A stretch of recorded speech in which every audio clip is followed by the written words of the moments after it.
Day 5 in the Netherlands, and 5 teams did arrive on Monday morning, but only 4 will survive to finals day tomorrow. The final 4 T10 matches in the group stage are on the way, and the host Sparta Cricket 1888, they're on the rack first up. They're in the danger zone. Can they lift their way out? They've got some additions as well, so it should be a big day of T10 action. I'm Mr. Maximo. This is the FanCode European Cricket Series Netherlands, and it starts right now.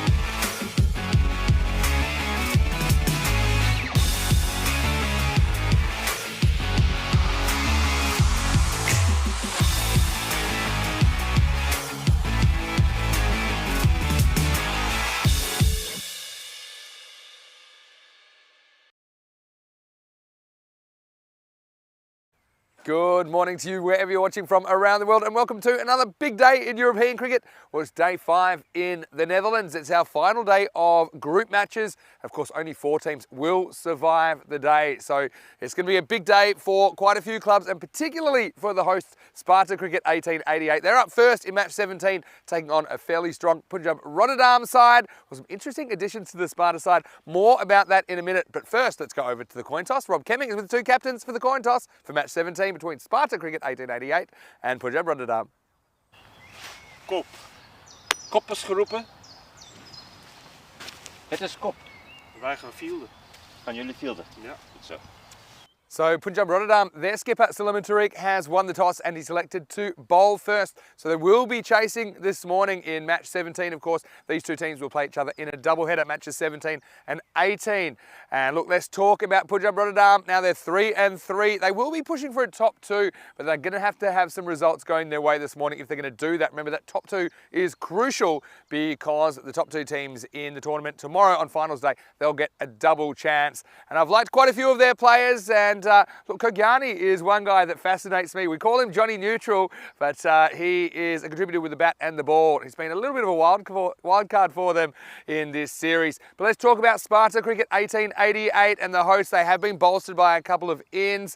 Now, Mudassir Bakari is back leading this side. And look, a big in for me is Ali Raza. He was the leading run scorer for Belgium back at the ECC. He's a really destructive opening batter. I think we'll see him right up the top. They need to gamble here, Sparta Cricket 1888. They need to win 1, perhaps even 2 of these matches this morning if they're going to make the 4. So they've made their bed, now they have to lie in it, and let's see if the hosts can get it done against the strong Punjab Rotterdam side. Let's talk about the conditions today as well, and I can tell you that a fair bit of cloud cover around this morning, so don't think we'll see too much sunshine.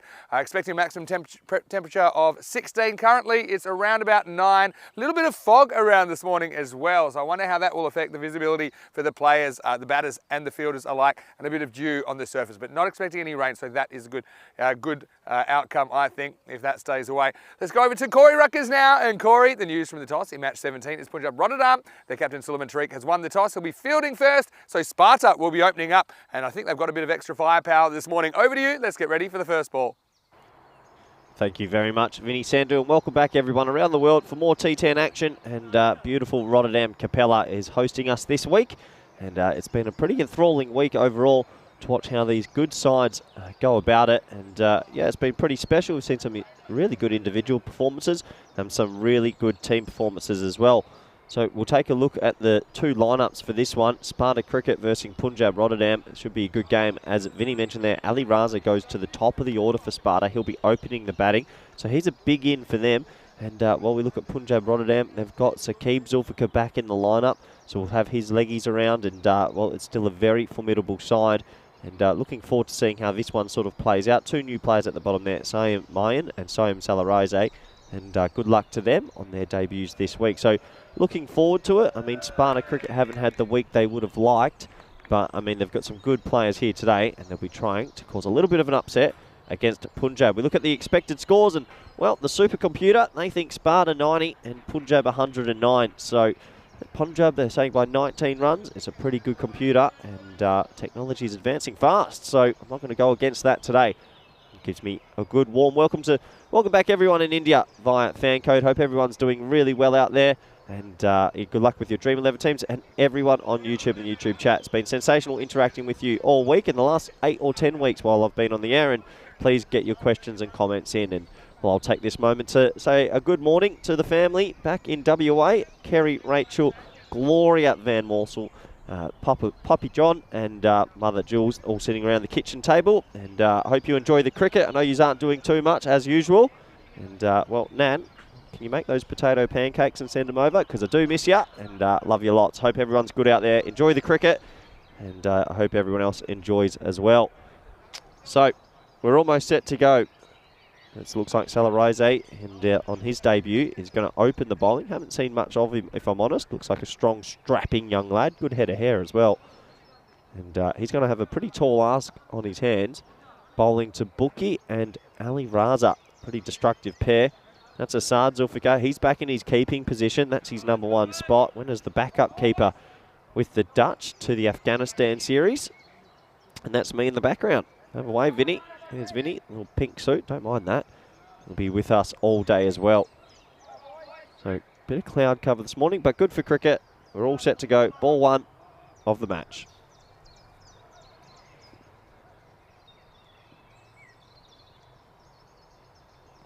Well, it's a bit of a loping run-up, but he ends up getting it through okay. And it didn't look like he had too much rhythm getting to the crease, but decent pace, away swing. And yeah, good delivery to start. So, dot ball. And Bakari might be feeling he missed out on that one. It was short and wide, but yeah, this young man, I haven't seen too much of him. Looks like a strapping young lad in that gorgeous Punjab outfit. Really nice kit, that.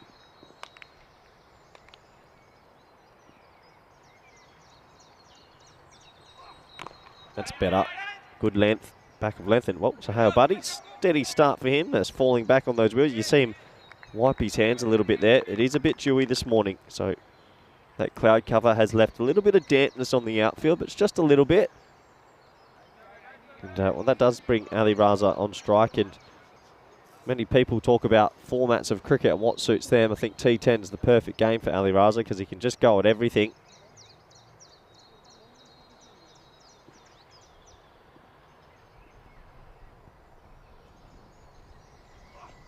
Just like that. He literally swings at nearly every ball. And it's the perfect way to sort of play this T10 format in the power play. No need nudging it around. If you can hit it, hit it. I like the look of this young man, though. Salah Razai. It's like a new player for Punjab as well. Gets it through all right.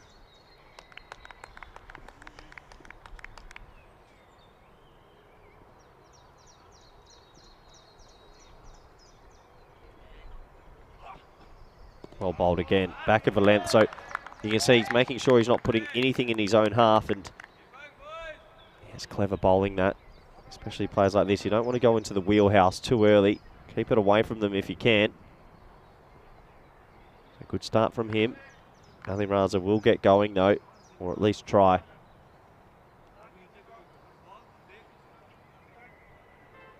Slight adjustment to the field. Looks like cover's coming up. Deep mid-wicket, deep square in place. I think that's the right option as well.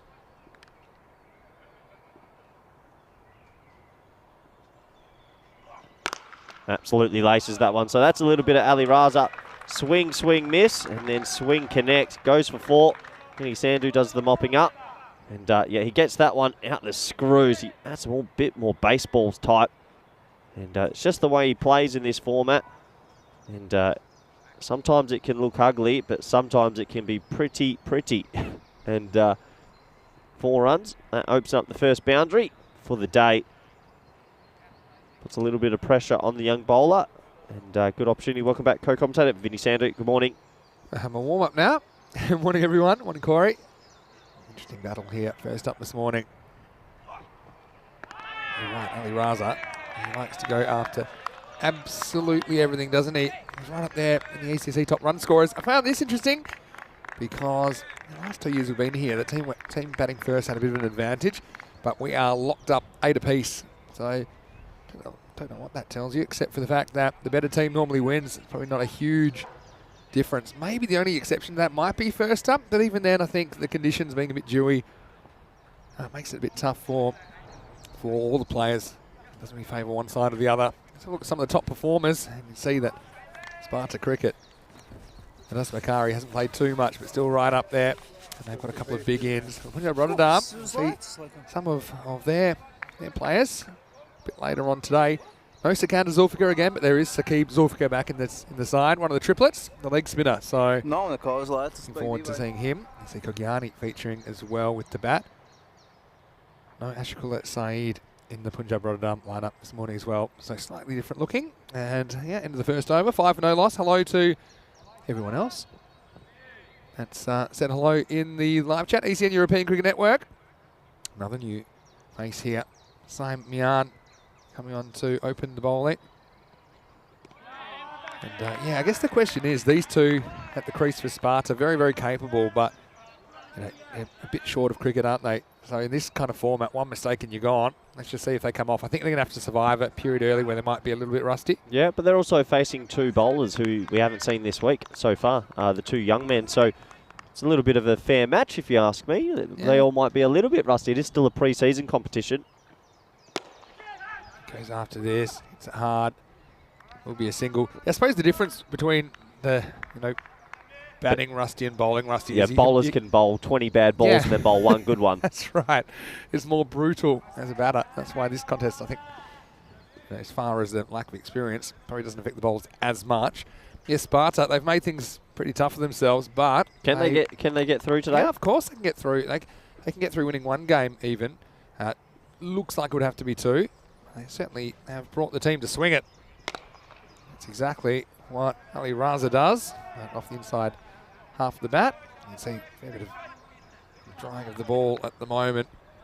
It's kind of eerie conditions. We had some... Eerie? Yeah, a bit eerie. With are you scared? Cloud, well, the fog, Whenever I get up and see fog... Doesn't that mean eerie? Doesn't that mean... Like, ooh. Eerie just saying, yes. It's kind of like, a horror movie. When kind of... You're in a pink. You're in a pink suit. I think that's horror enough, Vinny. More purple than pink. And this is a nice shot. That won't be an easy stop, and it won't be stopped in the end. That was really motoring down to deep mid wicket. That's Saqib, who's back in the lineup. He just runs out of real estate. This one skates off the surface, and he can't keep it in play. 4 runs. Well, with this dew factor, what's your always thoughts on dew and why it's always better to bat in it? Obviously. Yeah, I mean... So it's harder for the fielders. The ball gets a bit damp. Harder for the fielders to catch. Comes onto the bat. Yeah, harder to field. Ball doesn't swing as much. Also, can be difficult for the batters, i.e. the ball gets heavier and it's harder to hit further. Okay. So that's why I think there's kind of cons for both teams. Yeah, reaches for this one and gets it away over the offside. It's going to be 4 more. Bakari gets going with consecutive boundaries in the 7. Sparta, it's now or never. They have to make their run.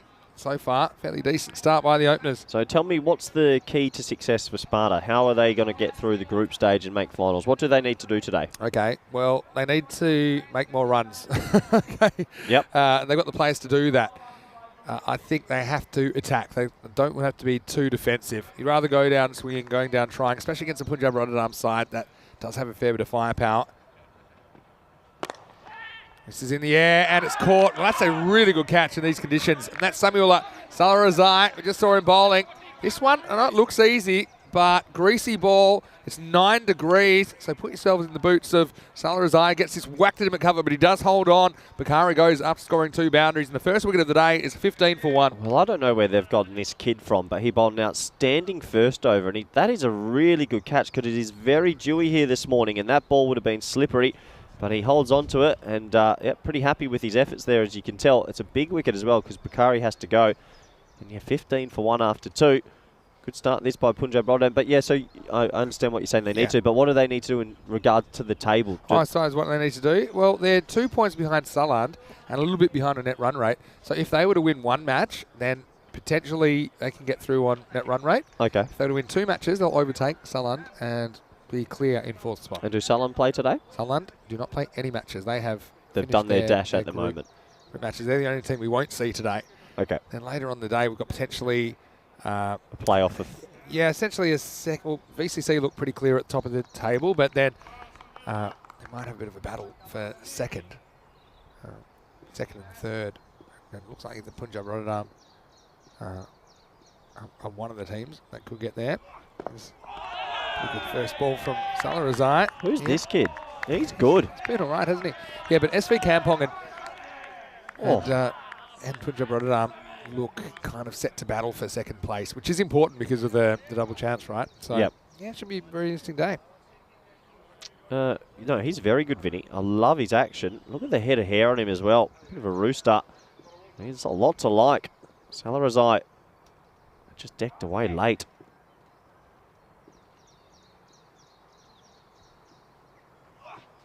He goes short, bangs it in.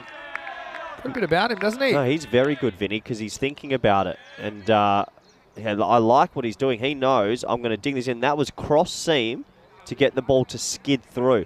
Yeah. He's intelligent. Yeah, well, sometimes it can skid through or it can even bounce a bit more depending on where it hits the seam.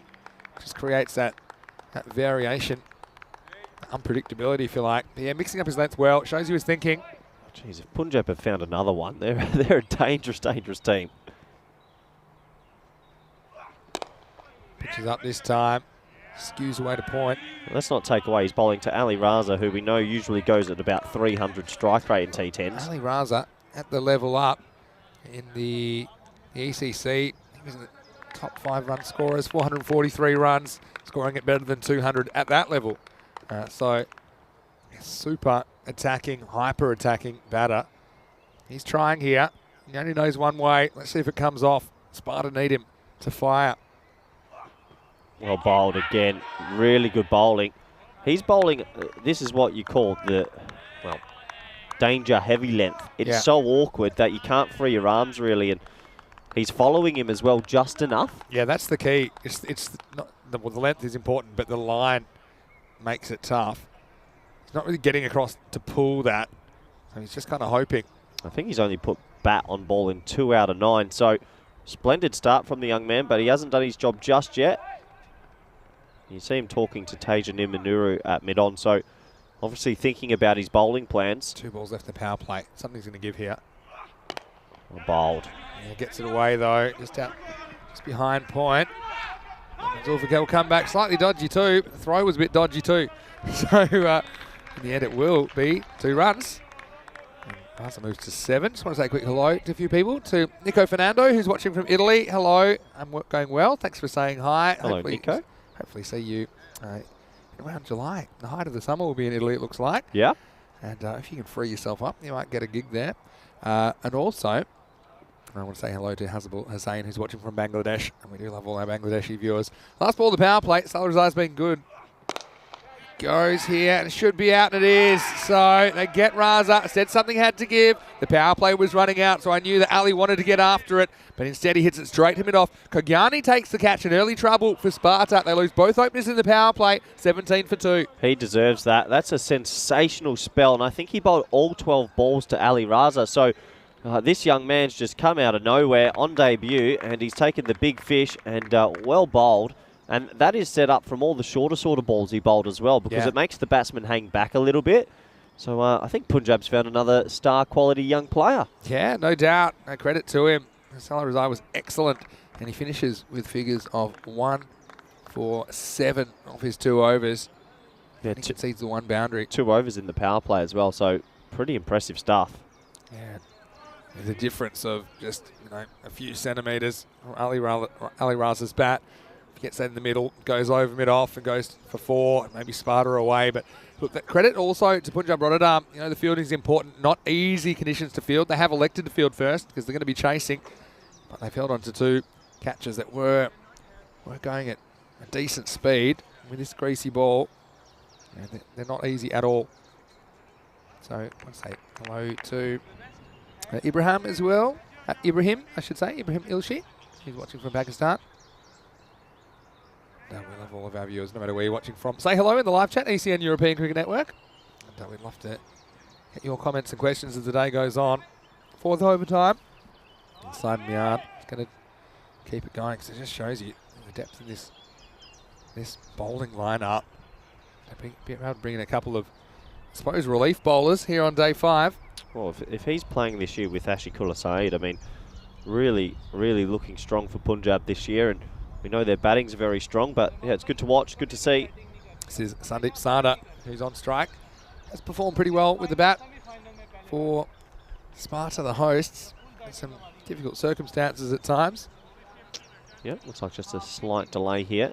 So we may just have a slight connection issue. But it gives us a chance to look at the daily run rates and see what's been going on there. So it's been a little bit low yesterday. As, I think some teams have struggled in their innings and just collapsed a bit at times. But you can see that overall, this actually has been the lowest scoring series, 10.1. But it's all in the tens, so it's pretty comparable. I think we did see some really high scores last year because of some individual performances as well. It's yesterday was the lowest scoring day. But having said that, we've also had the highest scoring day that we've ever seen in Capella. So yeah, overall, 105 or so. That seems about right as a pass score, don't you think, Corey? Yep. Yeah, I think so. And yeah, it's been a bit up and down though this week. So let's see how it goes today. Third overtime, fourth over, I should say. And it is Simon starts by conceding a single. And Punjab Rotterdam, they seem to be enjoying their cricket at the moment. Oh, was that Johnny Neutral cracking a smile? Yeah, well, there you go. He must have been listening. Oh. He's just taking a good catch. It's Kagani. Well, that is a smile. We can't call him Johnny Neutral anymore. Johnny Bravo, maybe. Too late. Well, we've already got a smiling assassin on the other team. That's Khalid Amadi. Well, it'll be interesting if he gets to the crease. Oh, there he is, actually. Where did he come from? He's here batting 4. Facing up for the first time now. Just digs this out for 1. The issue with Khalid Amadi is you don't want him in too early because then he gets sometimes a bit more conservative or he just goes nuts. I think he just knows how to bat from, say, the 5 over mark onwards. What do you think? It's not a bad shout. I just know against pace he's not as comfortable. He's a bit more lower order hitter. When he's against spin, though, we know how dangerous he can be. So, yeah, it's marginal where you bat him in the lineup. How's your evening, Vinny? What did you get up to? I had a really nice evening, in fact. I took a trip into Amsterdam. No. Whoa. Did I not tell you this? Last night. Really? I know that you were busy with a few other things. Yeah, I went into Amsterdam and had dinner. Yes, you do. Saw, we're quite close, aren't we? It's not that far away. Yeah, it was about 45 minutes or so. A bit of traffic around. 45 minutes to an hour. Wow. I'm looking forward to story time with Vinny. Here's the thing. I went to one of those coffee shops and had a coffee because I was driving. So why are you winking at me? No, I'm not winking. Go to the replay. No, I was driving the van. So the summer. So you went to Amsterdam in a big white van and you went to a coffee shop. Is that what you're owning up to? Exactly what I did. Oh, Vinny. I went out for dinner and had a coffee and then drove home. Well, glad to see you with it today, as that's one out to the offside, and that may be why you chose the pink-purple suit. I'm going to call it violet. It's a violet suit. Violet's probably a good shout. But yeah, I think it was interesting to see some of the sights. It's actually, I think people don't realise how close Rotterdam and Amsterdam are, and all the cities. There's an express train, 26 minutes. 26 minutes. You can actually drive from one end of Holland to the other in 3 hours. Yeah, she's tiny. Yeah, compared to where we grew up. Last ball of the 4th coming up. Well, take off. Well, this would have been gone, but they needed a direct hit. Or perhaps a better throw to Asad Zulfikar, who's behind the stumps for Punjab Rotterdam this morning. Have a look at this whistle in. Oh, look at Merv crouching. Oh, he would have known. Even a better throw. Zulfikar might have a play on that to take the bails off. Anyway, it is the end of the 4th over. Vinny Sandu here, Mr. Maximo. Alongside me is Corey Rutgers, and it's great to have you wherever you're watching from around the world for day 5, last day of round robin matches. And Corey, we're loving the cricket here in the Netherlands, and you mentioned it's a beautiful country, isn't it? I saw all sorts of windmills on the way. It was nice to see a bit of the countryside as well. Yeah, I'm sure you did see a lot out in Amsterdam. And yeah, what else did you see? I saw people lining up for shows that I probably wouldn't choose to see myself. Did you get to the district? Yeah, we were right in the centre there. There's a few nice restaurants around there. Story time with Vinny's going to be fun. We're on our best behaviour because I've been banned from Amsterdam. That doesn't surprise me at all. But it's a fantastic country. And look, yeah, all of Amsterdam. It's funny because there's different places, different areas have a different feel about them. Yeah, put it that way. It's a good vibe. It's a good vibe. Anyway, here we go with over number 5, and now it will be spin. This will be a good contest because Saqib Zulfikar is bowling Amadi. You love spin. And having said that, Saqib Zulfikar is not the average spinner, is he? He's a very clever bowler. Oh, he's talented, and he lands it on a good length often. He has a good wrong-in, and this will test Khalid Amadi, but we know he loves facing spin.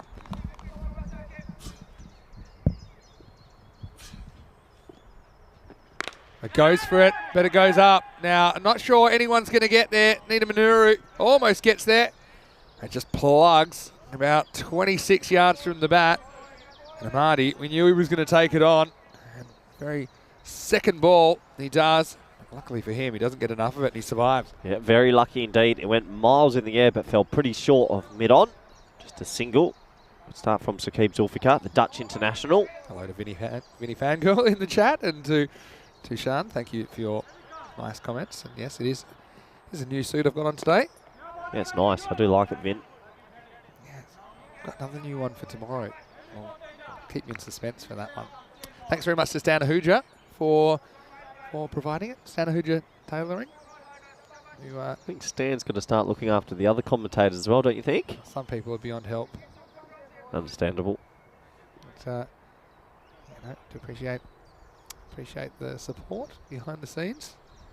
Let's keep. Goes for it. And it's dropped. I just seemed to get a bit low on Sohail Bhatti. Hung in the air a long time. And I think this one might have accidentally rebounded into his face. We'll try and get a look at this on the replay. Yeah, he's given it a little morning kiss, Vinny. And rolls up his hands and into the gob. Yeah, I think the hands take most of the pace off it. And then bang. Yeah, just... it's not what you need on a dewy morning either. It isn't. From the hands onto the beak. Do we have to disinfect that ball net? That might be a good idea. It probably rolled on the ground and disinfected itself. But this is the Netherlands anyway, you told me. Yep. Still takes some sensible precautions. Absolutely. Well, this is another kind of catchable height, but just out of the grasp of the fielder. So Zulfikar, this is Saqib Zulfikar, who we didn't see yesterday. He's coming back in, and you can see why he's such a dangerous bowler. I think he's really accurate, and if you've got a wrist spinner that doesn't bowl too many bad balls, and they're going to be worth their weight in gold. And not just that, the fact he's bowled such a good over, despite probably barely being able to grip the ball, just shows you what a special kind of bowler he is. Yep, he's been on the Dutch radar for many years, and a very talented young man, that is for sure. Conceded 4. Last ball of his over coming up. Amadi wants him, and he's going to get him, as this one is big. Maximo! That one landed up one place next to the staircase, as Amadi, he watches as Sada is the man that's able to get hold of him. In fact, it was Amadi. So, end of the 5th over, 31 for 2. Yeah, nice shot, 6 runs. You cannot bowl spin to this man, and he always seems to get 1 or 2 away. Good batting, and maybe they'll give Sparta the injection of pace they need. Yeah, 31 after 5. Shows you Sparta haven't got going at all. Yeah, Marty. It's a very, very exciting player against spin. You never know what's going to happen. He becomes the second Sparta batter to reach double figures. Bakari and Ali Raza are the 2 batters to go so far. Yeah, you see some of their batters to come are capable, but I'd say that they can contribute a few runs. You can't see them making a real big score. So I think it's on these 2. You seen the message from Scott Rimmer in the chat? I'll have a look now. Here's one of your favourites, Suleiman Tariq, coming on in the 6th over. Always like big. So no, Scott's just chimed in, watching from Manchester, and the big brothers visiting from Spain. So the only way to start the day is a coffee and watch the ECN. So enjoy your coffee, gentlemen, and I hope you enjoy all the live T10 action coming your way today. Yep. Good morning to you. I hope you enjoy it. Should be excellent, because we'll have our top 4 positioning going to finals day tomorrow. Hello to Keanu as well, and everyone I've missed.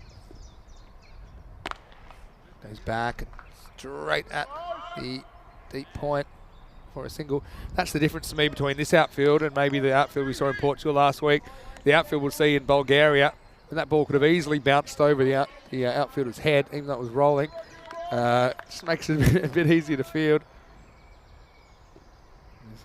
Tariq, block on livery. You always call him the Vernon Philander of Dutch cricket. Yeah, you just think he's kind of steady, kind of bowler you can set your watch to. Well, you saw him bowl yesterday, that ball that seamed and jagged massively. And some days when he gets it to go, he gets it to go. There's not much pace about him, But what he has is a wily old fox and a good head of hair. A silver badger. Look at it, Vinny. Glowing in this foggy day. You've got a thing about silver foxes. Oh. Let's get it on the screen. Here goes. Leg side. Could be trouble. And, it's almost taken. Oh, no. And Nuru, he's grabbed his hamstring straight away. And I'm a bit worried here. Oh, he could be gone here. I think he's done a hamstring. It's just Salarazai that went. They kind of converged. And Nuru kind of found the ball in his grasp. He wasn't able to hold on. It would have been really distracting. But I think the most concerning thing is, straight away, he's gone for that hamstring. And I think he's in some strife here. Well, this is a pre-season competition as well. This is the last thing you want to see. They make a bit of a meal of it, but I think he's in deep trouble here. He's grabbed his hamstring high. And, he's hobbling it. That's going to be his day done. No communication at all that I picked up between the fielders either. I think he's in a lot of trouble. Yeah, just going on that first thing in the morning. Oh, yeah, not good. All right, we're going to have a slight injury rake here. Tajan Manuru. So played a lot of domestic cricket in New Zealand. I think he's a very interesting addition to the Dutch scene. You mentioned how he is eligible to play for the Netherlands. Pretty soon. Yeah, pretty soon. Very soon. But this is a horror start to his morning. So, I wonder how much the kind of Salarazai coming to his left had to do with that. Maybe just caught him off guard, off balance, and surprised. I think he's going to stay on. At least they'll have the option of batting him if he does recover. See here, he's just kind of unsighted and distracted by the fact that Salarazai comes around, but he can't quite get hands on it. And, not a moment that Punjab Rotterdam supporters would like to see on day 5. Yeah, pretty sad to see. It looks like he's going to stay on the park because obviously he wants to try and bat. He's slowly walking himself to 45, short fine leg. So brave from Tasia, but this is a pre-season competition. That's a real worry for Punjab Rotterdam as he is one of their key batsmen. So the opportunity missed and a slight injury. He's now all the way down the opposite end of the ground. And hopefully he will be okay. And it's just a little niggle, not something more severe. We'll get back to the action though. And, driven back in Suleiman Tariq. Well, he just completely lost that then. I don't think he saw how hard it was hit off the bat because it was sort of skewed away and it went past him, but not a chance in the end of the catch. You see here as it was hit, he just didn't pick it up at all and tried to stick the right paw out, but couldn't get there in the end. So last ball of the 6th, Punjab CC, they're still in control of this tie. Well, it's good bowling, but it's even better batting from Khalid Amadi. He gets it behind square and she goes for 4. So, Yasir Usman couldn't get there. A vital 4 runs. It takes us to the end of the 6th. The score, 40 for 2. Amadi's fighting on. I feel like he's pretty important for the health of this innings. He's one that won't be afraid to counter-attack at all. I mentioned this is the key partnership. Look, they've only lost 2 wickets, but they just have struggled to get going. Maybe scores a little bit lower first game of the day, slightly slower outfield perhaps. I mentioned the heavier ball. I wonder that's why so many captains seem to want to bowl first up. Now look at Salarazai, 1 for 7 off his 2 overs, and Simon Mian, 1 for 14. The openers setting the foundation. And in the middle overs, they just haven't gotten away at all yet. So 6 over check-in from here. If you can find 2 a ball, get up to 88, that might be competitive. You don't know the situation of Tajan Manuru. He might be gone. Yeah, I don't think lineup. I'd be surprised if we saw him bat. Some talented batters, but no Sikander Zulfikar in the lineup. So doors open a little bit. Here we go with Saqib Zulfikar. He's one of the Zulfikar triplets. He went and he's going to be run out here. He just took off. I don't think it was ever there. And unfortunately for Sandeep Sada, it's a run out. It's going to end his innings. Amadi straight away.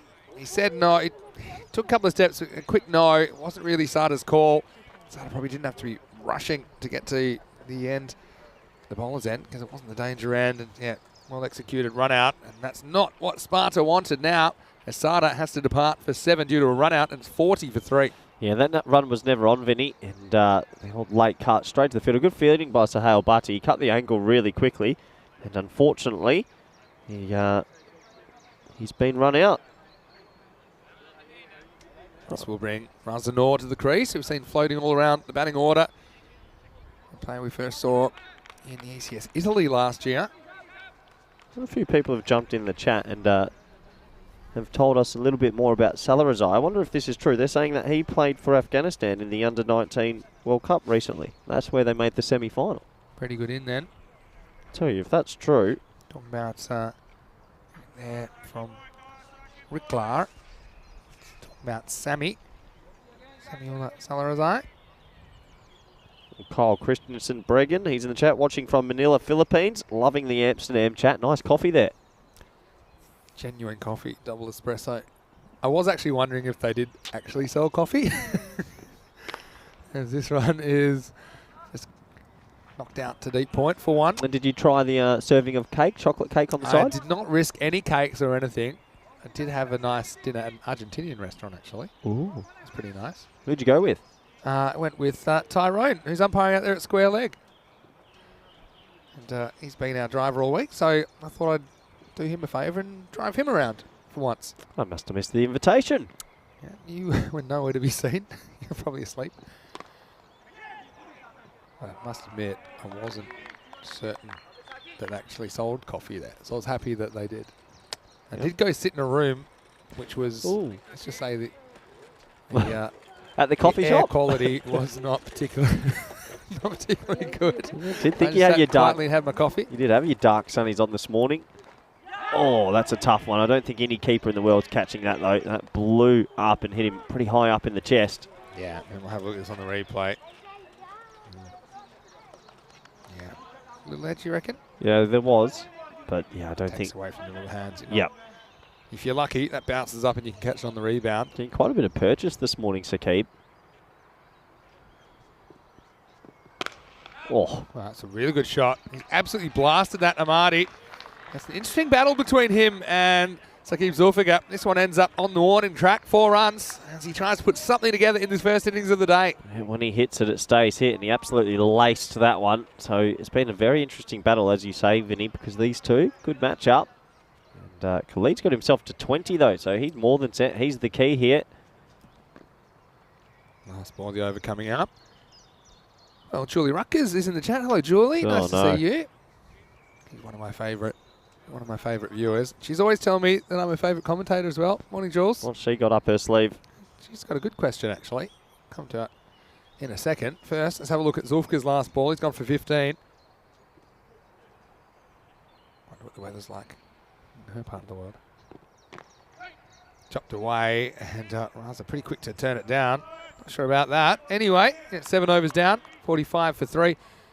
And the question was, how many countries are involved in European cricket? Really good question. I'm going to name a couple of them right now because we've got our schedule on the screen, which sees us go to Bulgaria, Romania and Sweden over the next few weeks, and we'll be in the Czech Republic.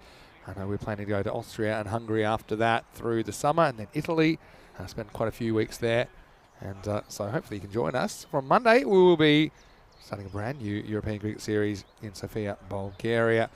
So, yeah, if you want any more information, go to our website, europeancricket.com. Yeah, I mean... Well, we had 30 at the ECL, didn't we? Or 29. Yeah, we had 29 represented there. So that gives you a good idea. And, yeah, I'd say around the 30 mark then. Yep. And there's still a few other countries playing, but they're just not ICC recognised just yet. Exactly. It's about getting the federations kind of on board with what we're doing, which we have done in many, many cases, which is pretty exciting. Well, this is a catching opportunity, and this one will be dropped. Well, he actually went fingers up there, Samuel Salarazai. Again, it was a laser beam from Noor, who wanted the strike at the start of the 8th. He gave it a good whack. I guess he hits it hard enough to survive. Yeah, he got himself a bit muddled up with what way to point his hands, and his feet were still moving, so it's another opportunity missed. And, well, Punjab just giving Sparta a couple of lives here. This one almost carries, but then kind of gets through. Mohsen Bajwa doesn't have the gloves on today. He didn't have any protection. That was an awkward one. And luck's a fortune of Marty. He's able to cash in.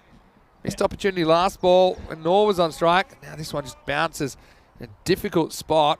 And Bajwa can't make the stop. 4 runs to Sparta. That brings up to 50 in the 8th over. Well, Colleen Marty just cashing in on these freebies at the moment. So another 4 runs to him. He's 24 or 14 now. He's set. Can he go big?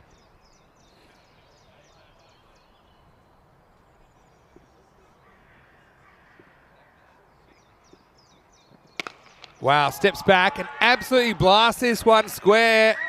Wow, this has gone at some pace. Go find that in the forest. Maximal time. Amadi, he's fighting hard for Sparta, trying to get them to some kind of a total. First innings of the day. That is such a tape ball cricket shot. And he's got these quick wrists. And when he hits it, it stays hit. That's remarkable batting. He just swats that over wide extra cover for 6. Plays it completely on length, doesn't he? Just throws the hands at it. How quick are his hands? His hands are remarkably quick. Snaps through the ball. Smiling assassin. Quarter of the innings left. They're on 75 pace at the moment. Well, if he faces more deliveries than, say, Noor and the rest. This is Sohail Bhatti with the ball. Pitches up. Driven this time, it is handled. So it'll just be a single. Raza Noor's got his role to play as well now. He'll be facing up to the next delivery.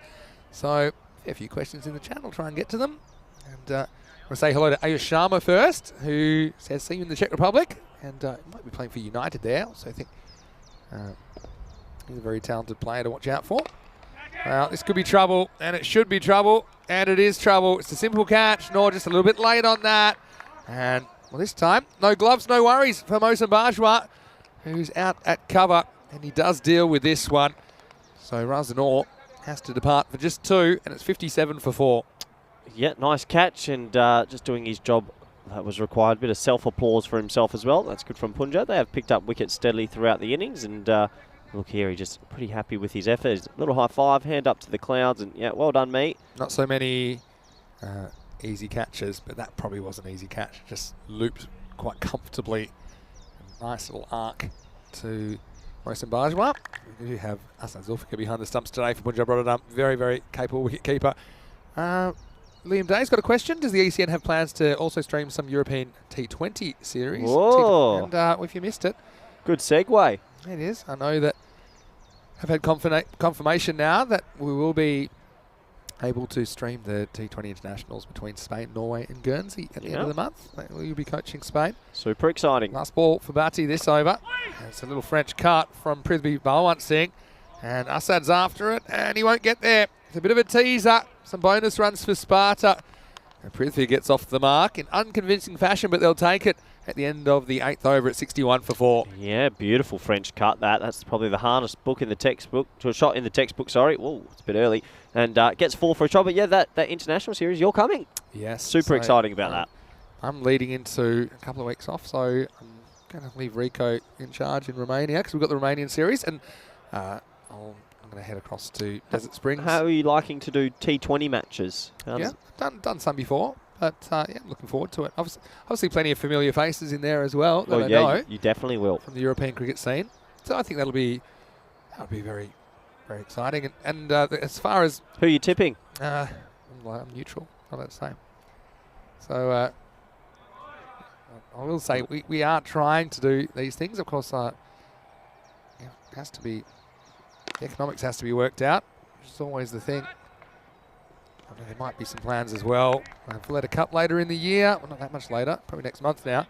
In Malta is one that we're looking at. But, I mean, obviously we're pretty serious about the development of European cricket and showing it. And I suppose T20 International, it's the elite level of cricket. Yeah, it is. It is. It's the highest that these guys can play. And it all happens in the 9th. And it's going to be a drop catch by Solomon Tariq. Has this come back? He goes with the left duke. And it just doesn't stick. Well, he's had 2 chances at a caught and bowled, and I don't think he looked more like a deer in the headlights both times. He panics again at first and then oh no, hold on, and just palms it over the bar. Unfortunate because there's another missed opportunity. A question from Danny Van Bacon in the chat saying, who do I think is the best youngster in the Netherlands? And he gave me a couple of options there. He's played way to cover. Looks like Baj was enjoying his run around the field. Bit of a slip and slide there. Will be a single. Well, I actually was asked this question last week, and actually my European wide player to watch was Shuriz Ahmed. So, yep. I think he's probably the option to take there. But good to see some young talent on the rise and a few new faces all the time. And this is outside edge. This will probably run away for 4 as well. So Amadi needs some luck, gets some here as he tries to whack Tariq away over the leg side.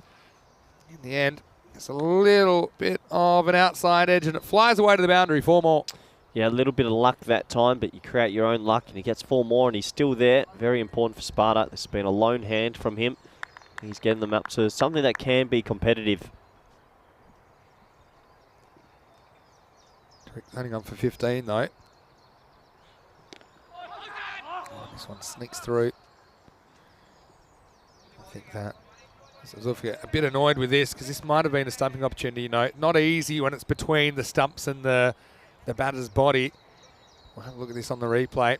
You see, just doesn't quite get there. I think if he holds on to that, he's probably got a stumping. There's a chance to get rid of Amadi, but a tough one. But he does set high standards for himself. Last ball of the 9th. He pulls it. He will retain the strike here as Singh moves to 6. 9 overs down. Sparta 69 for 4.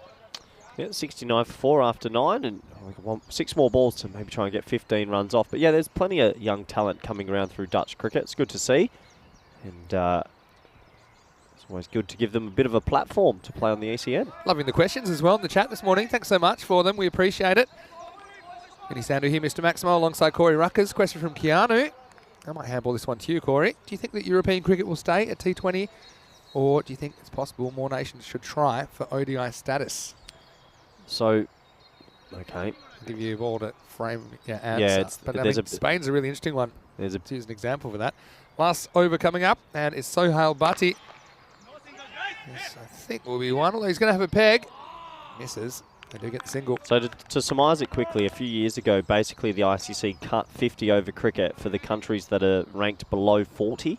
There's no 50 over cricket leagues currently. So they put a big emphasis on T20 cricket. Everyone got international status, obviously. That changed a few years ago. And now to get it back, you need to be in a certain ranking spot by a cut-off date. So that's hit into the offside for a single. And then once that date's made, what will happen, there's a Challenger Group A going on at the moment and Challenger Group B. Now the bottom 2 of those Group A and Group B, which have been on a 3-year cycle, will play the next 4 best ranked teams, maybe 32, 33, 34, 35, from all over the world. And the top 4 of that team at Group of 8 will get 50 over cricket back for 3 years. Wow, that is a stump explosion right here as Bowling Singh tries to get this away. But it's a complete mess behind him. Bhatti keeps it straight, and that's 5 wickets down now. More importantly, probably for Punjab Rotterdam, it's a dot ball. Sparta 71 for 5. Just came back a bit off the pitch. There's always a bit of a seam in this deck, I've noticed. Yeah, there is. There is early as well, and it's good bowling, and he gets a big wicket. So good stuff from Punjab. They've kept him pretty tight besides Khalid Amadi. And yeah, just to expand on that, obviously there's a lot more goes into it. Each European country has to have a domestic structure. You have to have at least 10 teams playing 50 over cricket. Yep. There's a couple of things, and yeah, for Spain, actually on our little whiteboard, on our 3 big goals, qualifiers are big to us, but actually our main drive is to get 50 over cricket. We want to be a multi-formatted country. We've got turf facilities in the country. We have county teams coming over. We have the T10 in Rotterdam. We have Desert Springs. So our big aim in the next year is to get ourselves in a position to win 50 over cricket back. Nice bit of bowling from Bhatti, who's pretty happy. Number 1 on the back of Bowling Singh. That's how many stumps were remaining in the ground after that shot. Geez, the viewer chat's been on this morning. They've been right on it, haven't they? Friday morning. Lucky I just stuck to the coffees in Amsterdam, really. I was going to say, what have they put in their coffees? First, let's have a look at sweetener. New batter out there, Danish Umar. Bowled him. Oh, a nice looking shot, though. Do they probably just stick to 1 here, I think? No, they're going to come back for 2. Tell you what, great fielding out there. It's not easy this morning. You've touched on the dew factor. That was good. Is that a good 2 to take with Amadi at the other end? Yeah. I mean, at this stage, is the value of Amadi on strike worth an extra run to you? I would have thought maybe just 1 would have been the play there, but obviously Danish Umar's no mug with the bat. It's just come in. 2 to come. That's what I was going to get to. Maybe we'll talk about this more in the second half of this game. About cricket formats and those kind of things. Oh. Just sneaks through. Yeah, no, we can talk about that next one. I'll just say a quick comment because that it feeds into a broader conversation about the the place that 50 over cricket has in world cricket these days. It was the premier format, but with T20 just becoming so popular, kind of sits in the old-fashioned category now a little bit. Their last ball of the innings coming up, and I'm not sure they realise it because they're just going to stay with the one here. And Sparta, they're going to finish on 74 for 5. Well, half of those runs came off the bat of Khalid Amadi, the man you see there on your screen, the smiling assassin. Only facing 20 balls, but 37 runs, pretty valuable. First game of the day, this 74 probably plays a little bit bigger. We also know Punjab Rotterdam, maybe some concerns about the fitness of Tajuddin Manuru in the second half of this game. But they will need 75 if they're going to win, and that could be important for Rotterdam too. Punjab Rotterdam as they push for a top 2 spot. Well, Ali Raza was in the house. Nice to see him for the first time in the series. TP, well, don't worry, he was on the coffees as well last night in Amsterdam with me. And on the field, it was Sparta. Fired a couple of warning shots early. This one couldn't quite be reeled in on the boundary by Zulfikar. And then some good catches and some good opening bowling really set up a good 10 overs. And I think right now, Punjab Rotterdam pretty happy where they are in this match. Yeah, I think so as well. They've bowled really well. There was only Khalid Amadi that sort of gave them a little bit of fight. And they took wickets at the right time. That was a good catch from Kugani. That did bring Khalid Amadi to the crease. And this was the big drop. So Hale Buddy put him down really early against Saqib Zulfikar. And the ball gave him a little kiss on the lips to remind him that you should keep it in your hands. And that was a nice shot from Khalid. We know how dangerous he is against leg spin or off spin. He's a dominant player. And he was playing a pretty individual knock to hit 50% of the runs. This was a big moment though, and I hope he's okay. He's just in the background now, Tajuddin Manuru. It looks like he's pulled his hamstring. That's pretty upsetting news, especially if you're a Punjab fan or supporter. Suleiman Tariq had a couple bites of the cherry for some cordon bowls, but unfortunately for him, couldn't get his hand on the ball and missed out on an opportunity. This was the run out though. This was good fielding by Sahel Buddy at short backward point. Just came in quickly, got the run out and did everything that he needed to do there. And well, they were still trying to get a partnership together, and Khalid Amadi was the only one that really found his form today with the bat. He had a couple of lives, he had a couple of chances, but more importantly, he stuck there for his team. And a little bit of luck. Punjab in the middle overs tried their best in the dewy conditions, but it's not always easy when it's a little bit wet. Some nice shots over the offside from him, that quick bat speed. Look at that, a smiling assassin. And really good batting from him. Another nice catch there. And well, they tried their best, did Punjab Rotterdam, to keep the runs down, and they did exactly that. They just kept taking these wickets. Prithvi Balwant Singh came in right at the back end. He couldn't really get it away. He got a French cut for 4, but that was the only boundary he would hit. There's the second opportunity of a cordon bowl for Suleiman Tariq, missing that. And yeah, they just tried their best. There was a few nice shots in between, but overall Punjab Rotterdam had their number, and they were able to restrict them to 74. And you sort of feel that's maybe 20 under par on what is best described as a cool, cloudy Dutch morning standard. Anyway, that does take us to the halfway stage. So we'll have a quick look at the scorecards here, and well, we'll start with the batting scorecard. As we've mentioned a few times, it was a one-man show really. Khalid Amadi hitting 50% of the runs. He's listed at 4 there, 37 off 20 for him. Nobody else really getting going. I mean, 10, 7, 7, 7 in there for a few of the batsmen. And well, what's more impressive is there was only one bye, so no wides, no balls. And yeah, Hassan Zulfikar with the one bye. They almost got the clean run, the perfect game, but 74. And if you're going to make it in that 100 mark, you need another batsman to go with you. Unfortunately, Khalid didn't get the support he needed. Let's have a quick look at the bowling scorecard, and this is going to read a little bit pretty. 2 wickets at the bottom for Sahel Buddy, but more importantly, the economy rate of Salah Razai, who sounds like he comes from good cricket pedigree. 1 for 7, 3.5 economy. He was sensational, and the other bowlers in the middle overs were very special as well. Saim Mayan on his debut got the big wicket with Bakari early as well. So that takes us to the halfway stage in this one. Sparta cricket versus Punjab. Sparta, they've made 74 for 5. Punjab Rotterdam, they need 75 to win. You would say that they're strong favourites to get it, but cricket's a funny game. So join us back in the next 10 minutes for the all-exciting run chase. Thank you.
Hello and welcome back to the Netherlands, and we're halfway through the first match of day 5. It is a fantastic Friday here.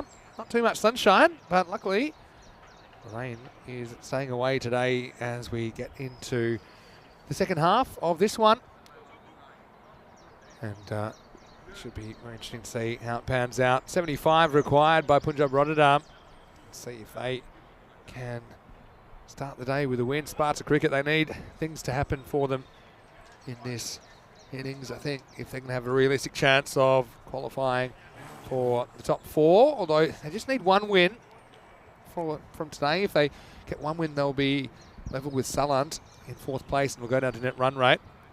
As far as Sparta are concerned, if they can win 2 games out of the 2 against Punjab Rotterdam here, then they will comfortably be in the top 4 and make it through to finals Friday.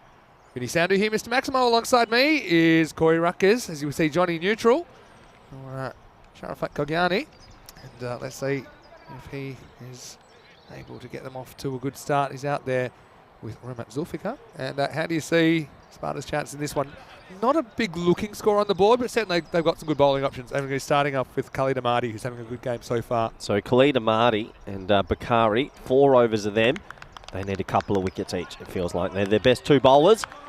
Smiling Assassin didn't bowl too well the other day, but he's made some runs in this game. Will he get it right with the ball now? Here we go, 75 to win. Pretty good first ball. Ahmadi, talked about him a lot, haven't we? And he's certainly a player that I think's got a lot of potential. He's got a really devastating slower ball, doesn't he? He's pretty whippy, and it's a slower ball that even some really top-class batsmen haven't been able to pick. Yeah, it's one of those slinging slower balls that dips, and a little bit of Lasif Malinga about him as well. So it's very hard to read out of the hand, but when he gets that new ball right as well, he can get it to swing very, very late. This one just beats Zulfikar for pace. Danny was asking me who I want to qualify, Sparta or Saland. Well, truth is, I'm completely neutral, so I just want the best team to qualify. Maybe we should call you Vinny Neutral.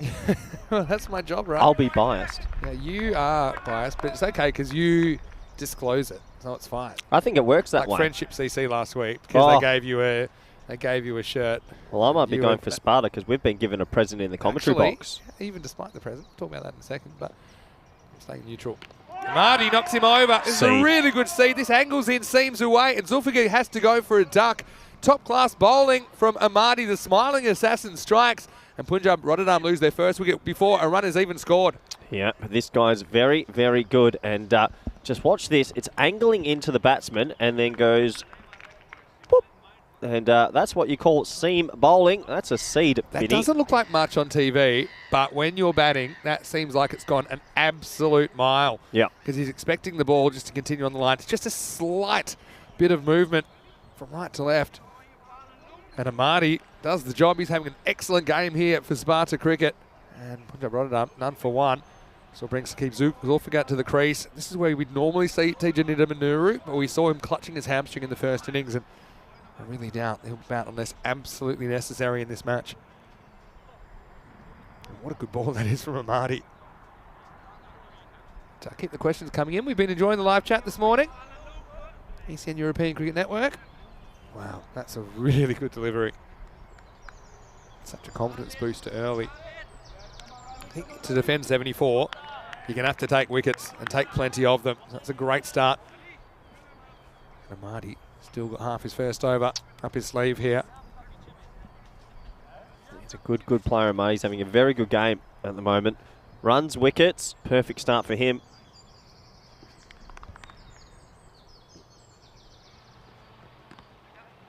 Just off the glove that time and for a single. So did a little bit of intel during the break. Yeah, go on. That Salarazai has played Morning Karate Kid.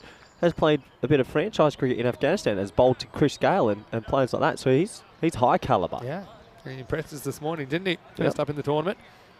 It'll be tough to pick an 11 for Rotterdam tomorrow, the way things are going. I mean, right now they just have to worry about getting in the top 2. It's no foregone conclusion. Theoretically, I reckon that Punjab right now are 2 for 1. Because I can't imagine Taja's going to bat. I'd be pretty surprised. Yeah, true. Yeah, obviously they want to win this game. It's not as critical for Rotterdam, the result. Punjab Rotterdam compared to Sparta. Sneaks down the leg side. Will be called a wide. Big Merv. Nice to see him out there as well. Certainly one of the cult figures of this series. Yeah, hello to Neil, who's in the chat. Hawk Moon, great to have you. And he's saying Happy Peacock Friday. Well, I, again, got the memo. Peacock Friday. How many Peacock Fridays have you missed in a row now? Considering it's your concept. I set the inaugural up. That was the key. You got to set the standard early. I've gone for Peacock Friday here. That's what I've gone for. Who says that there's not rainbow number? Who says there's no peacocking under Corey here? is keeping you under suspense. Look forward to seeing what's under there later. Is this one? Probably just okay. And let's have a look, because I think this one looks wide-ish, but it's probably in the top corner of the box. No, that's okay. Yeah, you know what I mean? If you had the box there, which is kind of top of the head and the wide line, I think it's okay. Hard to hit. Now seeing trying to be neutral. Sharafat Kogiani, who we did see smiling in the first innings, so making light of his nickname. But this is up and it's high and it's going and it's going and it's gone. Maximo! Counter attack from Sharafat Kogiani. He takes Amadi out of the ground. No easy feat. And it's the end of the first over. It's 8 for 1. That's an unbelievable cricket shot. I mean, that bat swing there was marginal at best. Just timed the pants off it. 6 runs. Good batting from Kogiani.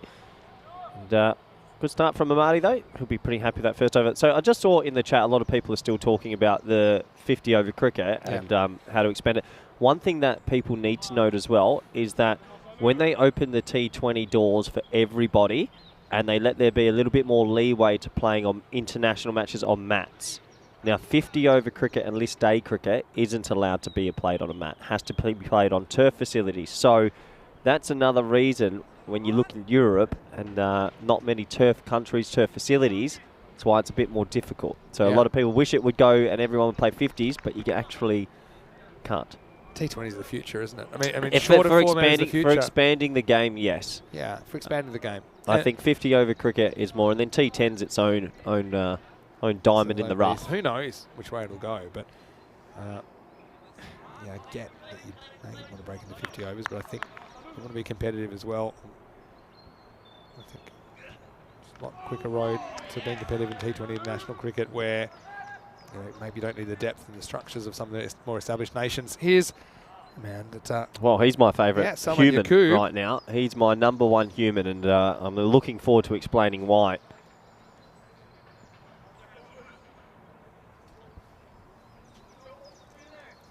And, I'll tell you why. And, so Salman Yaqub, who's out there, has given us a bit of a present here. He's from Luxury Fragrances, Netherlands, and I've got a bit of an Arabic kind of one that he's given me, and Hana Abidai. Yeah, something a bit sweeter. He said. He said he's going to give you something a bit sweeter. Oh, sweeten me up, and well, that's how you get good mentions in the commentary box. So absolutely. That's clever. So thank you. So said that they last up to 48 hours, which is good actually, Corey, because that way you just put a little bit on you. And 48 hours. So thanks very much to Luxury Fragrances. And I promise to give him a shout Thank you very much. And that is why we love him. The greatest cricketer ever, as there he can hear Salman. me. Now you can look at the man that was looking after us. It's number 12, Salman Yaqub. Well, hold on. Who gets what? So that's your one. That's your one. It's a bit more sweety. Oh, sweeten me up as that's pushed into the offside. And just a single. And look, we're always open to taking gifts in the commentary box. If anyone else wants to send anything over, we're happy to send our postal address. We didn't solicit for this. It was just something that he did off his own bat. So I appreciate that. Someone. Yep. And, let's see if we can get a wicket here, because they're going to have to keep taking them. We already saw Kogiani off the mark with a 6.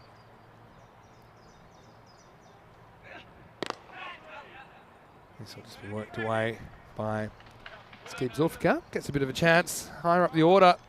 Zulfikar triplets are so entertaining, as is Remat. So all 4 Zulfikars we've seen this week. 3 in the side today. No Sikandar Zulfikar, who's their regular opening batter.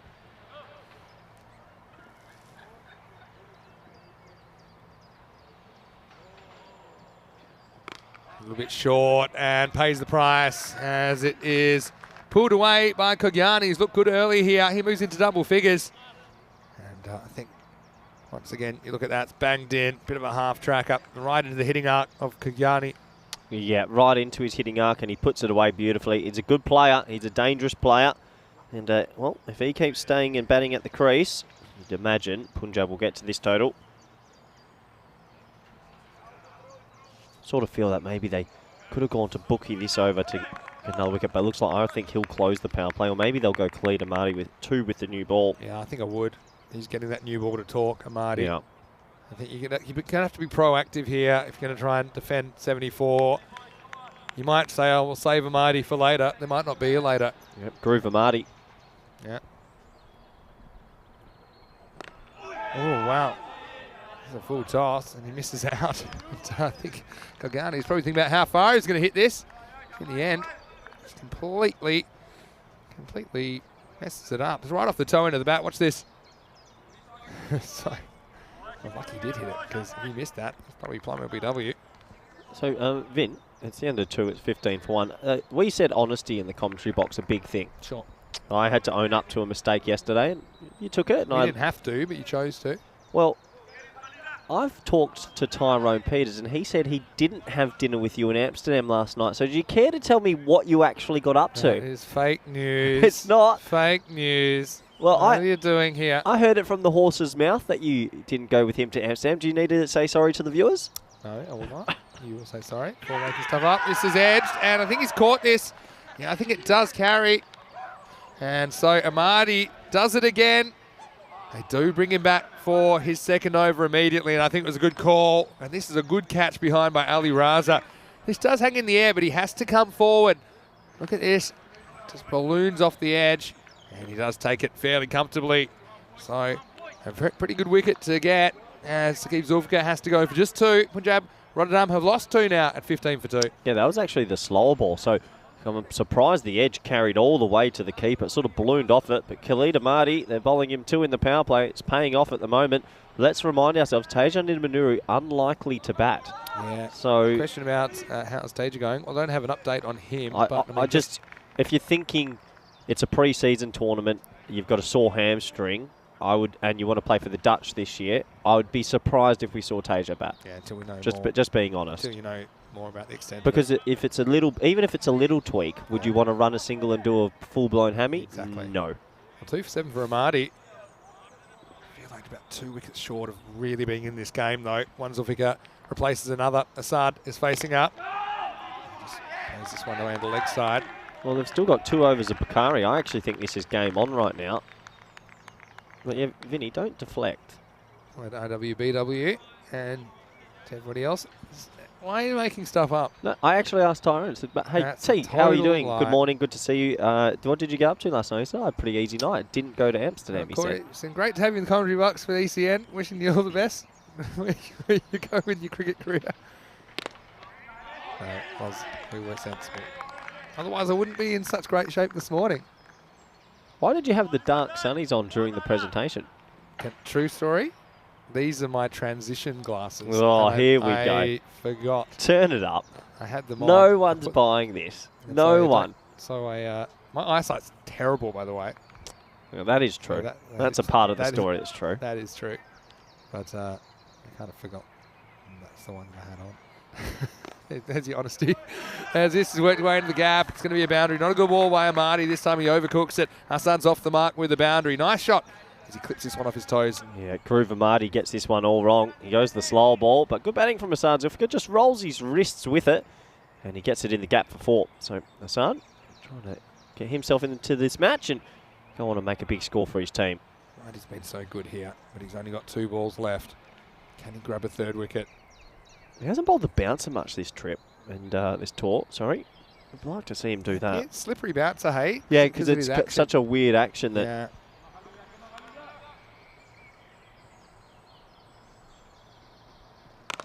Let's bang it in. It's good fielding. It's brilliant fielding. He picked that up on a half volley. That's Dennis Umar there. He's a strongly built young man. Certainly is. He did well to block that. And standard fielding has been a lot more professional than we've seen in some places.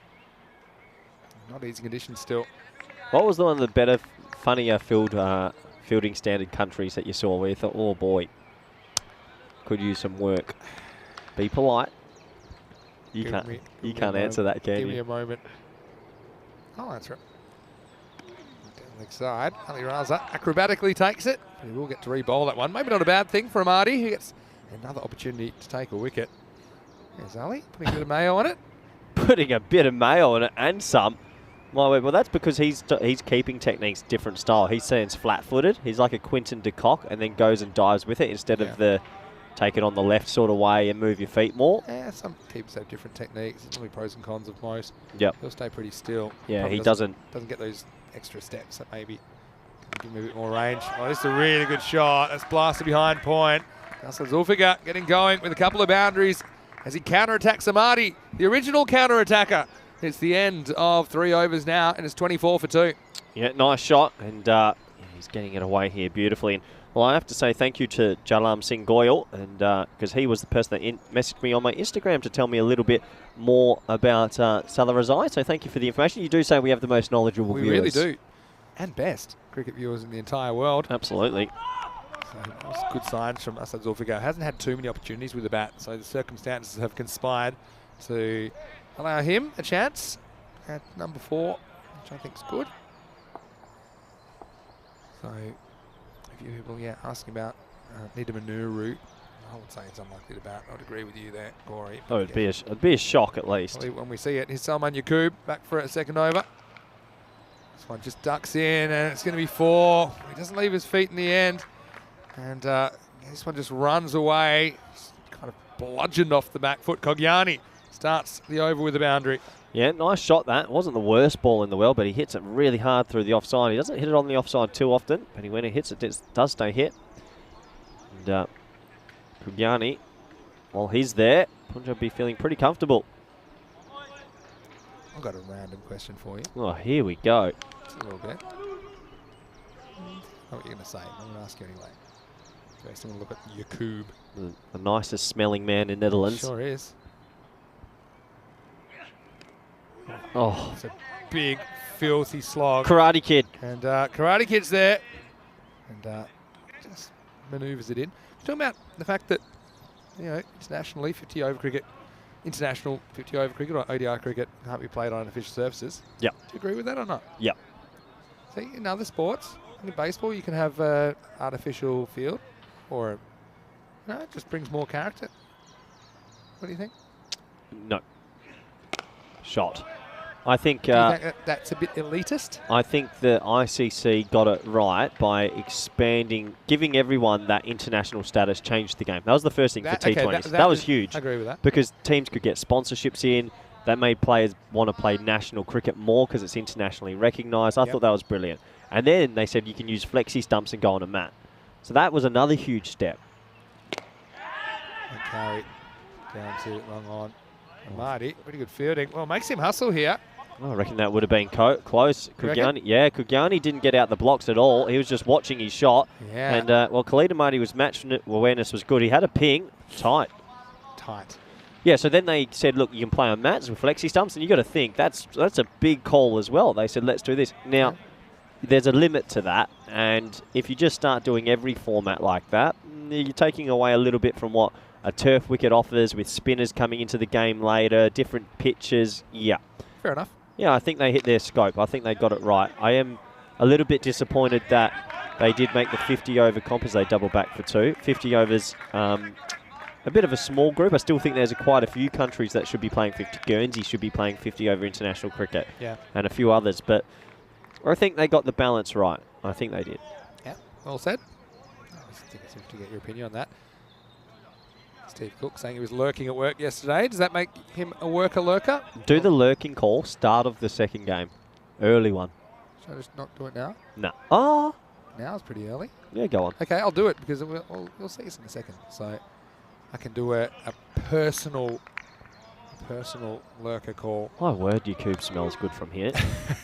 Wonder what he's wearing. I don't think you'd want it to be that strong if you could smell it from here. Anyway, last ball, the over from your coop. Just be bunted out for a single. And so, despite the fumble, will just be 1. Zulfiqar will retain the strike into the over. 34 for 2. Vinny Sander here, Mr. Maximo, alongside Corey Ruckers. We're up out of our chairs, so I'm pretty excited. What do you got there? Just a coffee. Good to know. Hey, I'm going to do my daily lurker call. And thanks to Steve for jogging my memory. If you are watching on our YouTube channel, ECN European Cricket Network, no matter where you're watching from around the world, and a lot of viewers on FanCode as well, but why don't you jump in the live chat now and say hello and out yourself as a lurker. Hashtag lurker. And also let us know where you're watching from, because I always find that interesting. You only have to do it once a day. It's a once a day lurker call out. I'm calling for you to come and say hello, and we'll say hello back because we want to acknowledge you for your support of European cricket. Corey will say it more aggressively, no doubt about it. Let's get on with the game. 5th overtime. Oh, that's aggressive running. Ali Raza does good, and he hits the stumps, but I think Kugyani's got there in the end. Good work from the keeper. But they're going to look at the limited review system in action this morning. Yeah, it did seem that he was home. We'll have a look. Yeah, he's safe. There. Have a look at Tyrone Pearce. Do we get the call? Yeah, do we get the signal do there we get from Tyrone? Give us the Maybe signal. not this time. But yeah, it hits middle stump. Yeah, interesting with that lurking thing we've been doing, Vinny. I actually was in the car ride here this morning, and my family called me. I didn't realise my grandparents and aunties, they're all lurking as well. All lurkers. So you're from a I got family lurkers. They do say it's genetics. So well, wait. Can happen. We've got the lurker gene. So I'm loving it when the lurkers pop in, because we know it's not really possible for everyone to spend all day.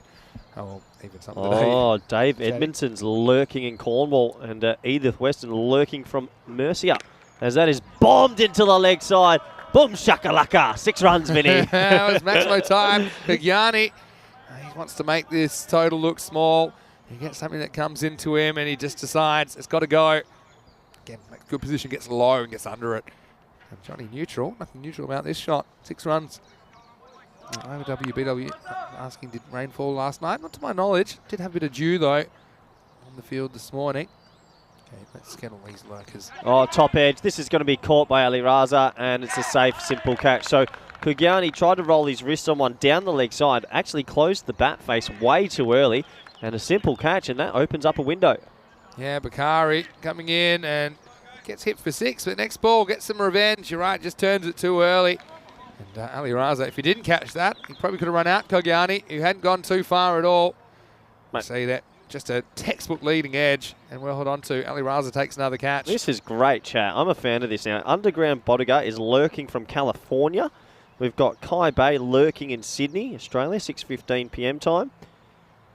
And was Detective Corey lurking in Amsterdam last night from James Stewart? Yeah, how do you know so much about what I was up to last night? Oh, I was there. What were you doing there? That's my question. Oh, I don't think I should say that. Alibi. I'm there every weekend. But yeah, all the lurkers. Great to have you jumping in. And Neil Holmes from Belfast. Lahore. There's people everywhere watching. Yeah, fairly easy catch for Raza. From Dhaka. I didn't realise we had that many lurkers, to be fair. You know, that's the power of a personalised lurker call, so I'll remember that next time. And actually, maybe you threatening the lurkers pulled a full... It was fairly threatening body language. I feel like I should get more threatening, if anything. From Saudi Arabia. Tell us what you think about Corey's his threatening of the lurkers to come out or else. Yeah, Tuscan Car from Saudi Arabia. They're doing good things with their cricket out in Saudi Arabia. They're actually not pretty high up the rankings. Bakari to the new batter. Yazid Usman. Good first delivery. Andrew Batchelder, Tunbridge Wells, semi-lurker. Semi-lurker. It's a bit of a semi. It's all right. And Neville saying he's normally lurking for about 7 hours a day. That's not lurking there, Neville. Sorry, Nev. It's lurk. That's an extended lurk, and he doesn't lurk. He messages in, so... Yeah, but you only notice him when he does. You don't notice when he doesn't. What is the definition of a lurker? Let me look at someone that's watching, but probably not interacting with us too much, because there's many reasons. I told you, I'm a casual lurker. I'll lurk from time to time. Yeah, I can imagine. If I'm not in the commentary. Here's the Karate Kid. I see him back in the lineup. Tom Hornveg. Well, here is the Oxford Dictionary. A person who lurks, in particular, a user of an internet message board or chat room who does not participate. Yeah. Well, I mean... So, Neville, you participate. Pipe down. Not currently. Yeah. So, got some more lurkers. Keep them coming. Quick info, BD from Country Nokali. Usman pushes. We'll get one here. So they're on track here. Unless they run out of wickets, you feel. Punjab Rotterdam. Don't that Nita Manuru probably won't bat, so you can add one extra wicket to that column. 5 overs down now, 44 for 3. And the good thing is as well, Vinny, I think you're going to announce it that the lurker we like the most, you will send a ECN shirt. Well, that's also fake news, and I'm not allowed to send. I only get so many shirts. Ke- You'll have me shirtless before you know it. Kevin Andrews is lurking from his bed in South Africa. Oh, Kevin, I hope you're enjoying yourself. Oh, how could you not be? Claire Allen, did you mention Claire? In Penny Lane, Liverpool. That's cool. Oh, go on. Is she a Liverpool supporter? She might be my favourite. I know you're a big fan of Liverpool. Anyone we've noticed we haven't mentioned, throw it in there again in case we did, because so many lurkers coming in. Oh, the daily lurker call-out. One of my favourite things. I think the morning lurker call-out's proven to be a success. Here comes big Snoop DeLoop. He's a good man, the host of this tournament. The morning, slightly more aggressive. We've got his name as Snoop there. Yeah. Love it. That is his name. Oh. Here we go. It's short. We're not the best delivery. Should just be 1. It's 4. Not great from Razanor, especially when you don't have too many to play with. And I know it's not easy fielding conditions, a bit slippery, but unfortunately for Sparta, this one costs them 3 runs. That's not what you need when you're trying to defend 74. Yeah, absolutely. That's a mistake there, and unfortunately does cost them 4. So Snoop DeLoop won't be too happy about that. The man is huge. Look at him. He's about 6'18". He's got size 17 feet. Is that right? Yeah. That's added European, probably early 50s. Pull stroke from Usman. It's all these lurkers. I'm loving them. If we've missed anyone, we're so sorry, because there are just so many that have decided to come in and let us know. Yeah, it's been a successful lurk morning, that's for sure. Ibrahim, watching from Bangladesh. Trouble asking where you're from. Good question. Me? Yeah, you. Born in Victoria, Australia. Moved to Perth at a very young age. So I identify as a Western Australian. Yeah, that's fair. I probably do as well. Do we want to live there for so long? Nice shot. Away, yeah. It's a long chase for Balwant Singh. Does well. That is how to do it. That one saves him some runs. And Hasbul Hussain, local from Uganda, did you mention?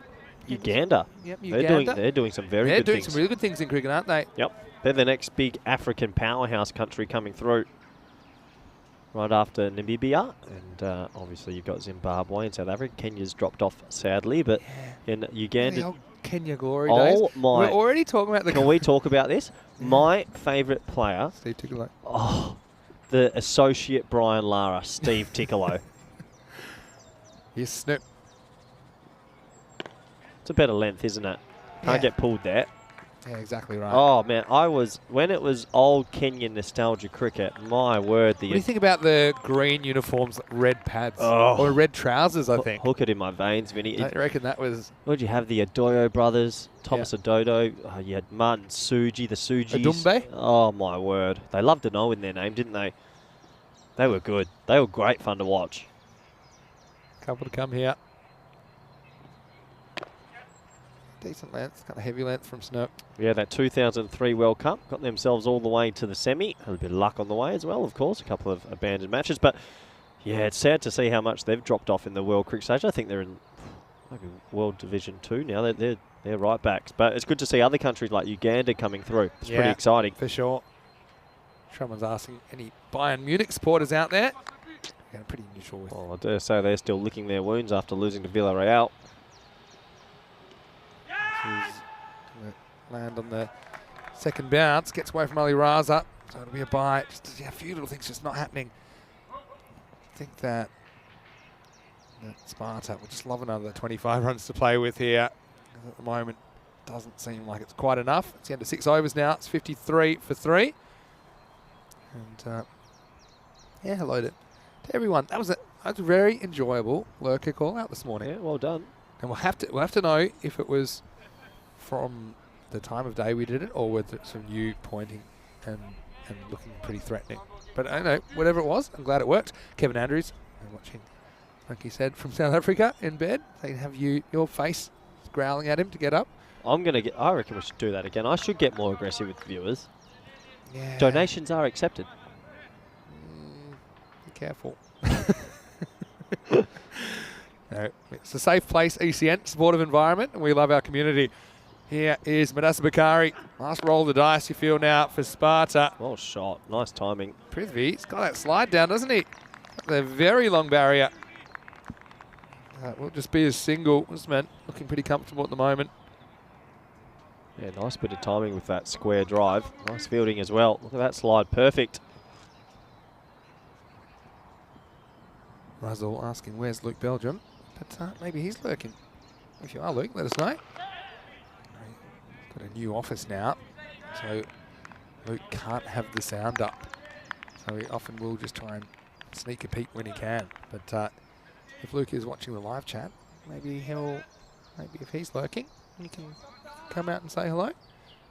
We love all of our fans, whether you're a regular, whether you're just an occasional observer. Call to wide. This is one that I feel like maybe could have gone either way. Try and pick it up where it passes the crease. Yeah. Umpire's call, I guess, on that one. Just slid across the left-hander. Liam Day with a bit of breaking news. And I trust Liam Day more than I trust your breaking news, Corey. He says that Joe Root has just stepped down. Really? Yeah, it hasn't been mentioned yet in the chat. Not something I was aware of. So maybe something that's happened. There's breaking in the world of cricket right now. Okay, well. From captaincy, I take it. They've had a tough run, haven't they? Despite the runs he's made, they haven't been able to string together any good performances or series for quite a while. That means Ben Stokes would likely be. Yeah, it's something that never used to be the case, that you'd probably stop captaining but keep playing. I think that Kim Hughes was probably the first one I can remember doing that in the early 80s. It was just like, well, you're the captain. You're the best guy to do it. I guess it's modern cricket's a bit different, I suppose. Block hold delivery from Bakari. Karate Kid. Well, we see him with the ball. Yeah, because I think normally it was kind of on seniority as well. So when you step down as captain, you're normally left the side. But I imagine he'll continue playing, considering the form he's in. Yeah, of course. Well, sorry, excuse me. Yeah, he's a mainstay in that team. But yeah, that probably leaves the door for Ben Stokes, the only one I could think of being captain of that team now. It seems so. Kari, last ball for him, and this is out of here. Maximo! Nice shot by Yasser Usman, powerful left-hander. That one ends up the hill. Yeah, it's just a fuller delivery. He was hoping for a miss hit, but it didn't come. Usman takes him for 6. That's the end of 7 overs, 64 for 3. And now just 11 runs required for the victory for Punjab Rotterdam. And of course, these two teams will meet again in match 18, the second match of the day. The second leg of the double header. The news from the toss. Sparta winning the toss, electing to bowl first. So Rotterdam will be batting first up in the second match of the day when that begins in just over half an hour's time right here on the European Cricket Network. Join us for that. So we see Snoop trying to keep Sparta in the game. And it should just be one. Razanor, I'm sure he had heart in his mouth there after what happened before, but good stop this time. But yeah, I think in the end it's just a case of Sparta not being able to put enough runs on the board, particularly a couple of the guys they brought in. They'd be hoping to go big. They didn't come off for them. Yeah, they need that top order to fire, and if they don't, they're never going to get enough runs. So only 10 runs required now for Punjab, who look like get to this win quite comfortably. This is Miles in the air, and it's catching opportunity, and it's Bakari that's under it. He'll hold on to the catch. It's a good catch by the skipper. As did go high from Usman, so Bakari does get him, but not the way that he intended. It is Snoop that gets the wicket. Nice moment for him in the European Cricket Series. Punjab Rotterdam, they lose 4th wicket now at 65 for 4. Yeah, it's a nice catch there for Bakari. Good bowling from Snoop, just keeping it away from his wheelhouse and picking up the other wicket. So still 10 runs to go. It might give them a slight hope. Going back to the England captain situation. Liam says, would Stokes accept the captaincy though? Because he just got back from a break from the game. Well, that's an interesting one to debate as well. Would Stokes want or be comfortable dealing with the extra responsibility and kind of time and stress that would put on him? So that's a whole separate argument if he was offered it, of course.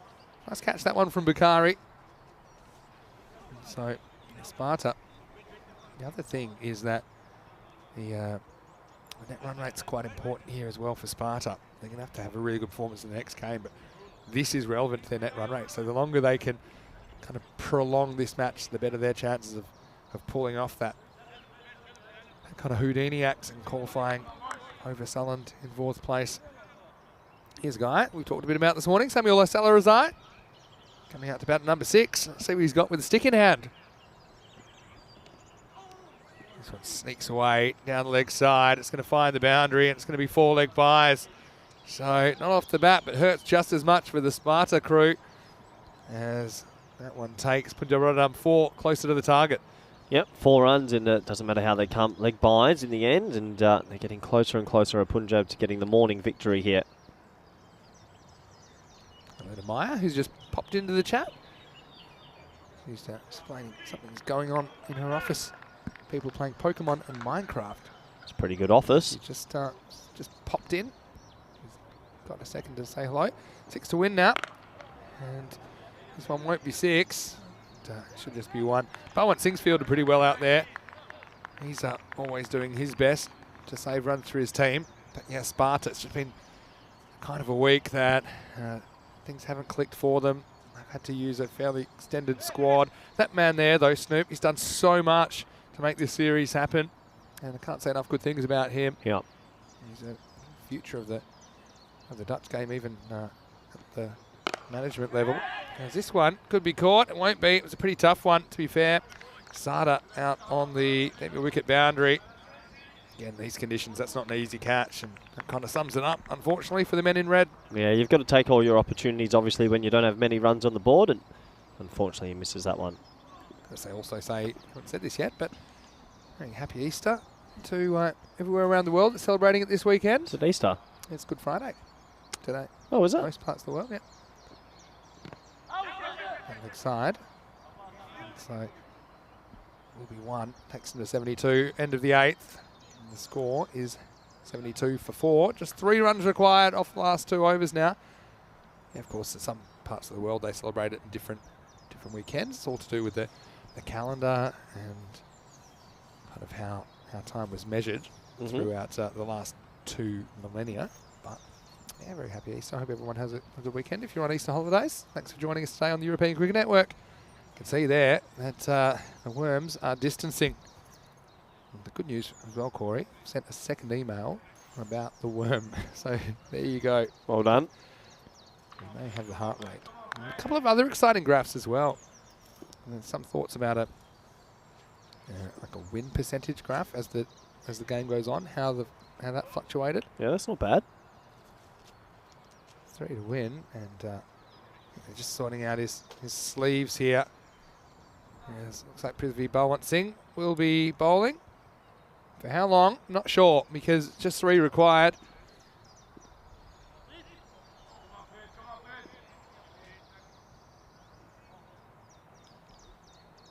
Another Afghani helmet. It's probably the same helmet, Vinny, but yeah, 1 run into the offside, 2 to go. Think so? Yeah. Said he played under 19s, so. Well, they all share it. Still early, isn't A it? few national helmets. It could be a Spanish helmet, I don't know. Ooh. We'll That's see why the you Spanish you helmets the in a few tape on it, weeks. so it's an air of mystery. Yeah, life's out of this game now. It's 2 to win. And he tries to do it funkily. Yeah, just kicking themselves to victory here. Yeah, he just boots that one for 1.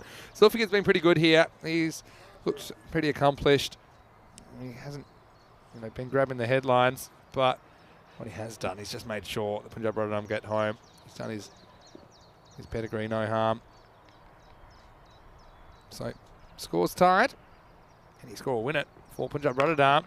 And Salarazai is going to do it here. Well, fitting that he hits the winning runs because he was pretty important first up in this contest. And so they are going to do it with an over and a half to spare. Punjab Rotterdam 75 off 8.3, defeating Sparta Cricket 74. Well, that makes Sparta 1 and 6, and they're going to have to pull off an absolute miracle. But it is possible in the second game of the day if they're going to sneak into the 4 at the expense of Sunderland, who I'm sure are watching pretty intently right now. But good credit to Punjab Rotterdam. I suppose the big story this morning as well, Tejaninda Manuru with a potential hamstring injury. And well done to the umpires. Everyone involved on day 5 in the opener. It is Punjab Rotterdam, that continue their good form. They're 4-3 now, and they'll be hoping for a spot in the top 2. Amadi, he was making things happen early. He put Punjab Rotterdam on the skids, and that was an absolute seed to get rid of Rahmat Zulfikar. Yeah, quality bowling. Got that one to deck away late. Took out the leg pole for his thankings. And, well, that brought Saqib Zulfikar to the crease. And he was well joined there by Kugyani, who played some gorgeous shots early. When he hits it, it stays hit. And he's really impressive. That was a very nice touch. So a little bit of a present from Yakub. Yeah, thank you to you, Salman. Wishing you all the best. Appreciated it.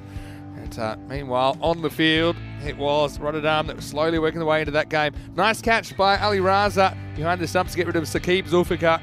And that was the second wicket for Amadi, who was doing his best to keep Sparta in the game. But he just felt 74 wasn't going to be enough to defend. As we saw, one Zulfikar replacing another. Assad came to the crease as he did a couple of boundaries early, getting off to a good start. Amadi was running out of bullets in the gun. And it was a counter-attack from Assad, you see, and then Bakari comes into the attack. He's a really important player, isn't he? But Yanni decided to go for him, but he was 6 and out. Ali Raza takes the catch. But still, just felt that Punjab Rotterdam, they were able to get those boundaries when they needed them to stay on course in the chase, and it's something that Sparta just didn't have enough of in their innings first up. Yeah, that long batting order and that batting strength ended up coming through, and they were really, really talented in the end, and well, can't take away from the effort of Sparta. They tried their best out there, especially Balwant Singh at deep square leg, couple of nice sliding stots, but overall not enough runs on the board. And Punjab, when you've got so many good batsmen, you only need 1 or 2 of them to click and then they'll get to the score. Yeah, that's exactly right. And we saw the left-hander Yasser Usman going after a couple. And you almost need to play perfect cricket, I think, to defend 74, especially against a batting lineup which has so many attacking options. Snoop took a wicket at the end. That was nice to see. As Bakari took the catch. A few running repairs. Samuel Salarazai came to the crease for the first time. Yeah, they were kicking their way to victory. Like you said, there were 4 leg byes there. There's one a bit later on. Chance going down late. Sandeep Sada wasn't able to hold on to that spicy chance. Bowling Singh came on for the 9th, but it would be unfinished as we get through just 3 deliveries before Punjab Rotterdam passed the score. And they do it, like I said, with 9 balls to spare. So Sparta, they'll have one more chance to book a place in the finals. Otherwise, potentially, this is their last game in this ECS, and it's coming up in around about 25 minutes. They have won the toss and elected to bowl first, so they'll know exactly what they have to do. Punjab Rotterdam will get the chance to bat the 10 overs. Let's see what they do with the order. I think Kugyani's been pretty good up the top. Rahmat Zulfikar, I mean, he's a very good player, but hasn't really clicked with the bat this week. They're listing Yasser Usman at 3. They've got a few options there. Tajanini Manuru, well, he is in the side, but he's listed right down the bottom. That's probably a sign that he's not in very good shape.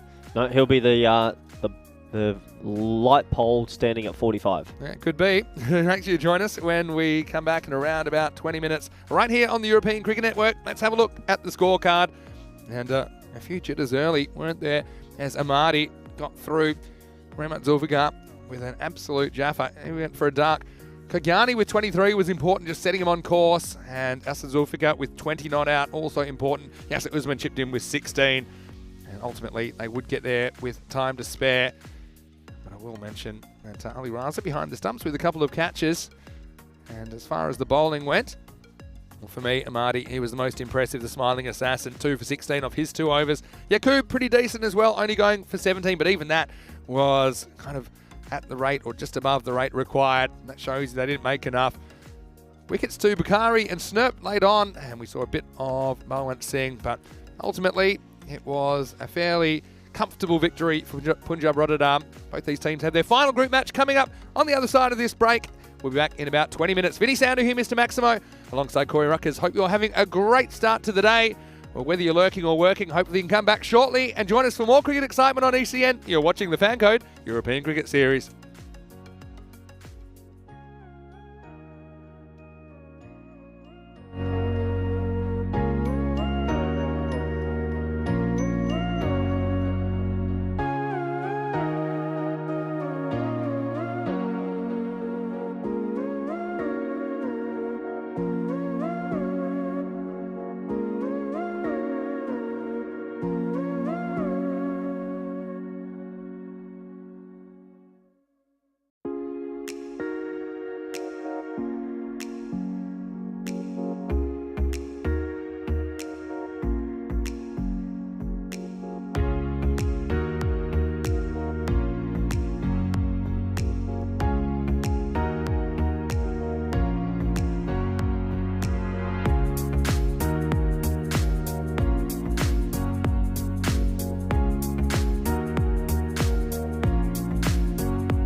Hello and welcome back to the Netherlands. One game down, still 3 matches to go, and now the return match between Punjab Rotterdam and Sparta. Well, it should be a very interesting match 18. I think these two teams, they both have a bit of firepower in their lineup. Let's go over to Sir Rob Kemming, who's with 2 captains for the coin toss. Het is jouw beurt. Kop is geroepen. Het is kop. Wij gaan bowlen.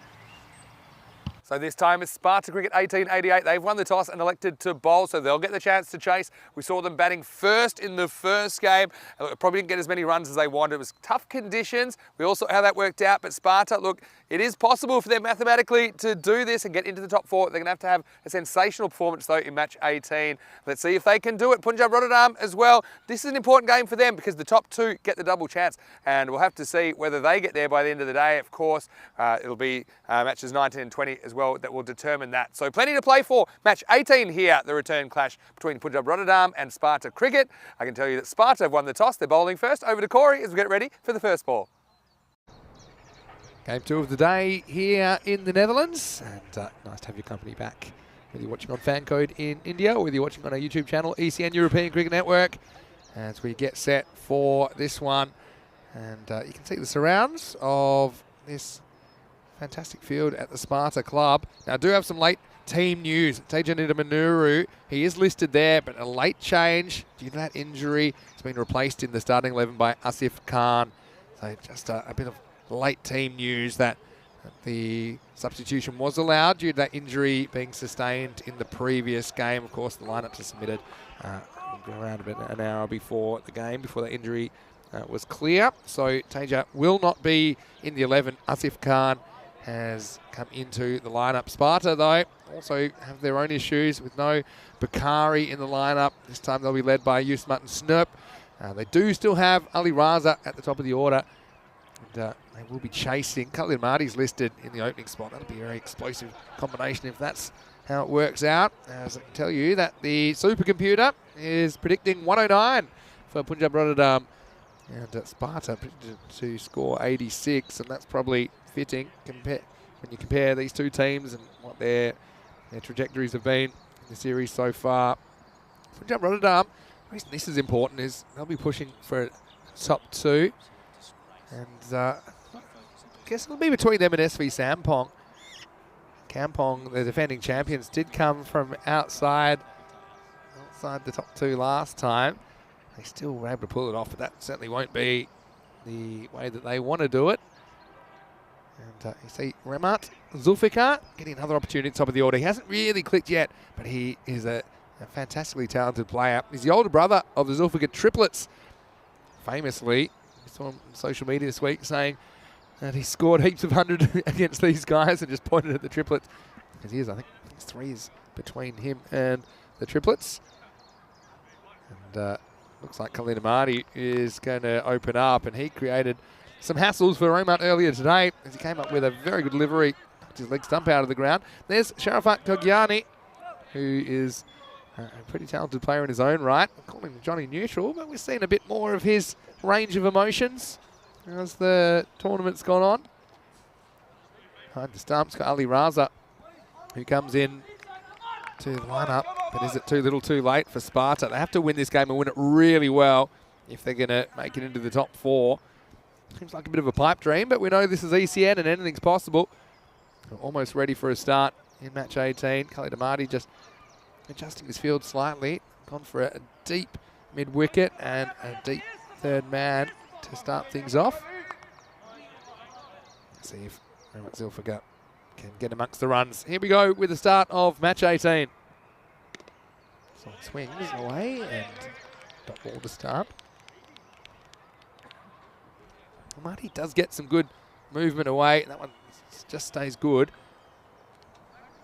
Any sound to him, Mr. Maximo, alongside me, Corey Ruckers. Corey, welcome back. And it's always nice to see some good contests. And I think Amadi versus these openers could be pretty fascinating. Yeah, absolutely. He's a dangerous bowler, but also these batsmen are dangerous batsmen. So should be a good little contest this. Looking forward to it.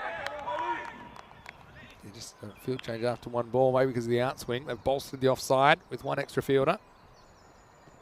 Yeah, nice looking shot straight to Danish Umar there. And that gets Rahmat Zulfikar off the mark in this clash.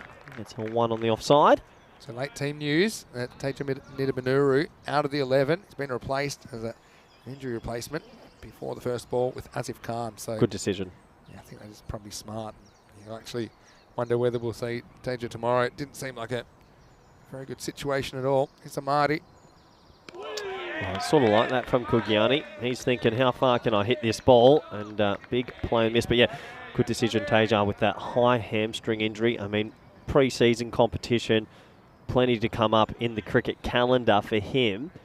Definitely no need to be out here and risk aggravating it further. Yeah, I agree with that. I think of the whole season. Nice looking shot. This time he gets a bit too straight. Whipped around the corner from Kugiani. He's a dangerous, dangerous player. 4 runs. Yeah, it's pretty good batting. But again, Amadi just giving him something he can work with there. In the hip, he just turns on it, uses the pace against Khalid. And the result is the first boundary of match number 18. Yep, gorgeous batting that. It's an on his hip. Tickles it round the corner. And he'll be pretty happy with that shot to get himself going. Khalid Amadi might go back to that slower ball soon. He loves bowling it. It's very difficult for the batsman to pick up.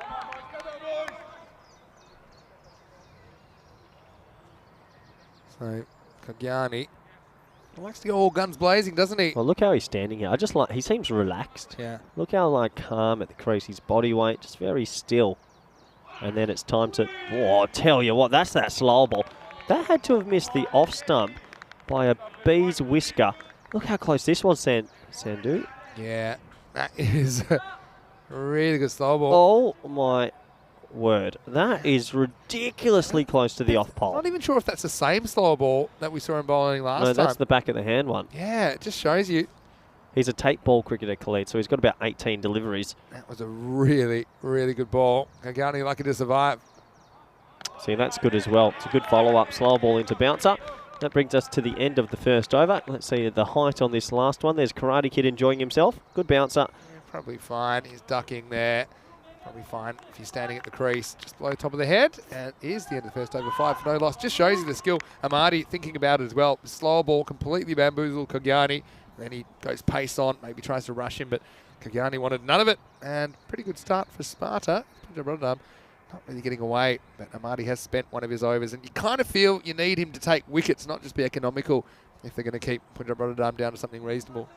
Yeah, absolutely. And they need to try and take a couple of early wickets if they can. Remit Zulfikar, he's on strike. He wants to get going in this competition. Facing Yaqub, the nicest smelling man in the Netherlands. Thank you again for the gift. This one gets a little bit too straight. They scamper for a dot ball. Ali Raza does the mopping up and a tame throwback, but he's getting the ball to move around, isn't he, Yaqub? Just that left to right curve. It's going well down the leg side. well, I know Remit Zulfikar likes that sort of sweep to the seam bowls. He might pull it out here. Oh, he doesn't, and that beats everything. Well, good delivery in the end. Could have easily been a wicket. It's going to go for 4 byes in the end, Vinny. Yeah, the swing does everybody here. It's not an easy take when it's so close to the stumps. See, Ali Razi's a very good keeper. He just doesn't cover the angle, so it becomes a bit of a spectator. So, yeah, frustrating. That's why you got to try and get the middle of your body behind that ball. So there's only one man behind square. It's 45, and that's the Karate Kid. There's only 3 on the leg side. I think he'll go with the swing here. Yep. Oh, Corey Lee. That's tickled around the corner. Just the single. Quite get the contact he wanted. Oh, there's Ivo Horweg passing it to the Karate Kid. Bit of Kung Fu Panda about that. Don't mind it. Yeah, but I think you could see with his footwork, the way he kind of skipped across to the left of your screen showed you he was trying to get the ball to the right of the screen. We identified there were a few more gaps in the field. Oh, so it's we now, is it, Vinny? I think I identified it. Are we? Kugiani. What can he do here? Well, he can play a nice looking drive into the offside. He'll just get a single and well, score ticking along nicely for Punjab at the moment. Yesterday, I threw back to you and you weren't here. Remember that yesterday? What do you mean? You said you had something to confess? Oh, yeah. Yeah. Yeah. You wouldn't, That's the honesty you wouldn't do policy. that again, though, would you? No, why? Just asking. Couple to come. Driven, or back foot punch, sorry. into the offside. Another single, so steady start. Yakub, I mean, look, he's a man that gave us a nice little bottle of perfume this morning. Little aftershave number, and good to see him doing so well. What a good man he is. Yeah, thank you to Luxury Fragrances for that. Luxury Appreciate Fragrances. Underscore. .nl. _ NL on Instagram. No, .nl, not underscore. Yeah, that's true. I think on Instagram might be underscore. You might be right, Corey. Short. Hoyt. There's a man out there. No, it's going to the right of him. It'll go for 4 in the end. So Kugyani gets the boundary off the over that they were looking for. There's the smiling assassin. He couldn't pull it back in. But at the end of 2 overs, it's 16 for none. Yeah, so boundary to finish. Amadi was hunting that, and he probably felt he could have done a little bit better. He swings the arm, but doesn't get there.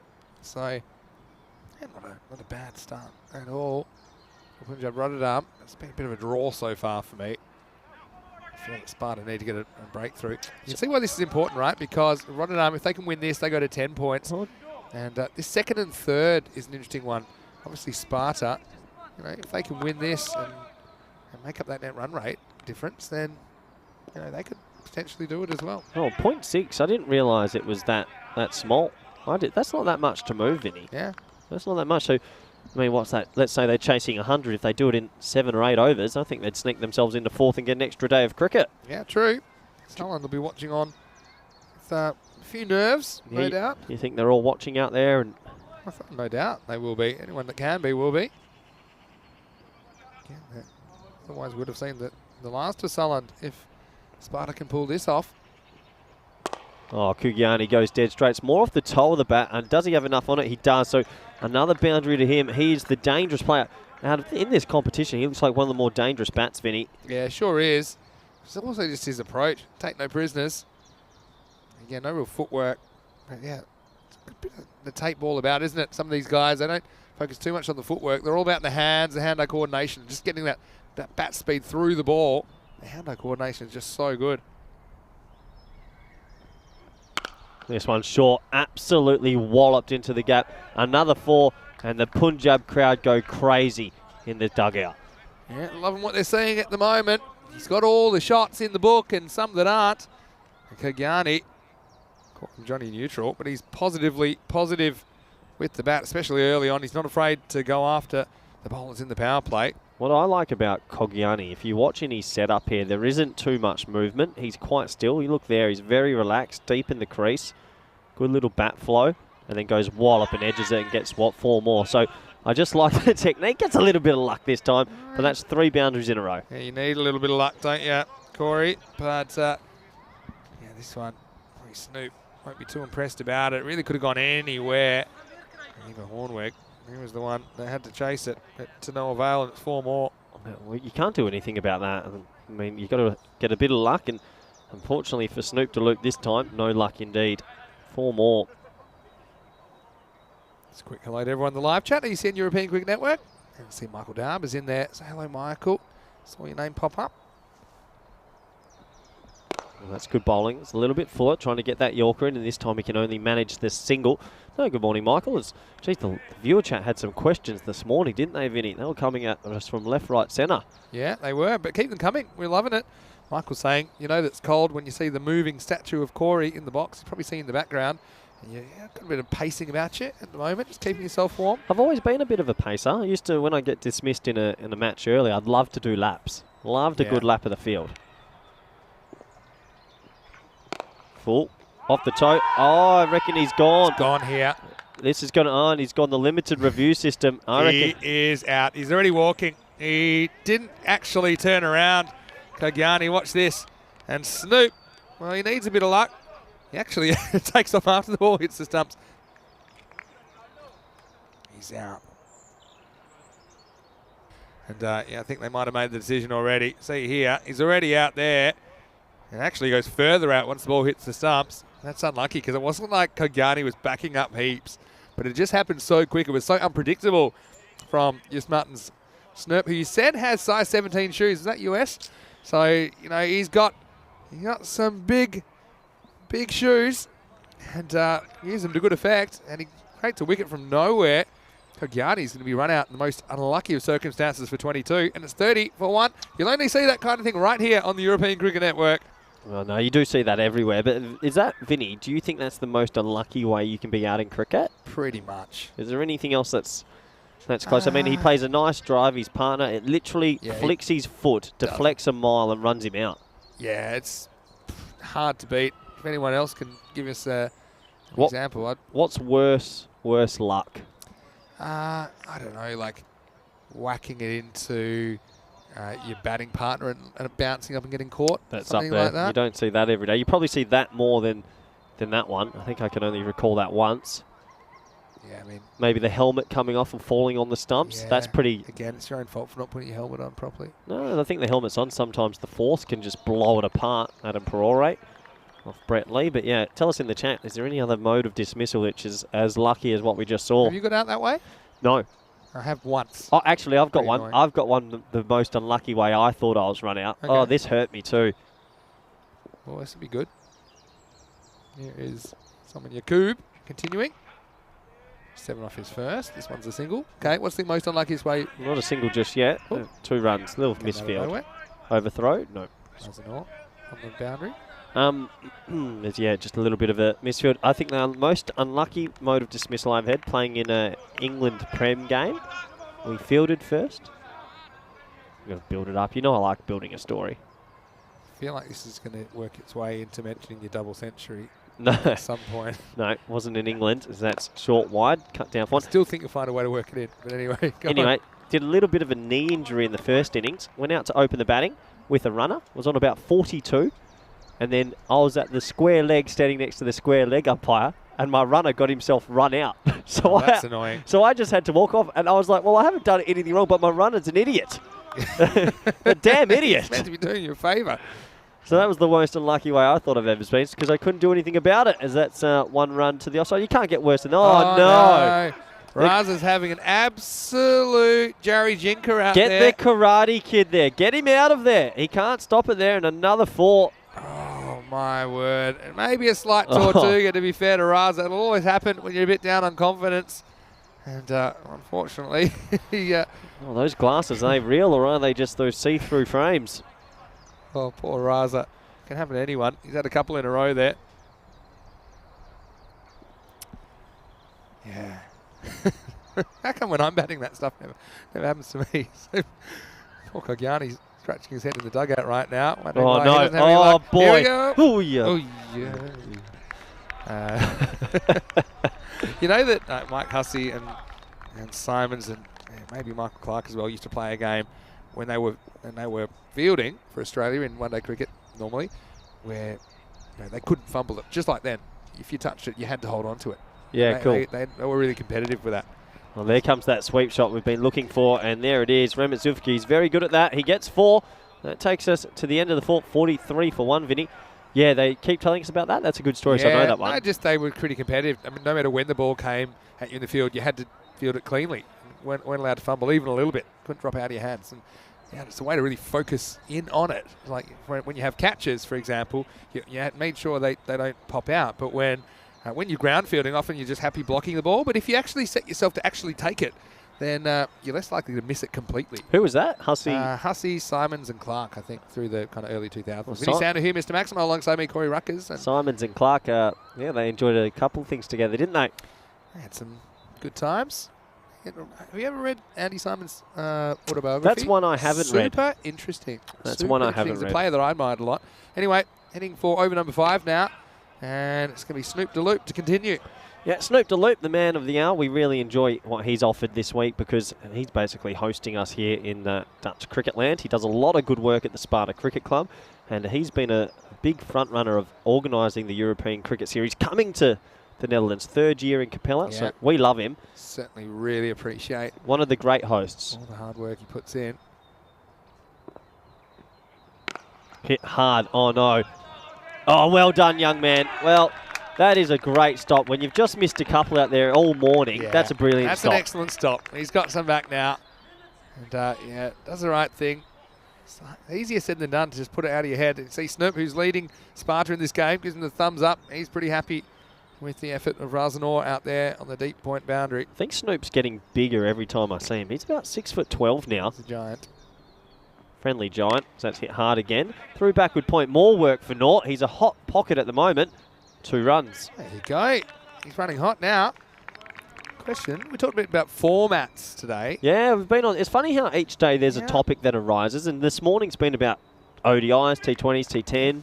Yeah, what's up? What's now? To Mandrake, saying with the evolution of T20 format, do you think that Test cricket can survive the next 10 years? Yes and no. It's probably not if it will, because I think it will. It's just in what shape will it be, I suppose, outside some of the top series. Well, speaking of top series, how about top shots? And this one's gone all the way up the hill. Well, thanks for coming, Maximo. Zulfikar goes crazy here. Saqib, he runs at it, but he keeps his shape, and that's a really nice shot.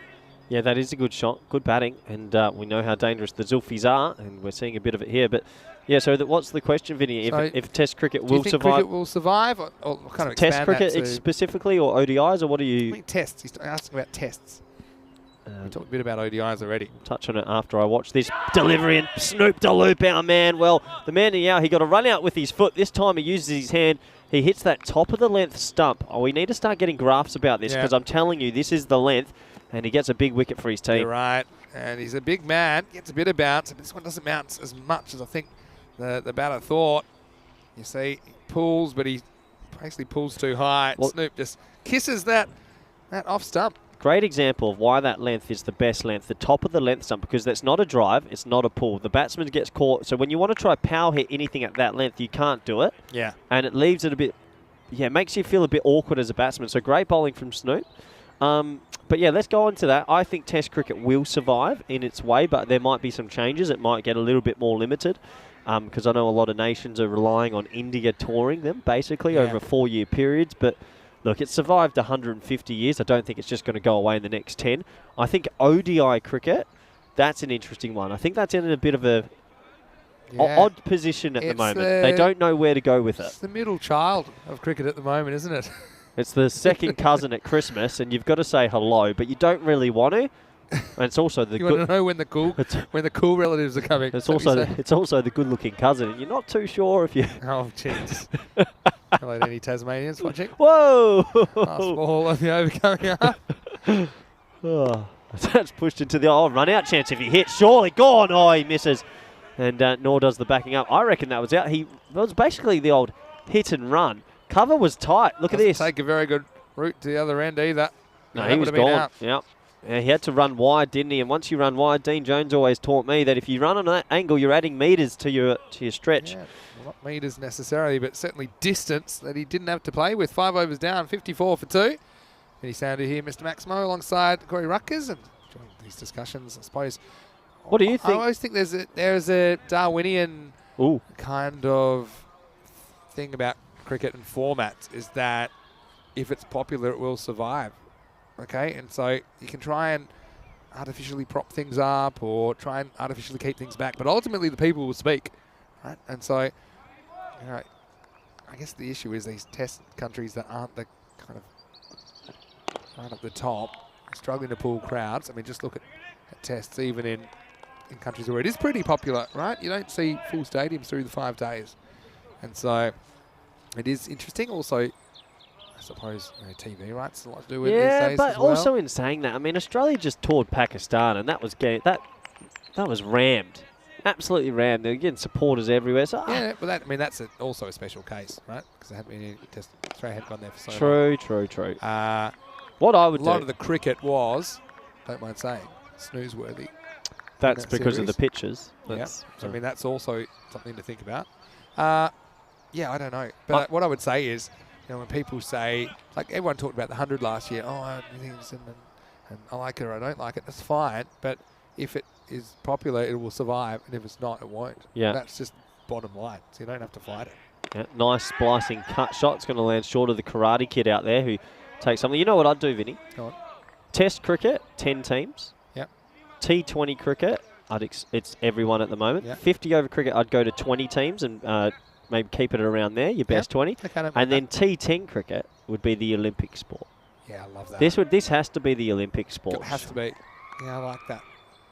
Absolutely. I can't see why not, as that's blocked into the offside. You can play series in the middle, however you like. Oh, of course. But this should be, look, I can see it now.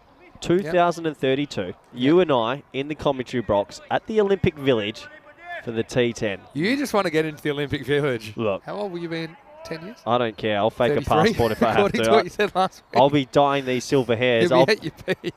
But imagine the European Cricket Network at the Olympics. Now you're talking. Nice. Swatted down the ground. 6 runs. And, well, Usman's been threatening this all tournament to have a really big game. Maybe this is the one. Yeah, just kind of swats this, doesn't he? Yep. Yes, here. Plays it on length. He's pretty still when he plays that. Gets plenty of power, gets the elevation. 6 runs. Yeah, really good shot. Eva Hornweg's into the attack now. That one disappears. I think the next thing for us is we'll end up expanding this to other countries, continents, Yeah. and then ECS abroad. from there, we just take our way into the Olympics. I reckon everyone would love that. And he comes again, short, pulled away, 4 runs. It's too short. Usman feasts on it. It's Good Friday after all. Good batting. It is, and that one's up in the woods. I mean, I think gets driven, so he goes a bit short of it. Doesn't get the line right at all. And it kind of sits up and asks to be hit. No protection back there. So 4 to finish the over. And it ends up going a little bit more expensively than I think that Ivo Hornweg wanted it to go. And so it's 68 for 2 after 6. And the robot popping up in the chat. Hello to the robot, saying Mandrake. And, saying to Mandrake. The robot's question is, can T20 survive the next 30 years when T10 is so good? But what I will say is this. Every time something new comes up in cricket, the establishment, quote unquote, will be like, this isn't good for cricket. This is the end of cricket as we know it. Yep. They said it about 60 over cricket back in the day. If you go back, say, 50 or 60 years, they said it about 50 over cricket essentially. They said it about 20 over cricket. They're saying about 10 over cricket. But essentially, the sport will continue to evolve. It has been for hundreds of years and will continue to. They probably said that overarm bowling was the death of cricket back in the 1860s. Right? So this is what you've got to realise, that the formats and the kind of conventions that are popular will essentially survive. And the batter won't survive here. Karate Kid action and immediate effect as he gets this one through Zulfiqar. Very first ball that he bowls. Oh, did you see the celebration, Vinny? You know he loves the celebration. He goes all the way to his teammates and he just starts polishing his shoes. Well, the Karate Kid lands a sumptuous Yorker. He doesn't know what to do there. He's a bit fizzed up. And then look at this. I hope we got it. He takes the old bandana off and watch this, a little bit of the old, bit of polish of the shoe. We didn't have to wait too long to celebrate, did he? Very first ball that he bowls today. I was wondering why we didn't see him in the last game, but he'll be pretty happy. He might have a slightly dirty headband after that as well, but regardless, it is Tom Hornweg that makes that breakthrough, 68 for 3. End of Zulfiqar. That's Remat Zulfiqar for 14. Liam Day in the chat maybe has just come out with the greatest comment he's ever said. What about a state-by-state ECS in the USA? We need more than you imagine helping me, because you'd be lost. What do you mean? There'll be some states where I'm having to get you out of jail. Look, in LA, you're going to need someone else to take over for me. That would be incredible. It would be like half ECS and half an episode of Cops. Bad boys. I'm just wondering how many times you're going to get out of the vehicle. You just see me in the paddy wagon coming to the game every day. Sorry, boys. Oh, that's funny. State by state. Okay, let's talk about some states in the US you'd like to go to. Houston, Texas. I'd be commentating in the cowboy hat. Hawaii's an obvious one. Oh, that's a state, right? Yeah, because I love your knowledge of this. Doesn't count. It's not on the mainland. It's like Tasmania. We're doing all 50. So 52. Give me... It's 50, don't you? It's 52. Do you want to have it? Okay, this is it's 52. Easy money coming up with Mr. Maximo and Corey. Shot. As, so you want to bet me that you think there's 52 states. I'm going to say there's 50. I'm basing this off a Simpsons episode I watched once. No, let's just hear it. So you're going to go with 52. I'll give you one more chance. 51. So your 51's your final answer? Yeah. I'm going to go with 50. This is for bragging rights. Can someone please Google it and tell us in the chat how many states of the USA there are currently, not counting the District of Columbia, which is where Washington Well, hold is. on. No, that's not a state. Here we go. Karate Kid again. He's done him! Well, the Karate Kid, watch this celebration. He's going to lose it here. What's he done this time? He doesn't know what to do because he's never taken 2 wickets in an over before. And he goes back to the one he did before. But he gives it a little kiss this time. And, yeah, you're right. He was perplexed. He was suspended in time, wasn't he? Tom Hornbeck, the Karate Kid. It's a double strike, double knockout. Yeah, well, he's keeping it simple. He gets full, he gets straight, and he gets 2. Well, right here, he's that pumped up that he goes, well, I've never had 2 wickets in an over before, so I've got to celebrate again. He takes the bandana off and then realises, I didn't prepare for a second celebration. So everyone's standing around, like no one went to him because they said he must have something good coming up here, but he had absolutely nothing, and he did not plan for 2 wickets. yeah, well, that's what you don't do, kids. You've got to be prepared for your celebration. So go home, practice your celebrations because you don't want to repeat the first one. I have a plan B. I mean, if he takes a third, what are we going to say? But my favourite bit of that is how nobody went to him. Everyone stayed a safe distance and say, all right, everyone, get ready for something good. Oh, I still like a little bit of a kiss. Yeah, a little His bit. own headband. What an over. So, yeah, it's been confirmed it was 51 states in the end, Vinny. I don't believe it is. Mandrake's thinking he'd be on half a dozen episodes of Court Camp. You know, like those TV court shows. Judge Judy. Yes, that style. I'd be on Jerry Springer after a couple of do you know what the biggest state is in USA? I don't know. Am I What's the biggest by area? Go on. Texas. You are incorrect. How about you in the chat? It's always a good quiz question. Oh, it's a bit of geography on a Friday morning. If you're gonna get on the US tour with us, then you have to get ready. He goes for the Yorker again, slips it down I'll the give it leg away. side. It's actually Alaska. Alaska is about 2.5 times bigger than Texas. You know that doesn't count. Alaska doesn't count as a state. I'll go and tell that to Alaskans. Yeah. Alaska is sold to the US from by Russia in I think it's the 1860s. So Alaska also has the westernmost point and the easternmost point in the USA. How's that possible, Corey? Brain teaser. Oh, you're just such a nerd sometimes as the Karate Kid comes in again, going for that Yorker, lands it again. What an over from Mr. Hornweg himself. Oh, I tell you what, he's had his wheat bix this morning. He's loving it, isn't he? 2 for 3. So Alaska has the very westernmost part, if you like, of Yeah, it's only Alaska is on the left of the kind of line that divides the western and eastern hemisphere. So technically, it's about as far east as you can possibly get. Yeah, it's 42 kilometres from Russia on one side. I know that. I read about that. Apparently, you can see it. Some US politicians think. Oh, hit down the ground. Khalid Amadi, one bounce. Plays the safe route. He pings it at the stumps. I like that. Why not?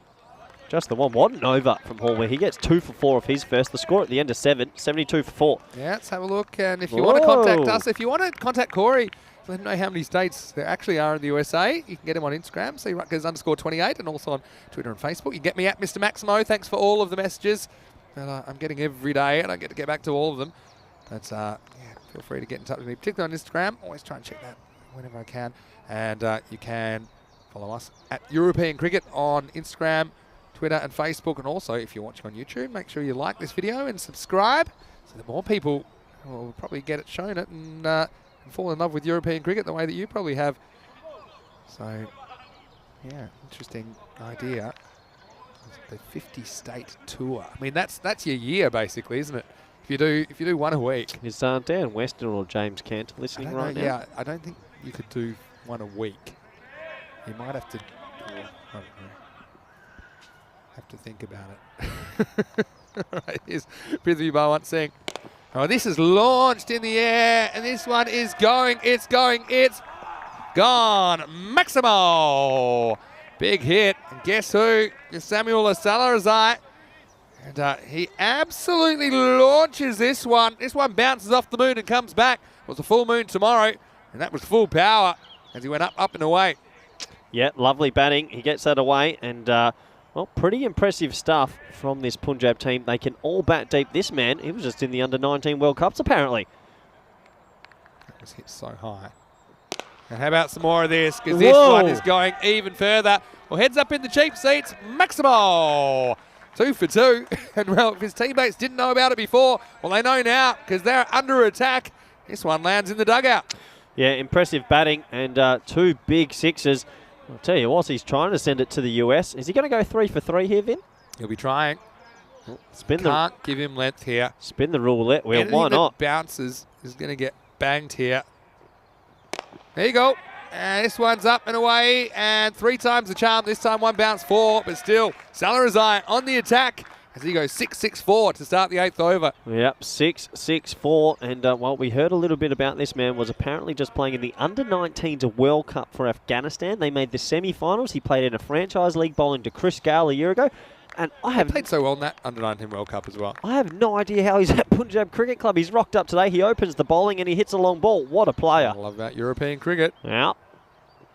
Oh, this time false shot, but he'll get away with it. This will be a test for the outfield. Top spin. And it will get there. So the over goes magical after only 4 balls. 20 come off the 8th. Well, Prithvi can't take a trick. This really could have gone anywhere. But look at that inside out kind of, I wouldn't say the full helicopter, but a bit of a flourish. Just gets it over the infield. Ultimately, it runs all the way to the rope. Oh, my word, this is impressive stuff. That one was a little bit more fortuitous, if I can say myself, but it doesn't matter how you get him. He's raced at 21 off 6. And I tell you what, he's looking good in that Teenage Mutant Ninja Turtles outfit. They're good kits, aren't they? They're easily the winners of the week of kit of the week. They look really good. Bauer seeing he's under the pump. Yeah, that's the wide. Yes, Big Merv taking his time. Yeah, so I'll Oh, move. okay. Just give me a second. But yeah, so I like that. No, in theory though, Yeah. we could take this abroad, right? In theory, there wouldn't be any issues Still if European we cricket. found a cricket federation that was said Well, I think when you've got to start thinking about. ICC recognised cricket team. So like Yeah, but okay, Argentina. for me, an obvious one, for example, would be Hong Kong. When I've set you off. Oh, How about some more? No ball called. Oh, this is no good. Corey's after it. Go, Corey! And he pulls out. Well, we know probably would have dropped it anyway. And this is big trouble. Big trouble for Prithvi because this one has gone to heaven. It's cost him 7. It's a no ball. It's a 6. It's a free hit coming up. Kira Sona Shaka Lagya. Corey went walkabout.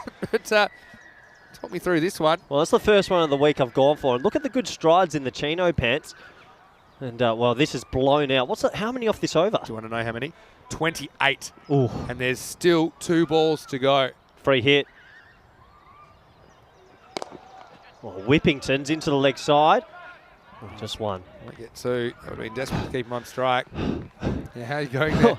That's the first bit of fitness I've done in a while. What I was going to say, when the hundreds come up during this over, is that we'd have the 9-week off season over December and January. Well, I can't see us having an off season forever. I think ultimately you're probably going to have to head out of Europe. probably going to have to go to Hong Kong then. I guess, bugger, we're going to have to go to Macau. Oh, shame. Hong Kong is one that kind of sticks out for me because I was a big fan of the Hong Kong Sixers. I was a big fan. Remember Rhino, Cambo actually commentated that one year.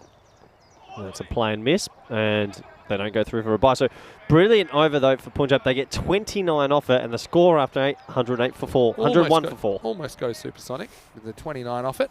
Well, yeah, I've got one for you. Go on. If we go to Hong Kong, I'll be at Sha Tin on a Wednesday night. Okay. Hong Kong races. Lots of places you could go. Singapore. Look, lots of places we could go, but it will always be European Cricket Series. Just be ECS abroad. What a time to be alive. There's Yeah, I am lot of cricket happening. I'm surprised we take an 8-week break. 'Cause, the viewers love it. The priority, obviously, is growing European cricket, but it's a form of cricket which has actually grown cricket essentially in Europe already with tangible effects. It's grown so quickly. But yeah, surely we can grow elsewhere. I agree. Maybe it's like an 8-week siesta where we do take it to another continent. That would be cool. That would be amazing. All right, Amadi is coming back. Just play and miss. Yeah, I reckon my leading one, if you said, Corey, we've got 8 weeks over the December-January break, we're going to Argentina. That would be my number one choice. Again, I'm only going to They do good pick things. places I think you've got a better than 50% chance of surviving. No, they do good cricket. Cricket Argentina Yeah, actually I do know. a lot of good stuff out Yeah, there. Andrew Elliott, he was umpiring for us ECS a couple of weeks ago. Oh, that is so high. That's got snow on it. There's no way. Can he get there? Good catch. That's a good catch by Yakub. That went absolute miles, and the man that smells good gave us a couple of bottles of perfume, gets the Shahid Afridi celebration out. Good catch. This is another snow bringer, isn't it? You know, we had the snow here a couple of weeks ago, and he goes miles in the air, full power, but he doesn't get the distance. All the distance is up and then down, which means it's really travelling when it comes down to Yakub, but takes a very, very good catch. But how about the cameo from Samuel Salarazai? It goes for 28 off just 10 balls. Punjab Rotterdam now, 101 for 5. And this is Azif Khan, who's coming as a last-minute replacement for Tejanita Manuru, wearing his 52 jersey. But Azif Khan will get an opportunity to bat. But I've got to say, it was a very good catch. And I'm talking a bit of physics now, and I've gone through geography. Now we're going through physics. The higher the ball goes up, the faster it's travelling when it comes down and reaches you, which means that it's easier to misjudge, because if you're in the wrong place, then the ball's travelling so fast you don't really have time to readjust. So that's what makes that such a good catch. Oh, wow. You've given me a bit of a brain aneurysm for the morning. Meters per second per second. It's the acceleration effect. Look, my mind's somewhere else at the moment. But here comes Khalid Amadi. Amadi does grab his wicket. Got him. That's the slow ball, straight one. And, well, Khan goes for the little cheeky ramp shot because there wasn't a fine leg in place. But Amadi, he's having a day out at the moment. He gets himself on a hat trick. Yeah, and that's a fairly good piece of bowling. I think he had a feeling. Kind of shows his hand a bit early here, Azif Khan, and he's going to try and ramp. So Amadi says, yeah, slow ball. Straight at the stumps. And also it means that there'd be no pace if he does hit it.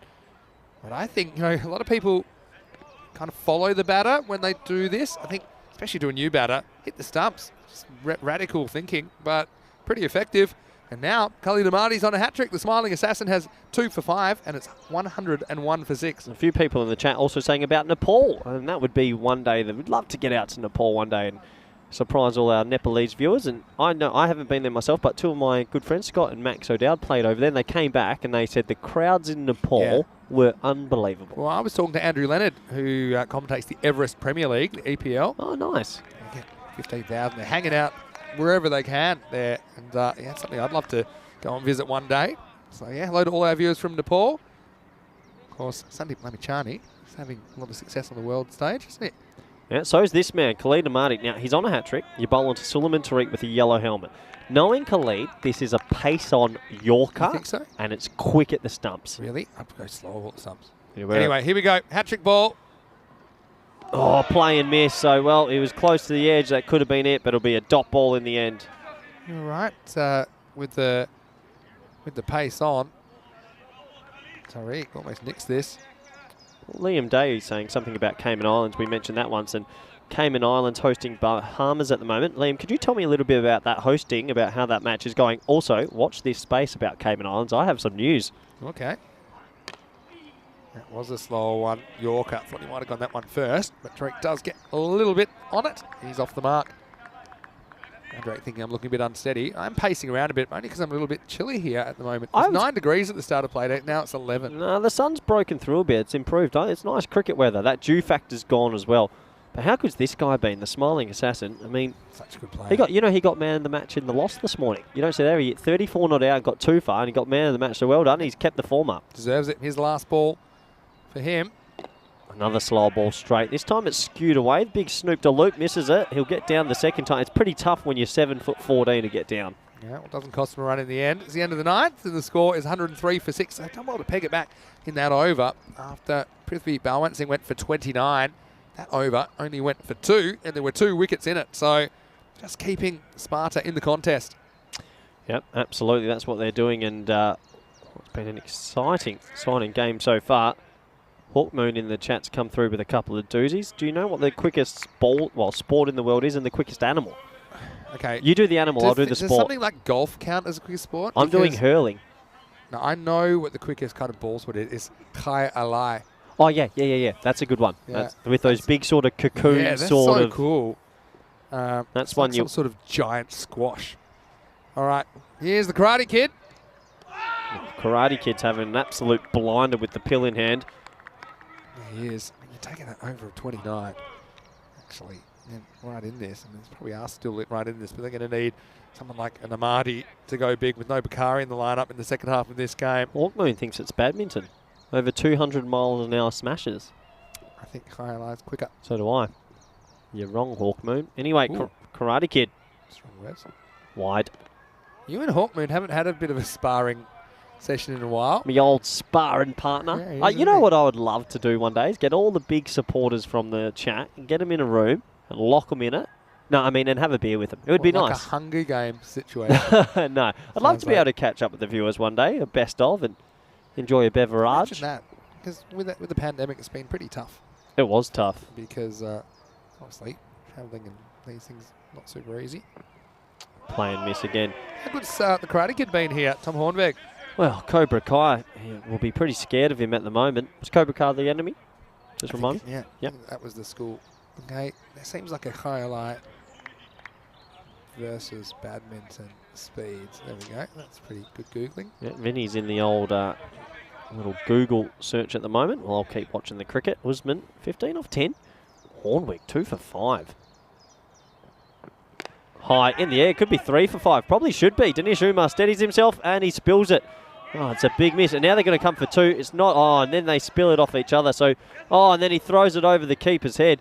Well. Good cricket. Not good cricket. And unfortunately, it's a miss.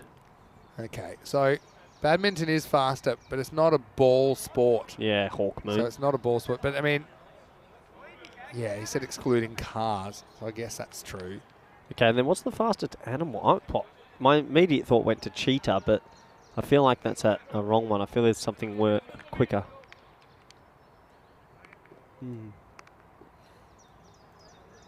Anyway, Hawk Moon. I mean, Hornwick. Hornwick bowlers hits down the ground for a single. Yakub coming around with Khalid Amadi. They double back for 2. It's not on, but it's a poor through back to the bowler, and they get 2 in the end. Golf's right up there as well.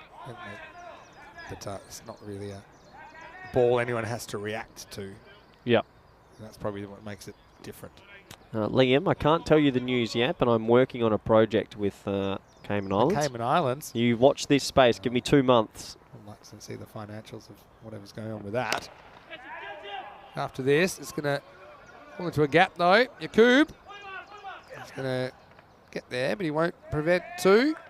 110 with 1 to go. Yep, pretty good score. I mean, that little cameo in the middle by Salarazai really got them ahead, but I think the Karate Kid, with the repetitive celebrations, can hold his head up high. He's bowled sensationally this Good chance morning. to get a wicket here. Last ball, you always are. And if he does, let's get a camera on him, because he's got 2 for 11. Pulled away. He won't get the wicket. It'll be a boundary instead.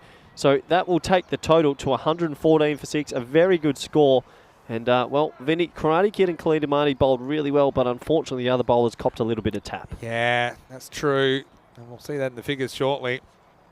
But I mean, it shows you what makes Punjab Rotterdam so dangerous. And they already know that without Nida Manuru in this game, but even without Sikandar Zulfikar as well, the fact that they all can attack. So despite losing 6 wickets, they still get 2. An above average score, it looks like, of 114. So when we return, Sparta Cricket trying to stay alive in the tournament. They'll have to make 115 in pretty quick time.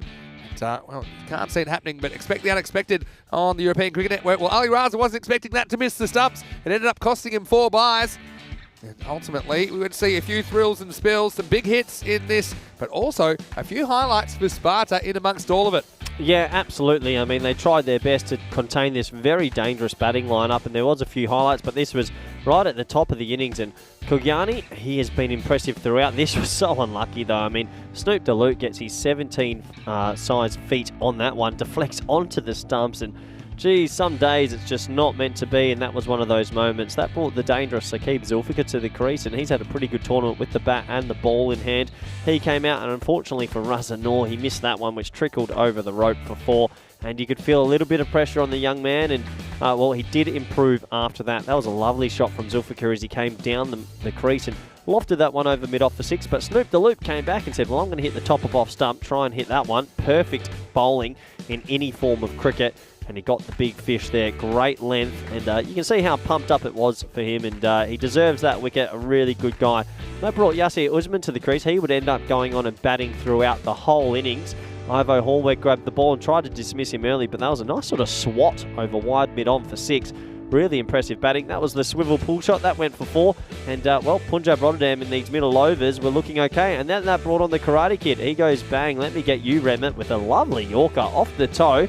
And deflecting onto the off stump, and then he thought, well, if I've hit you in the toe, I might polish my own shoes a little bit, because he gets Asad Zulfikar very next few balls, and he had 2 in the over, and it was quite funny because he didn't know how to celebrate the second time, and he thought, well, I'm going back to the traditional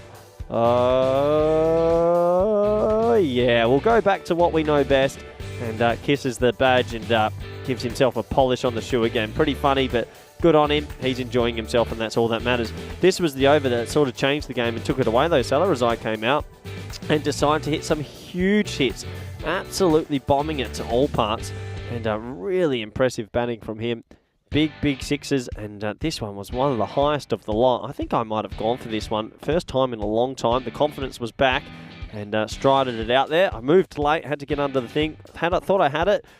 Not even close. And another six in what an over turned out to be. And until he was dismissed, Yaqub there with a really nice catch. That ball almost bringing down snow with it. It was a great over, which took this score up to something massive for Punjab. Khalid Ahmadi came back late, picked up himself up a couple of extra wickets right at the back end. And that one, you miss, I hit dead straight, and the front middle pole snapped in half. Suleiman Tariq, the captain, came out down the lower order to partner Usman, and Usman got the last ball away for a 4-through backward square. And it brought an end to a pretty eventful 10 overs. And well, you think Punjab, they'll still feel like they're a little bit ahead in this game. And we have a look at the scorecards for you now. Sparta Cricket Club, well, they're not out of it just yet. But Punjab, pretty impressive with the bat. Everyone sort of chipping in. 14 off 15 for Remit. Krugyani, 22 off 10. 15 off 7 for Zulfikar. Usman batting through for 25 off 14. And Salarazai with the impact innings, 28 off 10. Sensational striking at 280. 8 extras also helped a little bit.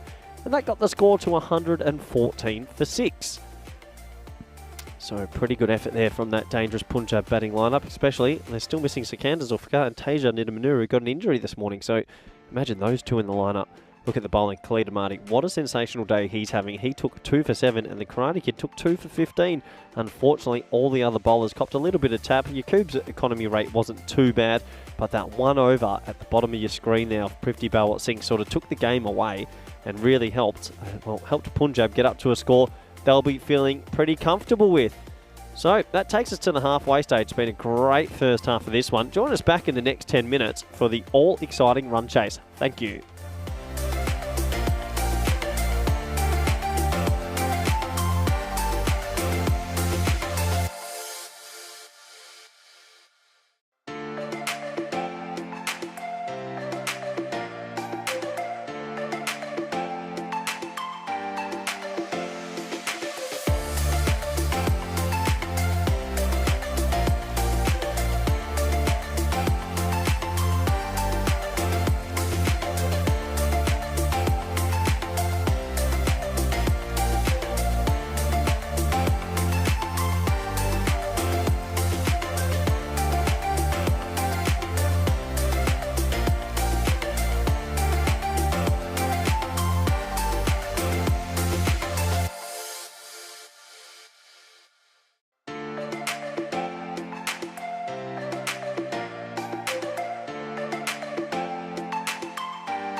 Hello and welcome back to the European Cricket Network. We're with the European Cricket Series at the moment. We're at the halfway stage of this T10 match between Sparta Cricket 1888 versus Punjab Rotterdam, the reigning champions in the top classer.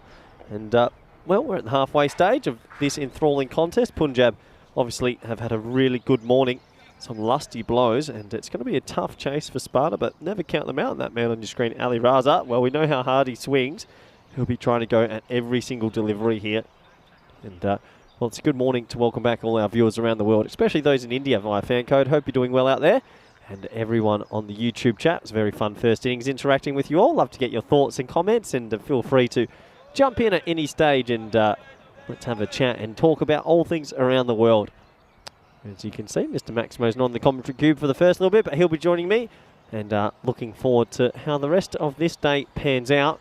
Plenty more cricket action coming your way. This is a good contest here. We've enjoyed this young, fast man who's going to come in with the new ball, Salarazite. He won the contest this morning against Ali Raza. Will he win the second? Here we go. No, it's high. It's in the air. It's in the commentary cube. It's going to land right next to me. 6 runs. Well, what a start by Ali Raza. He goes first ball 6. And, well, this is going to be a spicy contest to start. Look at this straight. A little bit fuller this time. And he gets every piece of that one, 6 runs. And there's me ducking for cover, just in case. Didn't see it at all. And the thing is, these two, both decent players. Salarazai this morning bowled all 12 balls to him and dismissed him for about 6 runs. So this time, Ali, he wants revenge. High in the air. Oh, is that gone for 6 as well? No, it's landed in no man's land. You could always tell he could be run out here. It's poor second, but it's a really bad throw. So he will get back for second. That was always going to be a short ball. See how he keeps his hands low? He was preparing for it. It still got pretty big on him. And maybe if they had the right field set, I think they should have had a deep backward square. They had a deep cover. Not too sure deep cover's really needed against Ali Raza. And definitely be having a deep backward square as well. So, 6 and a 2. Contest is on.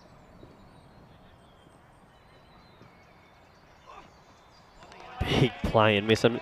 Well, that might give you a reason why I wouldn't have a deep cover. I can't see him playing a drive out there. It is going to be all or nothing. He's late on that. He's got a bit of speed, this young Salarazite. A lot to like. He was at the representing Afghanistan in the Under-19 World Cup. There's a lot to like about him. Good, strong action with a good head of hair. My word. And good contest. Young versus old. So the good thing about this is, you know, Ali's not going to mess around. This is going to be 4, 6 or out, I think. And it's the ladder. He absolutely rips his poles out. Oh boy, this kid's good. He's real good. They've found another star, have Punjab. That was sharp. And he got it to deck away. He's got a good smile on him as well. And, well, Ali Raza's been dismissed by the junior twice. Look at that, just decking away. He's just too quick. That is really good bowling. It's a wild shot. Ali's a better player than that. That's just a hoik. It sort of is the way he plays. And well bowled. Really good stuff.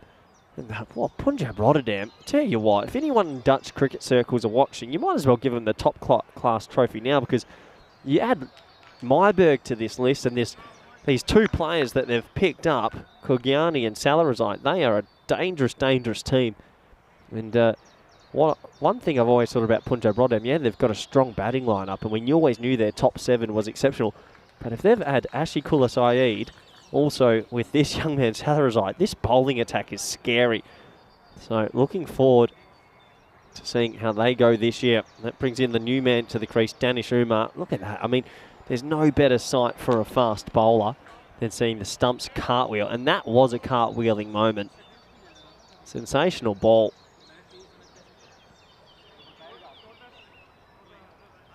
Anyway, he's going to get another opportunity here. Still 2 left in the first.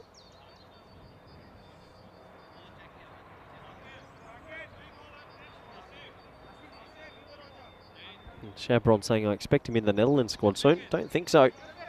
You have to live in the country for 3 years before you can qualify. Can't just be picked out of nowhere. Anyway, here he comes again.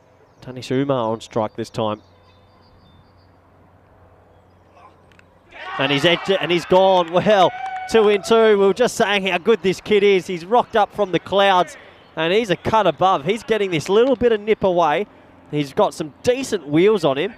My word, Salarazite. A lot to like about him. Punjab CC, they've found an absolute doozy. Easy catch for the wicketkeeper there. Moshin Bajwa. And, well, a little feather edge. Danish Umar goes for a golden globe. And, well, you don't want too many golden globes in your life, that's for sure. And he's on a hat-trick. It's going to bring Khalid Ahmadi out very early in this one. Sparta CC, their tournament life on the ropes. They're almost done here. If they don't get a win and a decent win, they're going to be knocked out, the hosts, and they'll be very disappointed with that. But wow, what a good cricketer he is. Great to watch, this young fast bowler. Look at this, angled in slight.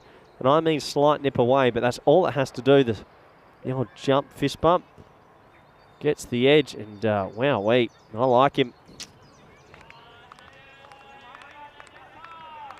Yeah, Mandrake in the chat. This kid is on fire. Yes, he's from Afghanistan. He wants to stay in the Netherlands. Well, he's found his new home. He's got 2 slips, tight mid-wicket, tight cover, backward point, hat-trick ball.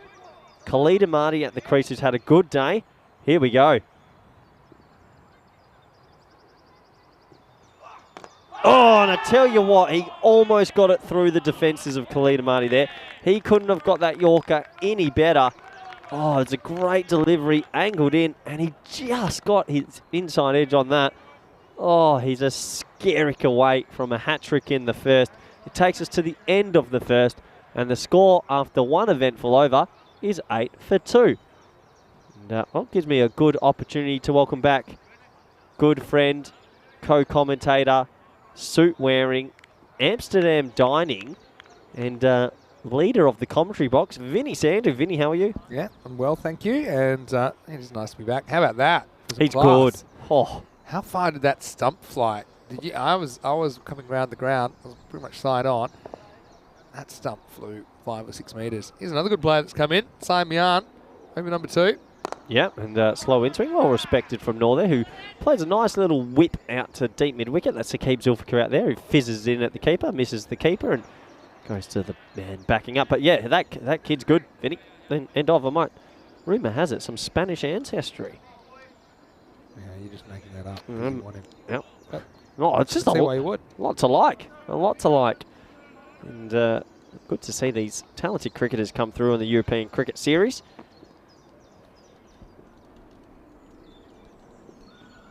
Khalid Ahmadi, though, he wants to stop this this procession from Punjab. Great fielding out there by the man of the hour. So he's going to keep that to 1. That's good fielding. Khalid Ahmadi, he is the key in this chase. And yeah, a few people in the chat saying he's played junior for Afghanistan. Yep, that's been informed to me this morning. And just surprised to see him rock up in the Netherlands. Yeah, happens. The world's getting small again, Corey. I like it. I've been everywhere this year. I love travel. Here we go again. Can mine get another wicket? In the air, nope. It lands into a big hole on the leg side. So just a single. Yeah, I mean, is there any way back from here? That's the question. Khalid Ahmadi's the way back. That was exactly what I was thinking. If they get Khalid Ahmadi out, game over for me. But if Khalid Ahmadi bats through, game back on. A lot of pressure, though, to do that. Expect the unexpected here on ECN. Oh, nice looking shot. He gives himself room and he splices it through extra cover. 4 runs, and maybe that's going to give Khalid Ahmadi a bit of energy and a bit of a positive flow for the Sparta batting lineup to get into this run chase. Yeah, they need to start somewhere. There's still plenty of balls left. You're relying on someone like an Ahmadi to go absolutely crazy. Yeah, he has to pull something out the hat. To win the battle with Saqib Zulfikar if he survives that long. In the middle overs as well with the spin. No, he's going to go after that as well.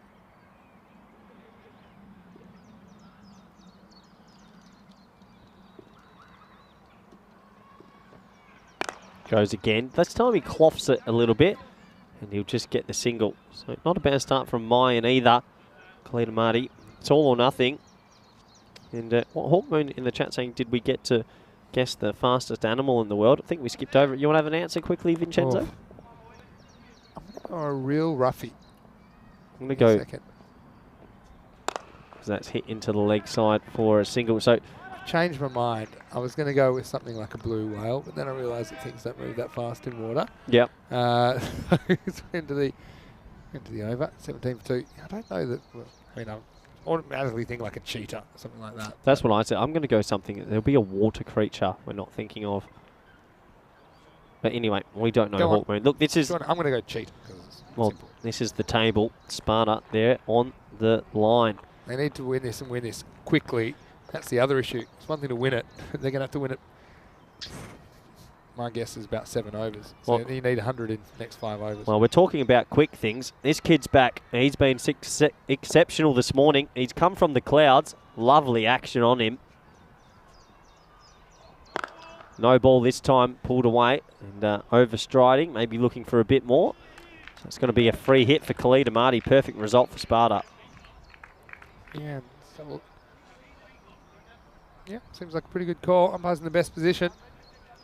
So free hit coming up. Chance for Amadi to attack. So looking at how he's gone this morning, this kid, he's going to dig this into the wicket and try to get it at an awkward height, I would suggest.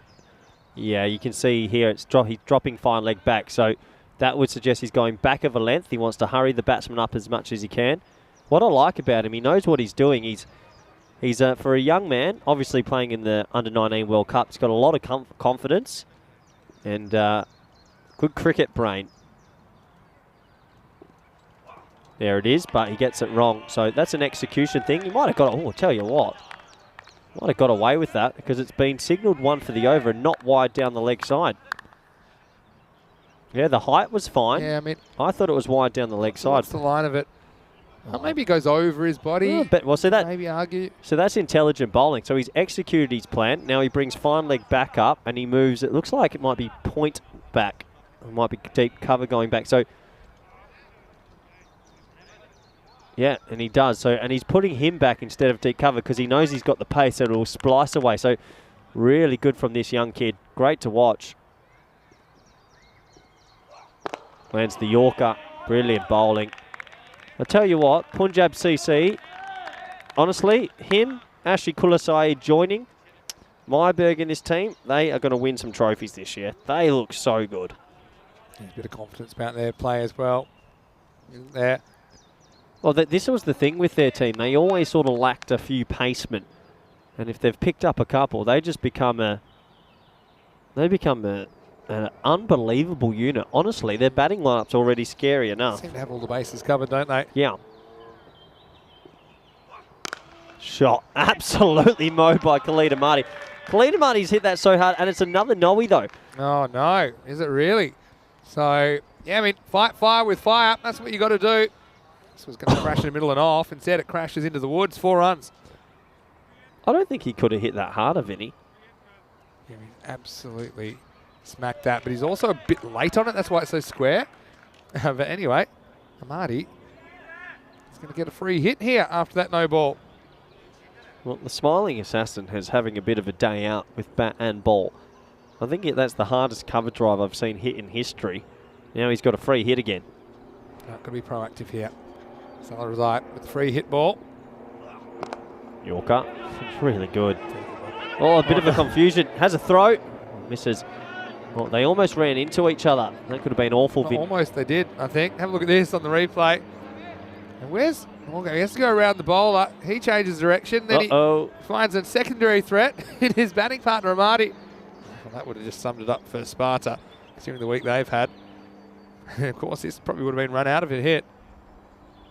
Maybe just gets home, but yeah. Weird. Happens. Well, still plenty of balls left in this over. This will test Noor out. Oh, inside edge, and it's going to go for floor. Well, classical leg glance, wasn't it, from Noor? That's what he'll tell you. Well, I think that was more inside edgy. Oh, this angle won't tell us too much, but hey, it doesn't matter how you get him. Well, credit to him. He doesn't rush at the ball. It is not inside edge, but he's just going to shape him to play that shot. But that's the thing. When you've got someone with such pace, I'm probably more likely to have a fine leg than the deep square. Someone like Noor hasn't really established the ability to pull effectively against the kind of pace that Salarazai is offering. Hindsight's 20/20. Always exciting to watch. All the raw talent on display. Goes for the Yorker. Misses it this time. Good work by the keeper to get enough palm on it. That's Bajwa. He's back behind the stumps after handing the glove to Asad Zulfikar. First game of the day. I think that Asad Zulfikar probably just maybe offers a bit more in the field than Bajwa. Yeah. In this format. Maybe they are enjoying sharing it as well. He has done the lion's share of the keeping, Bajwa, this week for Punjab Rotterdam. So still one to go for Stella Razai.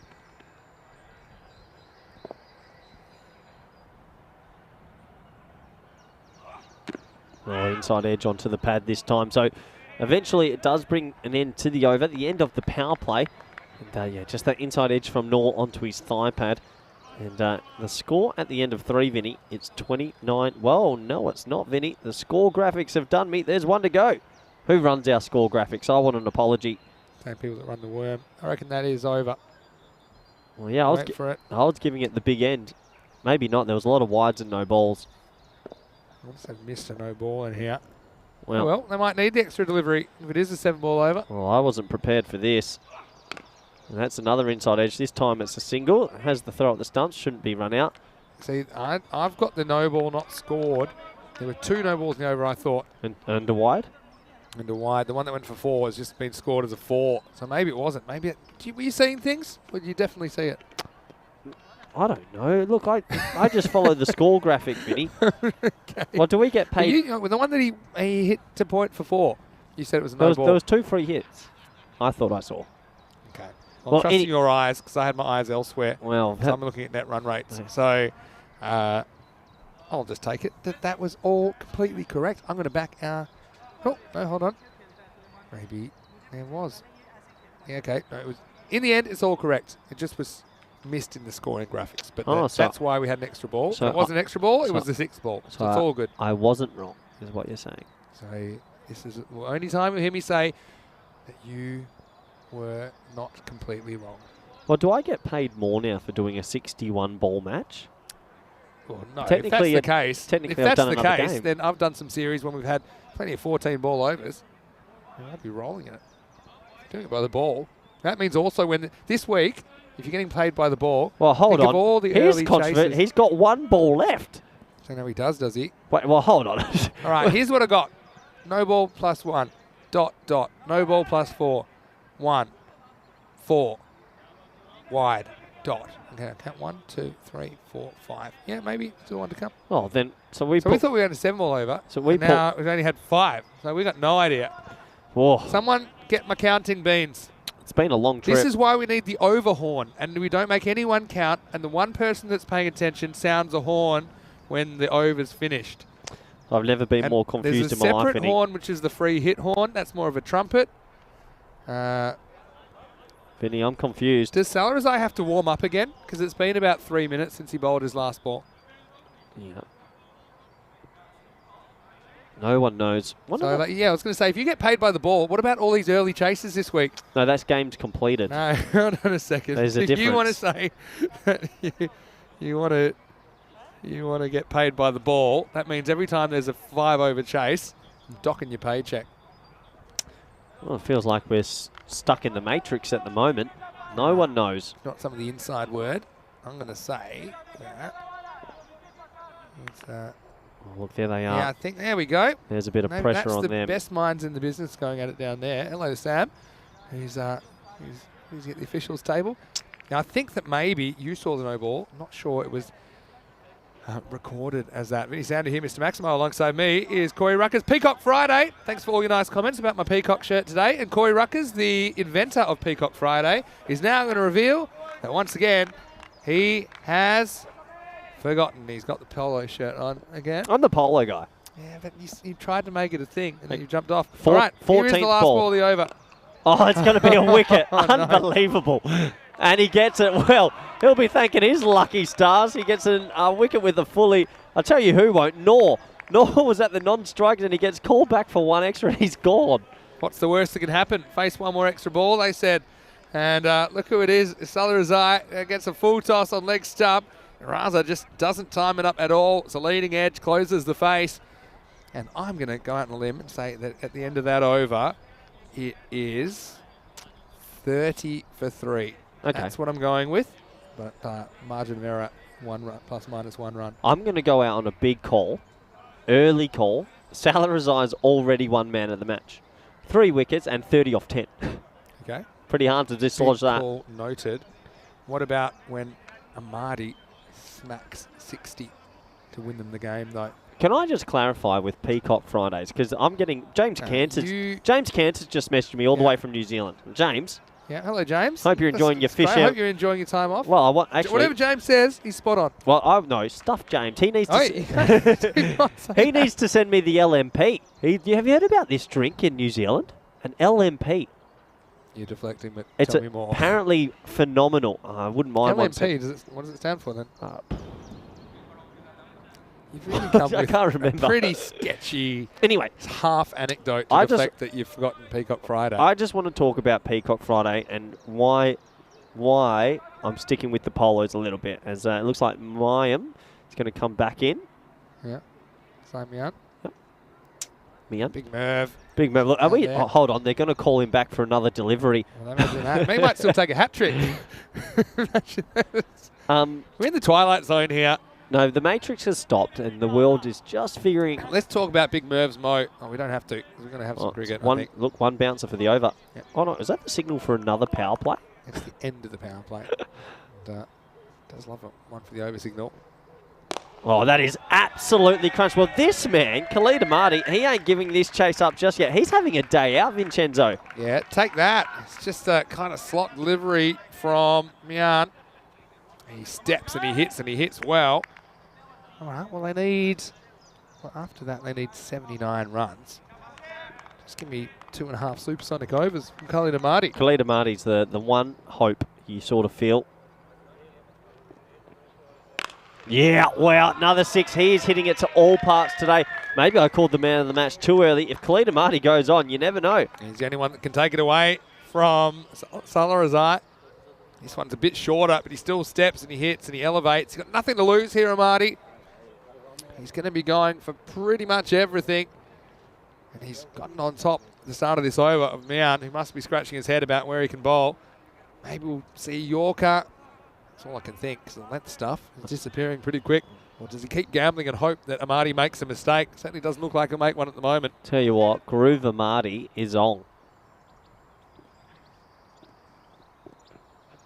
Oh, it's in the air. He's going to be dismissed. It should be caught. Oh, no. Well, 2 sixes, then the wicket. He'll be upset with that. I thought that could have gone as well. But well done to Mian, who kept his cool. Yeah, well, that's the thing. He bowls a similar kind of ball. Because it's such high-risk batting, when you're trying to hit everything for 6, a miss hit can also bring a wicket. So I know it sounds crazy, but all these kind of challenge balls, challenge length, I mean, that's another one he could hit out of the ground if he times it right, but he doesn't. So that's the other alternative to changing what you're doing, is just hoping for a mistake. And it does come. Well held by Bajwa. Bit of pressure on him, even though it was a regulation catch. But he ends the threat of Amadi, who falls, but not before a spirited 23 off 11. And he leaves his team at the precipice. It's 42 for 4. I've got breaking news. Okay. Tasia Nidamanuru has sent us a message. Yeah, okay. And, well, good to hear from him. And funny enough, he didn't even say me anything about his leg. He goes, LMP stands for Lemon and Perora, mate. It's a good drink, and it is made there in New Zealand, Perora area. So that is why... L and P. Okay, I thought you said LMP. I did say it. Oh, yeah, LMP. I did say M. That was a mistake. So good that. And then I've said to him, how's your leg? And he's just come back. It feels pretty bad, unfortunately, but he's going to see George the physio on Tuesday and see how it is. So good luck to him. Let's hope he's okay. George is the Dutch physio. So it's a bit of a good news, bad news situation. The well, good news is we now know about a delicious drink from New Zealand, and the bad news for Tasia. No, it must be. It's good news. If Tasia was in real strife, he wouldn't be texting us about soft drinks, would he? He's going to be fine. He's a strong boy. I'm going to make a call. He will debut for the Dutch this summer. Mark my words. Just some players have an air of class about them. Some of the shots he played this week were outstanding. Yeah, absolutely. That's one into the offside. And can I clarify for James Cantor, who's piping up about the Peacock Friday? I want to clarify this. I did start something saying Friday should be Peacock Fridays, but I am the only commentator that isn't sponsored by Stan Awuja. So how am I meant to produce so many Peacock shirts? Well, no. ask Stan. Well, you can ask. You're my boss. So is James. I obviously don't think you're worth using the wardrobe budget on just yet. Tough. So it's just Tough crowd. Just going to put it out there. Well, good fielding from Remet Zulfika. Has a shy. Good movement from the keeper, Bajwa. And that'll bring us to the end of a pretty eventful first 4 overs. The score's 43 for 4. There it is. Vinny Sander here, Mr. Maximo. Alongside me is Corey Ruckers. Well, mate, I do think you're always talking about these peacock shirts. Actually, never really following through with them. They are thin. Yeah. And I am temperamental. You No, can I'm a fair weather You commentator. can wear layers underneath, you know. I've got to say, big thank you to everyone that's joined us in the chat, ECN European Cricket Network today. We've loved your contribution. Keep the questions coming. I mean, that's one of the unique and special aspects about ECN, isn't it? That you can interact with us live on air. And it's not really like anything else in the world of sports broadcasting, so it makes our day really interesting. So make sure that you keep the chats going, and I'm looking forward to maybe hearing from a few more lurkers. You don't have to wait for the lurker call out. You can swing at any time. Talking about interaction, have the KCB put something on the social media yet? Unaware at the moment. I hope so. It's day 5. Takes 1 post. Anyway, Saqib Zulfika. Good leg spinner. Talented leg spinner. Yeah, you can see that he gets a lot of revs on it, doesn't he?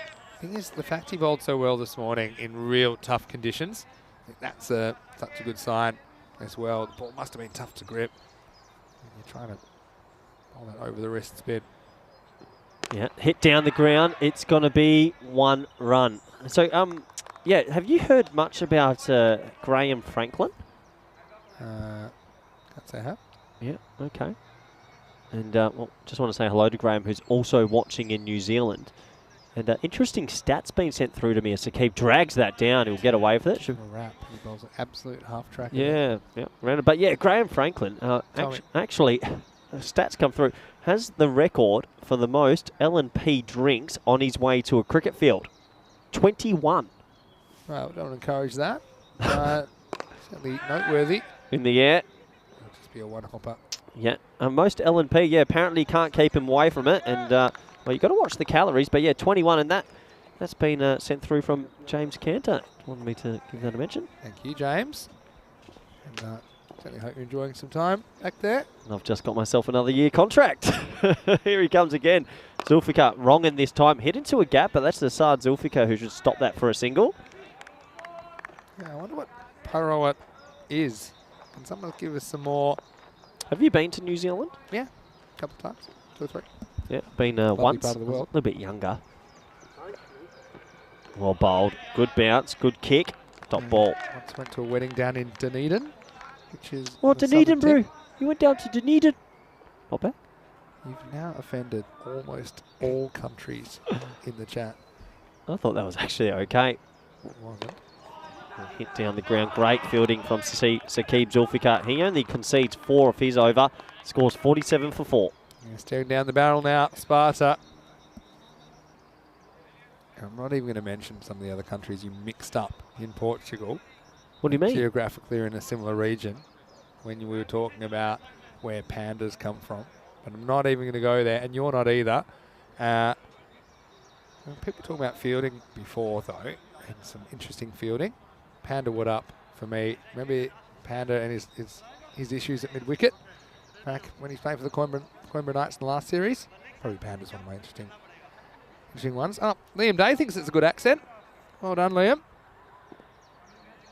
And so, Did you say well done, Liam? Right. Well done, Liam, for being so supportive. He's now deleted the comment. So he's also saying Pyroa is a town in the North Island where the drink is invented. Oh, okay, I get it. So it's lemon and Pyroa. So it's like lemon and a place. Still don't quite get it. It's like I assume it's some kind of fruit or flavour. Well, this is going to segue me into something that's more than important. I need to Google this. Now, there is a better drink in the world. All right. The Solo Thirst Crusher from back home was different gravy. Oh, I honestly... Not sponsored I'd put it... anyone, by the way. Thank you, Kookaburra. I would honestly pay a couple €100 to get one shipped over. I love the Solo Thirst Crusher. Solo is essentially a lemon squash drink. Which It's better. No, because I tell you what Solo did. Reinvented the wheel. They invented, or the first to use wider mouth kind of openings in the top of the can, right? Oh. So they would, and the slogan was light on the fizz so you can slam it down fast. And so, yeah, go on. Yeah, well, look, the Solo Thirst Crusher, whenever you drove through, got a KFC feed, you get the Zinger Burger. Not sponsored by KFC, by the way. Not yet. KFC, Zinger Burger, large fries, and then you get the Solo Thirst Crusher. It was a big, oh my, and you just squeezed it down you. The thing is, the ad had this guy that was kind of catching fish with a stick, and he was completely shirtless, and he would slam the Solo down, and probably half of it went straight down his chest. Oh. Very little of it was going in his mouth, but it was light on the fizz, so you could slam it down fast. So it was a slightly less fizzy lemon squash. I think we've got a slight connectivity issue here at the ground. That's why we've got a bit of a hold up. Yeah, absolutely. Well, this gives us good segue into all the little things we do miss from home. I had this chat with James Cantor as he tried to bury me in a bush somewhere in Malaga not long ago. But, yeah. Say a quick hello to Ucha, who's saying hello to me in the chat. Yeah, go on. So you try. What do you got going on so here? What are you up to? There's a couple of things that I need to get off my chest. Now, Solo I miss. Now, Kit Kat is an overrated chocolate. Now, the best ones I miss from home, Twix, Twirl. Can you remember a Twirl? Yeah, I love it. I did like Twirl. Do you I don't think you can say Kit Kat's overrated. It will keep its integrity to a degree. It's not in the top 5. If you dunk it in a cup of coffee. I think that's important. Do you remember a Cheesy Mite Scroll from Baker's Delight, 30 seconds in the microwave? You're being really specific to our Australian viewers at the moment. Also I'm sure they're appreciating it. Getting pretty hungry also. All right, here's Butty, and we're back on the field. Nice. Butty. With a dot. Cheesy Mite Scrolls, yeah, they're kind of a bit veggie Mite. Actually, the most common thing I do miss is just a normal 4 and 20 meat pie. Just a normal meat pie from Australia was different gravy. Yeah. I guess no one really knew what was in the meat pies. That's the issue. That's why they would call it a rat coffin. Oh, jeez. You ever heard of that? Oh. That's a real thing. Sorry for They would call these meat pies in Australia that you'd have it at the Australian football, and they'd say, "Yeah, get me another rat coffin, will you?" That is 100%. You've made that Think up. about that next time you do get back to Australia. You're an awful maybe human. for Christmas or something.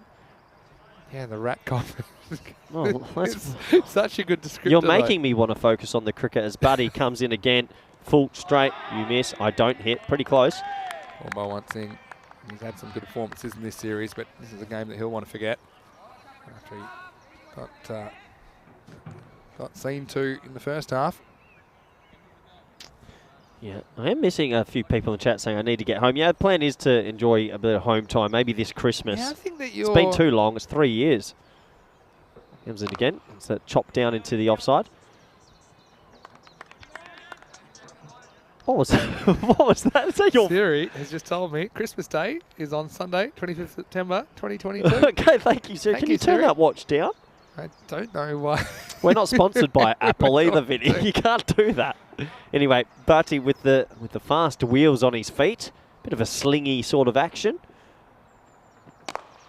Well, hit away nicely to deep cover. Did I tell you once on a flight, a member of the cabin crew was called Siri. Her name was Siri, actually. Here we go. Have a tough life these days. But yeah, some people like the old rat coffin. It's yeah. Liam Day saying you need some classic New Zealand pavlova for it. Yeah, maybe a bit homesick. Well, hold on. That is not New Zealand. That is Australian. He's gaslighting you here. You do not claim pavlova if you're a Kiwi. We invented the pav and the trifle. And every Christmas you have your turkey and then your pav and your trifle. Named after a Russian dancer, actually. Did you know that? Shock. Anyway, last ball of the 6th. Another Yorker dug out, and that will just be a single. So that does bring up the 50 for Sparta, but their tournament life, Vinny, it's almost all over. Yeah, but then the other thing to think about, flip the script, and Punjab Rotterdam, they are pushing for top 2. So they want to win this and win this well. Yep. Because Kampong will be kind of challenging them for that second spot, and the potential double chance. Zulfikar just 1 over for 4. Damage done early by Salarazai, wasn't it? 3 for 21. And Simon, he took 1 wicket, but Salarazai, he took an extra wicket when we thought his 2 overs had finished. He still had 1 in store. 50 for 4 now, off 6 overs. Well, people are saying we need to go home. That we do have quite a few Australians on the ECN network, don't we? It's quite an Aussie crew. It's a good time of the day, probably, in Australia to watch. Primetime viewing. High in the air. This should be caught, I think. Usman's a good fielder, and he takes it pretty comfortable indeed as well. The moment that hit the bat, he looks so calm, and that's a good catch. Yeah, he's just kind of lopes round, doesn't he? And, well, they're pretty happy with each other, and why not? I mean, it wasn't an easy catch. It was all about establishing the most efficient route to the ball, which he does. And he doesn't have to break stride. Handy bit of work. And so is another wicket that has fallen. The score is 50 for 5. Yeah, and that's going to bring a man to the crease that we really do appreciate. And just want to say our last thank you, because we might not see him in the tournament again. Yakub going to the crease. Thank you, mate. He surprised us this morning with a little bit of fragrance. Yes, we were very thankful. It's an unexpected gift. We do appreciate it. Yeah, very appreciative. So good luck to him, and really nice people out here playing Dutch cricket. Really nice people. Would agree with that. I mean, he's not expressly saying that Was he we saying smell that bad. But is he saying that we smell bad? Well, I don't know, but he did say that we'll get some long-lasting fragrances here, up to 48 hours, which is a pretty decent length of time. Maybe when we do our 48-hour T10 cricket marathon, we could put it on the start and see how we smell at the end. Wow, that needs That'd to be a real test. That needs to happen again as well, as that's the wrong in this time. Pushed into the offside, no run. Yeah, there's a couple of things that have been brought up, and yeah, the 48-hour charity show cricket bonanza has to happen. We need to go outside of Europe at least once. I think during maybe the F1 in Vegas next year might be a good shout. Yeah, I bet you'd like that. Yeah, I think everyone would like that. Keeb Zulfikar comes in again. But I've seen one comment in the chat which has actually really upset me. Okay. James Stewart's come in and said, Black Forest Tim Tams, you don't mess with the greats. You just go a plain old Tim Tam. Sometimes you have a little twist on it. That's like saying, what about peanut M&Ms? They're my favourite M&M. Not sponsored by M&M, by the way. What's the thing with this? You Can we not say brand? You're still allowed to have the original. They're allowed to try variations. I mean, I'm not going to go over the top and say that vanilla Coke is acceptable, which tastes like ear medicine. But I think stick with the classics. I can understand that. Oh, what a snaffle. That's and out. Yeah, he's pleased with himself. The inside. This is like a test cricket dismissal.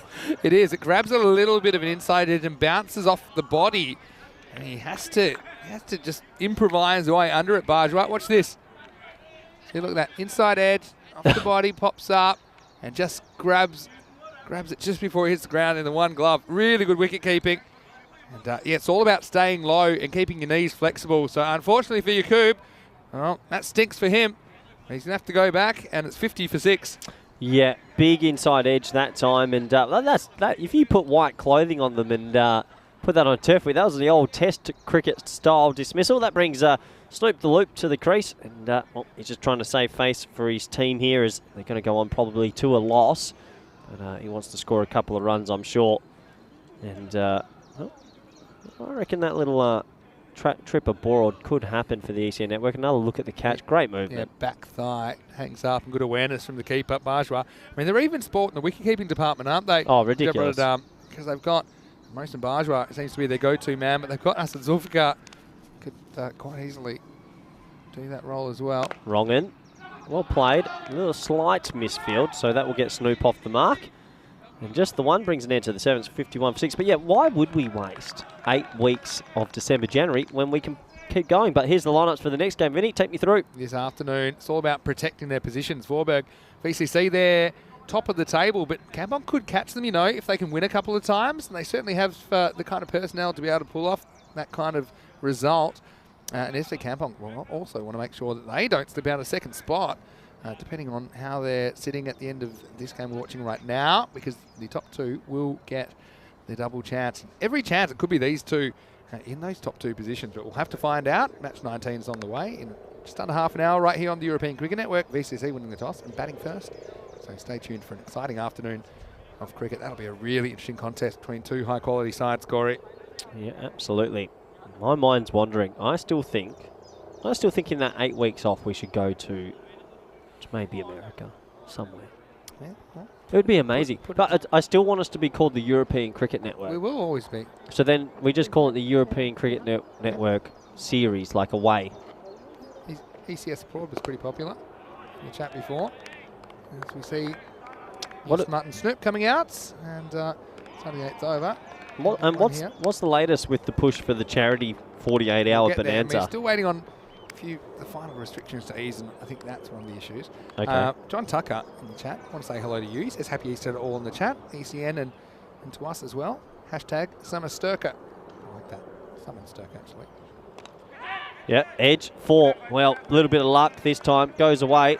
And 4 runs.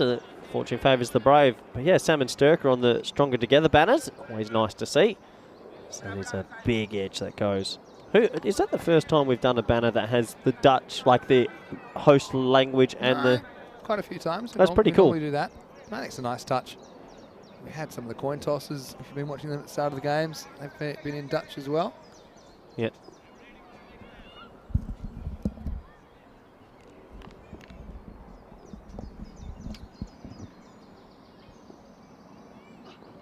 Not high in the air, should be caught, and it is caught. So a wicket for the Khan, who came in last minute due to the injury of Teja Nedamaniro, Asif Khan that is. He gets himself a wicket, good reward for coming in last minute. Yeah, nice work, and yeah, so he gets the ball. Good situation for him, and it's a fairly simple catch for Sharafat Kogiani.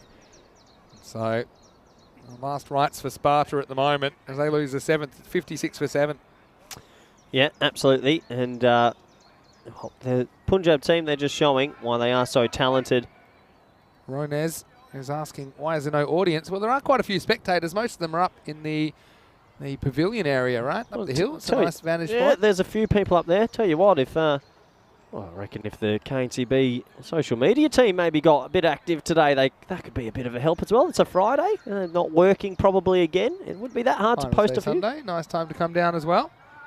It's yeah, of course, it's a working day here in the Netherlands, but we're looking at it's not a working day today. Right now.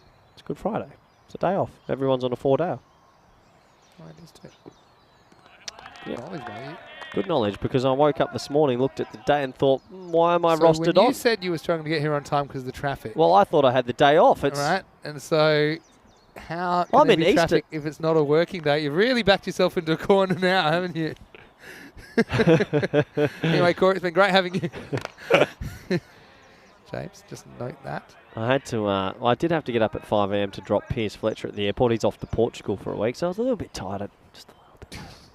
It's tough, innit? I've been on the road for 10 weeks straight. I'm here. aware of what it's like to be on the road for a long time. Actually, news coming through. Breaking news. Yeah, this is fake news, I can tell already. I know that tone. Hey, here's the last ball from Asif Khan in the 8th.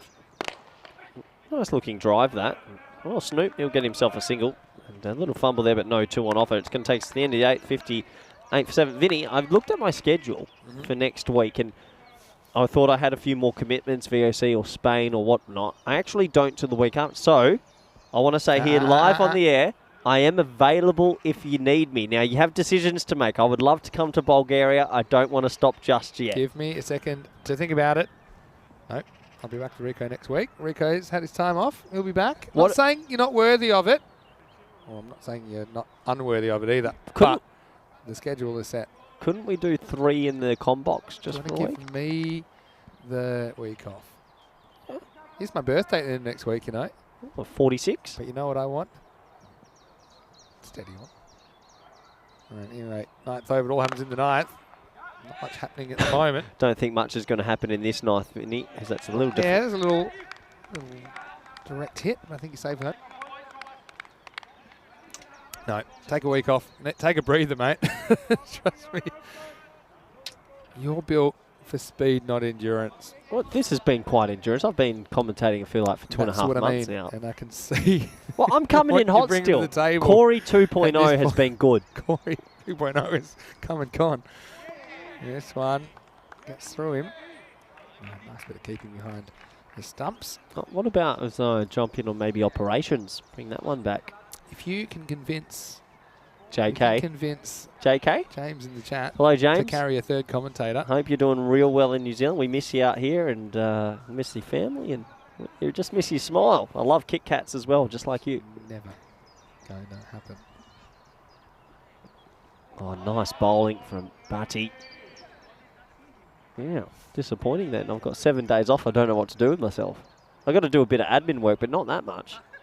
I'm sure maybe you can go back. I know they were pretty popular with the Portugal crew. Could head down there for a few days. I'm sure you can have a good time down there. I mean, you live in the Netherlands. I mean, there's heaps. You're really advertising your own country here that you have to spend a few days at home. Got the travel bug. It's a lot trying to get out.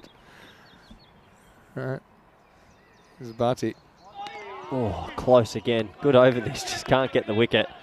Now, Maiden Waters comes through with a good one. I've got time to plan for my 250th, as That's true. You'll have 248 under your belt after this tournament. So that's a shame. And yeah, you know what would be a real shame if I didn't roster you on at all. At all. Just Well, building tension. Maybe, in 10 years or something. Sachin Tendulkar's highest test score, 248. Maybe we both go Good out. way to go out. No, I don't know. I think anything while you're here? You're already trying to announce my retirement 3 times during the series. I like that you says it all happens in the 9th. Not much has happened in this 9th, but no, 248 games. If you had told me a few years ago when I commentated 248 games of cricket, never would have guessed. But they all started in the Hanover hit-out in 2020. That was such a random... Around June or July? Yeah, Mogel's Kitchen. That's all I remember. It was unbelievable. And the little Binky bar. Oh, the cricket was alright as well. You did that one on your own back then, I assume? Actually, James helped a bit? James helped a bit. He took me out there. I caught a train during Corona. It was a great... It's such an irony that James will determine your future. Anyway, up to 9 overs. It is 59 for 7. Sparta. Oh, let's talk a bit about the hosts for a second. Really have enjoyed the way that, as a club, they've gotten behind this tournament. And obviously, we want to show high-quality cricket from the Netherlands and show the best that Netherlands has to offer. And I think we've been working towards that this week. When you look at the 5 clubs involved, some of the players involved, obviously Sparta had to use a variety of players. They'll be disappointed they're going to finish with just the 1 win in the series. Just lacked consistency, unfortunately. And yeah, it's gracious hosts, but yeah, they won't make it through this time. Lacks the depth, particularly with the bat, I think, to get those scores on the board to defend. Yeah, all their overseas players come this week as well.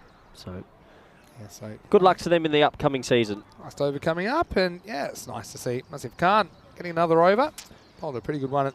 Well, I'm sure he would have got the shock of his life this morning. Probably would have got a call at about 10. Said Tasia Nidamannuru's injured. You got to get out here. The phone would have rung, and he got himself here. Yeah, get down here. Nice looking shot that, and from Snoop. And they should double back for 2 if they're quick enough. Yeah, they do. Suleiman Tariq, this could be a run out though. Oh, Ivo Hallweg might be gone. He wasn't. Out. Oh, yeah, Merv. Big Merv with the signal. That was a really good limited review system signal. Let's have a look. He caught the first half of it there, but first, let's have a look. And tell you what, I'm pretty confident just eyeballing this one from about 70 metres away. This is going to be out. He is... Yeah, he's gone here. Gone. Yeah. It's just out. Did we get Big Merv with the signal here? I don't know if we get look at him. all of Merv's signal, but it's a pretty good one. Look there at he is. Oh, no. And, here we go. Right. Oh, don't get it there. There we go. I saw it live. It was good. Yeah, I like that. I like that that's become a staple of the ECN network, the Big L. Yeah. I still think the limited review system's better than the full system. It's quick, because the full system takes people look at it for 2 minutes. We are in, out, and it's a quick decision. Yeah, I suppose we don't have ball tracking, which takes time and stuff. It can be quicker.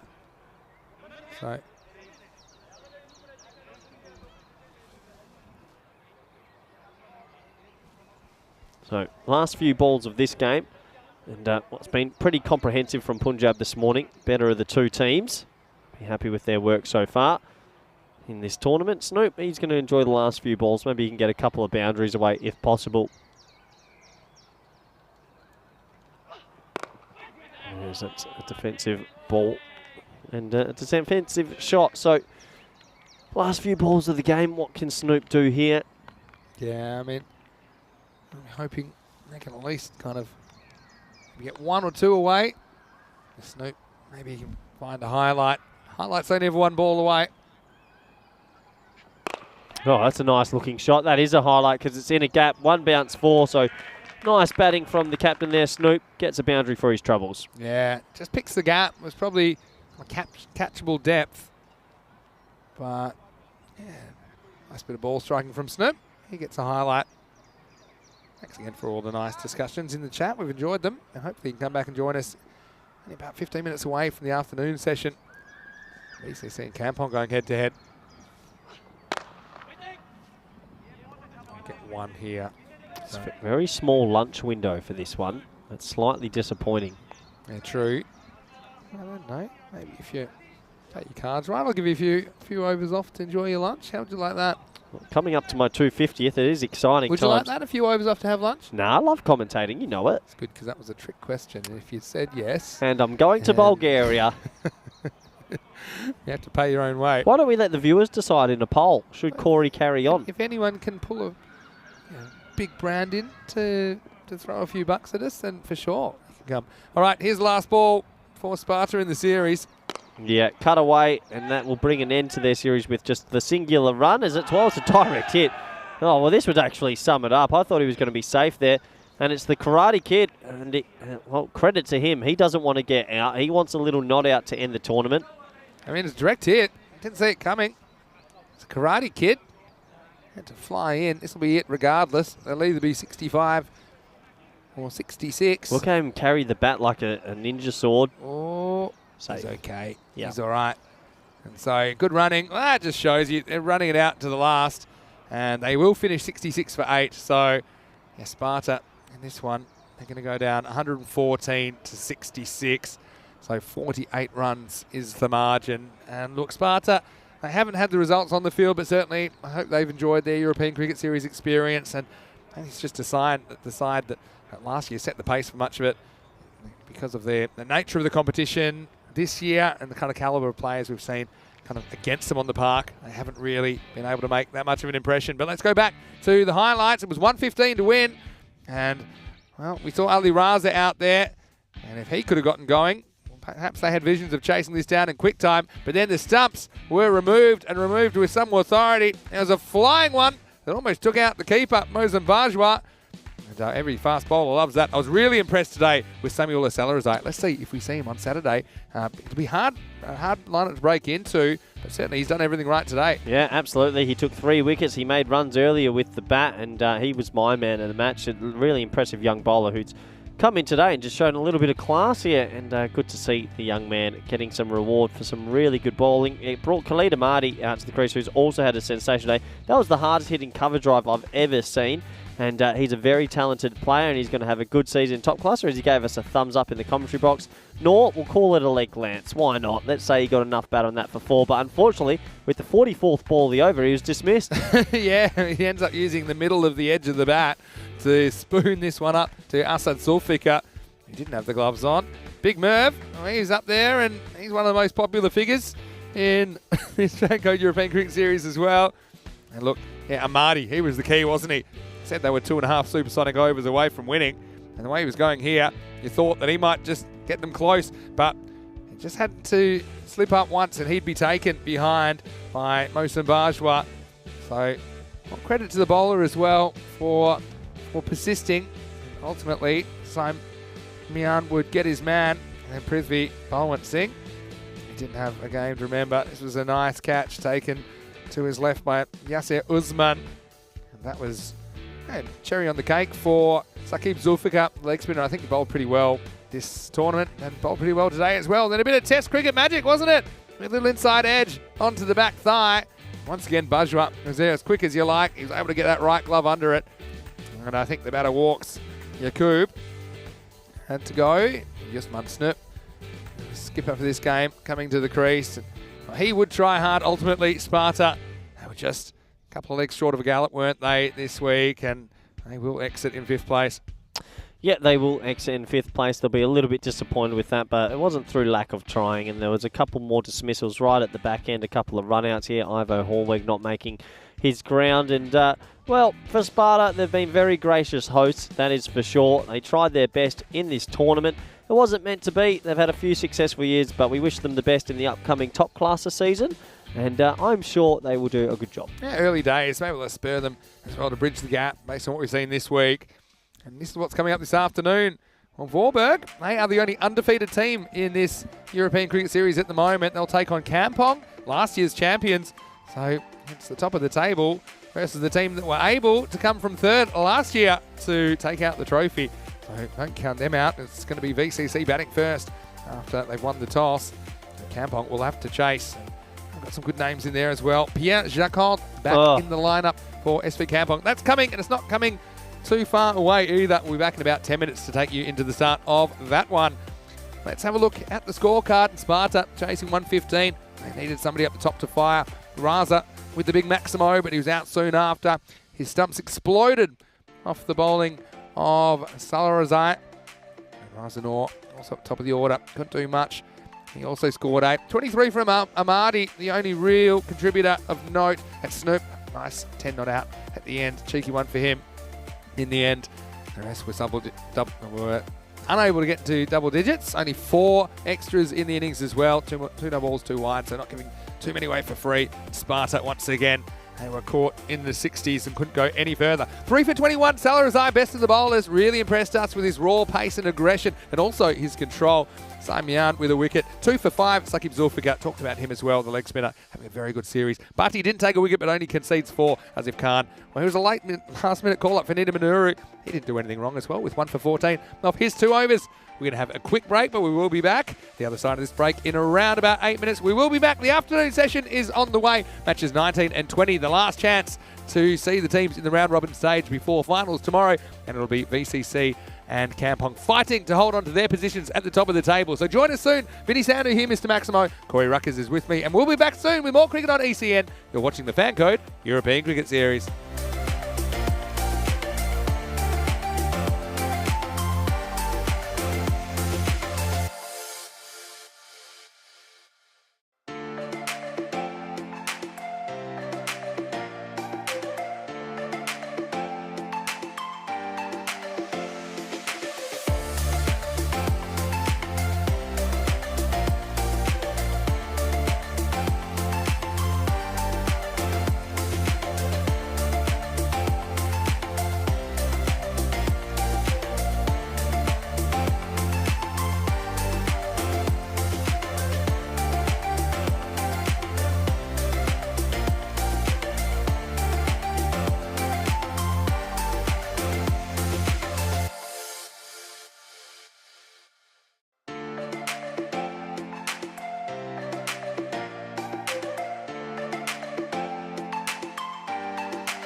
Hello and welcome back to the Netherlands. We're halfway through day 5 and we have matches 19 and 20 still to come, the final round robin matches. And we're starting with match 19. It's Voorburg. VCC, they're here, they're taking on SV Kampong. Let's head out to the middle where the two captains are with the tournament referee, Sir Rob Kemming. Heads. Heads is called. It is tails. Thank God, we're betting first, thank you. So Viv Kingma, he was standing in at the toss. He wins it and he says, well, we would really like to bat. Felt that Viv really wanted to win that toss. He does. And so VCC, they will get the chance to set the pace in match 19. And look, this clash, it's all about these two teams protecting their positions because VCC, if they were to lose both these games, potentially they could lose top spot. For SV Kampong, they'll want to secure their place in the top 2 because, of course, the top 2 teams will get the double chance tomorrow on finals day. So the very good chance these two teams will meet tomorrow. I'm sure they'll want to establish some dominance this afternoon in the final session of the round robin stage. So let's go over to Corey Ruckers, who's in the commentary box and the news from the toss. In match number 19, VCC, they won the toss. They're batting first. Over to you. Let's play some cricket. Thank you very much, Vinny Sandhu. Welcome back, everyone around the world. More T10 action coming your way. This time it's going to be VCC versus Kampong. Looking forward to this match, and you can see their beautiful sunny day. The sun's peered out from behind the clouds now, and a gorgeous backdrop and gorgeous cricket field here in Rotterdam, Netherlands, in Capella. This is where Sparta Cricket host all their matches. So let's have a look at the lineups in this one. Voorburg undefeated, but let's be honest, there's some big names missing. No Bustalada, no Ahmeds, Musa Ahmed and Shariz Ahmed, so it gives an opportunity to Sajid Kamal, who's going to come in on his debut, and Atif Zakar as well down the bottom. We look at Kampong. We know that top 3 is dangerous. Let's talk about Pierre Jacod and Curtin Nana. Very good, durable cricketers that offer a bit of everything. If those two can add to the top 3, I'm tipping Kampong for a sweep this afternoon. I think they might win both. And the expected score's 103 versus 92. Supercomputer, it's usually thereabouts. So let's see if it gets it right this game.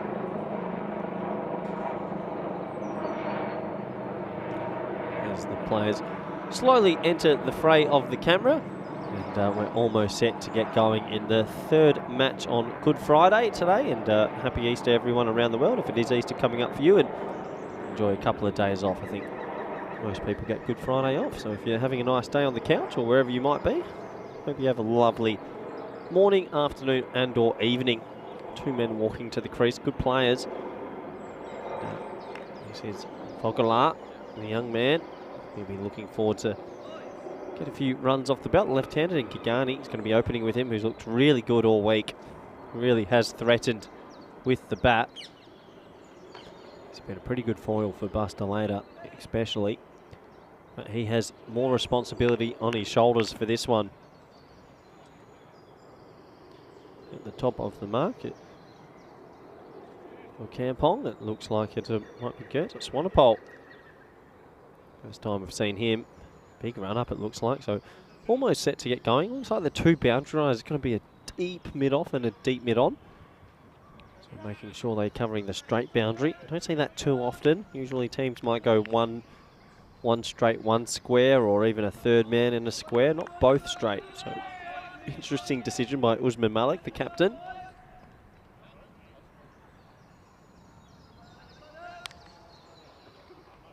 So almost set to go. Here we go. First ball in match 3 on this lovely sunny Friday. No ball. Well, not a great way to start. Front foot, no ball. And we haven't seen much of him all week, and that's just a bit of rustiness probably coming in. We have a closer look here. Yeah, I think that's clear and concise. So signalled by Tyrone Peters. The call was made very early. So going to start this game in a bit peculiar fashion. A little bit of a no ball free hit.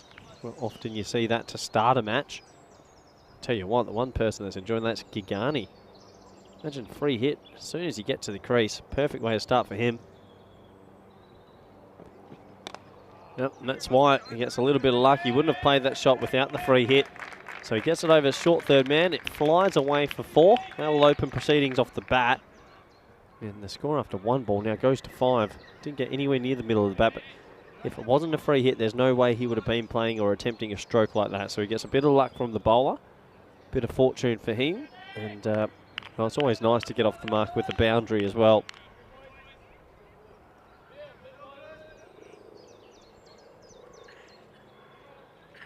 So Swanapole, tall bowler. It's like a bit of outswing as well. That's a better delivery, good length. Well played by Gagani, respectfully played. Oh, I just have a feeling Kampong, they might do the goods here today. Pierce Fletcher in the chat. Morning, Pierce, or afternoon, wherever you are in the world now. Gert Swanepoel and Samir Butt are in the KNCB under-17, so nice to see more Dutch representation. And enjoy your holiday, Pierce. I'm glad you're tuning in all the way from Faro in Portugal, as that's pulled into the leg side. Well fielded. Oh, it's a run-out chance if he hits. Oh, he misses. That would have been the old diamond duck for Vogala. He got a bit lucky there. He was backing up too far. And it was a good bit of fielding. I reckon that's Tushar Bakri out there. Picked it up in one foul swoop. Just couldn't hit the timber. Top ball.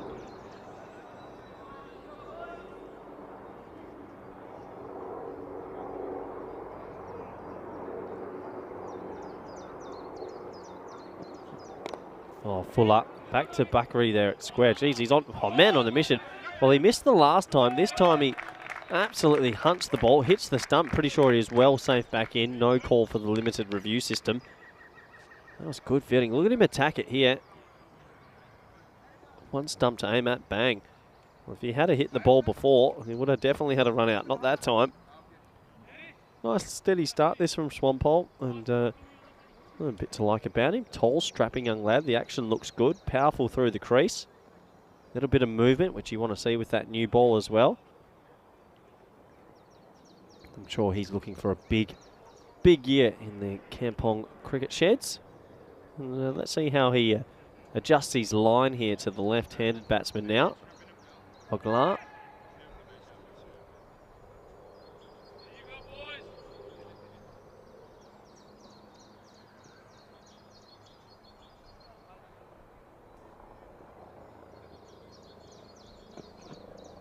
That's left outside the off stump. Tough call. Signalled wide by the umpire. He looks a little bit perplexed by it. Let's hang on. I thought that was all right, umpire. Let's have a closer look. Yeah, maybe a bit of a tough call that time.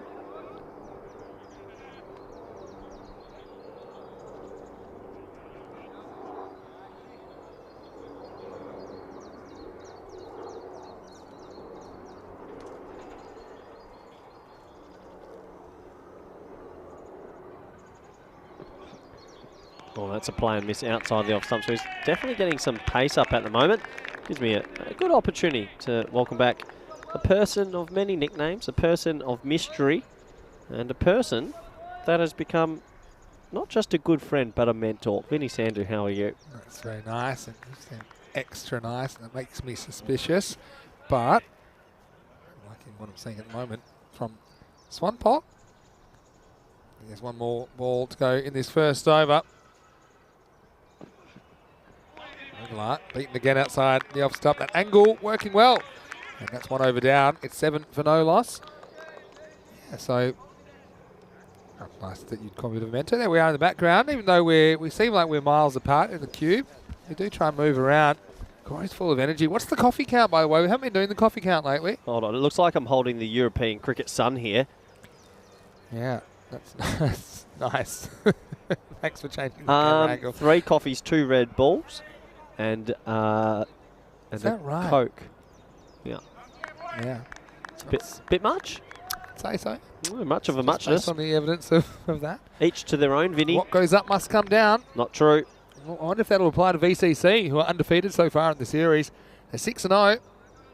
Not often you see a team go through the whole week undefeated. Curtin Nana is the bowler in over number 2. There's the first one, past Gigani. There's a lot to like about Curtin Nana. Always puts it in a pretty decent area. Been at Kampong for a long time. Let's say a quick hello to Selvakumar Murugasamy in the chat. He's saying hello. It's nice to see you back with us, Selva. Always a pleasure to have you. Conrad Greenshields has popped into the chat. And Pierce, you might have mentioned Pierce already, saying that Portugal is turning it on. I know he's away on holiday at the moment. Yeah, don't blame him. That chipped back and should get a single. I might. If you're not going to take me to Bulgaria, I might have to double back to the old Portuguese area. I would suggest it. If you were not commentating, what would be your role in the Blue Crew that you'd like to do most? Probably project manager. Which is just telling other people, Oh, no. organising everyone else. Okay. No. Okay. There's no way that you could do that job. Do you know how much work goes into that? Easy. And you got no one to cover you. That is an outrageous call. I'm going to play this back to Sam later. Play him. It's not, if I was So to do what you think project managing is and what it actually is, completely different. No, what I think... Hold on. I'm going to look at this first. Thank you for interrupting this conversation thread. Baz later, not here today for VCC. It's a big out for them. You see, he's been destructive, despite getting a couple of ducks in there as well for Kampong. Mount Sherry Butt, 229 runs in the series. Usman Malik, 123, but he can go bigger. And as far as the bowlers have gone, Wahid leading wicket taker in the series, and Siddiqui for Kampong. He's always up there, isn't he? He's got 7 this week. Pierre Jacquard has 3, despite limited opportunities this week for SV Kampong. It's looking drive. Should just be 1 down to Pierre Jacquard. Yeah, well, Pierre Jacquard. Well, the thing is, with only Buster later and Musa Ahmed, there's a bit of pressure on these two. Yep. But yeah, talking about there's so many roles that come with this ECN. I actually I wouldn't mind giving umpiring a crack once. I think I like to see that. I don't think umpiring's that overly difficult, especially if you've got some Umpire knowledge. is one of those things that looks easy until it's your job to make the decision. That's one thing I would say. In the air and dropped. Oh, he just jumps a bit early there, Sherry Butt. And he knocks it up, and it knocked it up a long way, but it fell safely into no man's land. So a chance is missed, and then Gagani gets a life. Yeah, he just didn't time his leap at all, and it balloons up off his hand. It's a life for Gagani. Kanana be slightly disappointed with that. That should have been the first in this match. And the reason I said he jumped a bit early, he seemed to be on the way down when the ball came to him. Well, you said all things must come down, Vinny. Gone. What a good bit of bowling that is. Curtin Nana gets 1. It's always good to see him back in action. He gets a good Yorker through Vogler, who can't deal with it. Another cartwheel here at the Sparta Club as VCC lose their first wicket. It's 10 for 1. Yep, 10 for 1. And, well, he might have been disappointed about the drop catch the ball before. So he says, I'll take this on my own hands. And he gets it full, straight, under the bat. And the leg stump gets uprooted. I'm loving seeing the stumps fly. So I've said it a few times. Perfect Yorker, though, isn't it? Yeah. Absolute perfect Yorker. It bounces kind of level with that foot. And the bat can't deal. Just a good delivery. And watch those stumps fly. 10 for 1, VCC. As he will be replaced at the crease by the keeper, Floris Delanga. I like as a cricketer. Coming out number 3 position. Bit more responsibility on him, I suppose. With no Musa Ahmed, no Baz Delata in the lineup. Yeah, so they're a bit weaker. I think Kampong might do the double here, Vinny. If they do, they could potentially knock VCC out of top spot, you know. I think they might. I really think they might. Looking good so far. 10 for 1 after 2. Svanpol comes back. Starts with a wide down the leg side. Decent pace about the young man. Nice to see that. Yeah, just looking at the table, you can see that Punjab Rotterdam now, they are in 2nd place. So Kampong, they need to catch up 2 points and about 1.1 in net run rate. It's not that much. To get into 2nd. So remember, they've got to play twice though. You know what I'm saying? So if they split the points this afternoon, it'll be down to net run rate. If they split the points, but if they win both? If they win both, then they are clear into either 1st or 2nd. Potentially 1st. Does that mean VCC and Punjab end up on the same points or not? No. VCC already ahead of Punjab. They can't finish I think behind Kampong will somehow find a way today to get into that the top Kampong, 2. like I said, they've got 4 wins. They're chasing Punjab Rotterdam that have 5 wins, but of course have finished their matches. So they've got 2 chances to get wins this afternoon.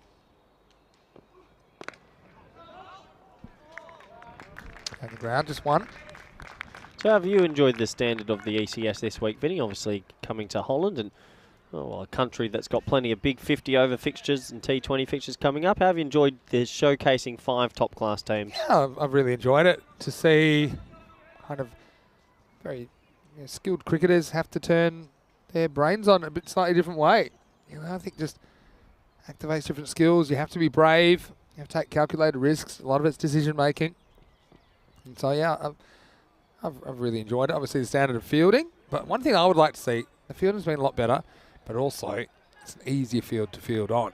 I'd like to maybe see some of the fielders on some of the fields we've seen around Europe where it's a bit more unpredictable. I think that'd be entertaining. So you want more chaos with a worse outfield? Is that what you're saying? I just would like to see their skills tested.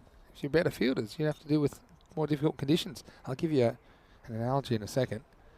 Another wide down leg side. One pole just struggling a bit with his control. Okay, golf, right? When you play at the Masters, it's not super easy, is it? They've got all, okay, it's immaculately kept, but I mean, there's more difficulty in the course. Do you mean like pin location and things like that? Location, the way the field undulates and... Undulates? You know, the rough, for example. Good word, Vinny. Yeah. You know, I'm just saying... So you just want to add a little bit more difficulty to good cricketers by giving them a bad outfield? Yeah, no, not bad. More challenging. It's a nice looking driver. You know, I would love to see these guys play on that outfield in Vis, Croatia. That would be good. The one with the footpath on it. And the rocks everywhere. That would be a challenge. Are you talking about Vis or are you talking about Zagreb? Well, we only went to Vis, didn't we? It was Zagreb. Okay. No, hold on. It wasn't Zagreb at all. It was Split. Sorry, Zagreb were playing. No, it was in Split. Vis is on an island. We haven't been there yet. Ah. To get there by boat. Maybe just projecting to the universe where I want us to be. Bad that we both got it wrong because we both spent a week there. Oh. It goes after this, and it's out of here. Maximo. Yeah, pretty nice hit. Gigani has laboured a bit for his 8. This is pretty authoritative as he just steps and gets the timing just right. Takes one pole down. And 6 more runs to VCC. Yeah, that's a nice looking shot. And without Buster later in that top order, we know Gigani needs to go big. He had a life early. Trying to cash in now, isn't he? Good batting. Still 2 balls left in the power play. Yeah, so long on, long off. The 2 outfielders now straight down the ground. Just missing. I mean, this is probably missing leg stump. I'd certainly be just having a shout for this. Yeah, well, that's you, Vinny. Never know your luck. Yeah, well, maybe just shows you Tyrone, and they're not even trying it on with Tyrone. You don't mess with Big T, but that was never out, Vincenzo. I'm not saying it was out. I'm just saying it was missing by 1 stump. I would penalise you for over-appealing straight away. Not over-appealing. It's just called appealing. Last ball of the power play coming up then. Kind of takes off a little bit on DeLanger, but he does survive. End of 3, 21 for 1. As you see, this one, it's a bit of extra bounce, even though it was full. A nice take behind the stump. So Ratha Alphonse. Let's have a look at the table, and this is what we've been talking about, because Kampong currently they're 3rd, but they can push for a spot in the top 2, and if they do achieve that, they'll get the double chance. Punjab Rotterdam, they finished their matches, as have Sunderland and Sparta. So Kampong with 2 points takes them to 10. Then it'll be up to the net run rate if it can edge above that of Rotterdam. Bearing in mind they play 2 matches this afternoon. If they can win both, it's simple. And you'll have VCC and Kampong as your top 2 playing in qualifier number 1 tomorrow. So, yeah, jockeying for position. Going all the way down to the wire. Nana comes back for a second over. He gets clipped off the pads. Think of a second, but it's just a single. Yep, just a single. So good bowling from him. And Kampong, well, they're in control at the moment of this scoring rate. Yeah, plenty to play for then. Vinny showing us that on the table. Kampong will be desperate for a second chance. Last year, they did something pretty rare. They came from outside the top 2 to win the trophy. Oh, we saw it a couple of times in the ECL, didn't we? Teams finishing sort of 4th in their group would then get on an amazing run and win it. Is there any teams from this week you'd like to see come to the ECL next year? Or all of them. Well, can't have that. Look, I think I already mentioned Punjab Rotterdam just because I think they're so suited to the format. I think that they'd be a really interesting one, but also equally VCC have impressed us. They're undefeated with some of their stars they have at their disposal. Not all of them playing today, but you think about a VCC side with DeLanger, Musa Ahmed, Shariz Ahmed, Viv Kingma, and I think that'd be pretty competitive. Yeah, we'll have to see. Whoever wins the T20 comp in Holland this year will get that ticket. So that'll be in February next year, won't it? I'll be following on very, very closely with that. So the T20 winner will be decided in what month? In August? Yeah, basically. I'm pretty sure you get finals days August, the last remaining 4 in the country. And then you have the semi-finals and final. And yeah, the winner, it's a pretty big prize. That's the biggest prize you can get. There's no cash prizes or anything like that. Is that all on the one day, or is that on a weekend? No, the semi-final and final is one day. Okay, so 3 T20s in one Yeah, day. VOC. We hosted it last year, which was great fun because we got to compete in it. This one turns into a full toss from Nana. Well, it goes a long way. And, that would have been a wide if it was a delivery from Usman Malik. Luckily, it was well backed up, so it will just be a single. Yeah, backed up really well. And Usman Malik's a good fielder. I think he sort of just hesitated because Curtin Nana was in way of the throw, and that's why he threw it wide.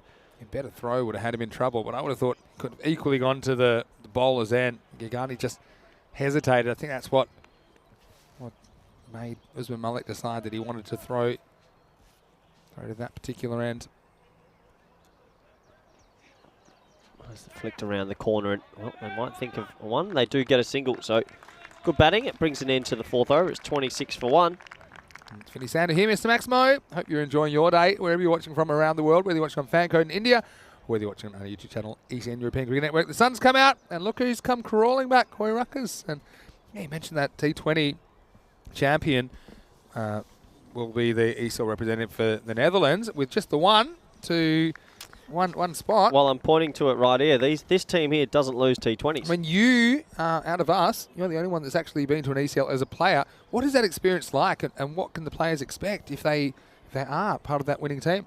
They can expect a good week away, some fun cricket, but socially as a team, as a club team, you don't often get to go away together.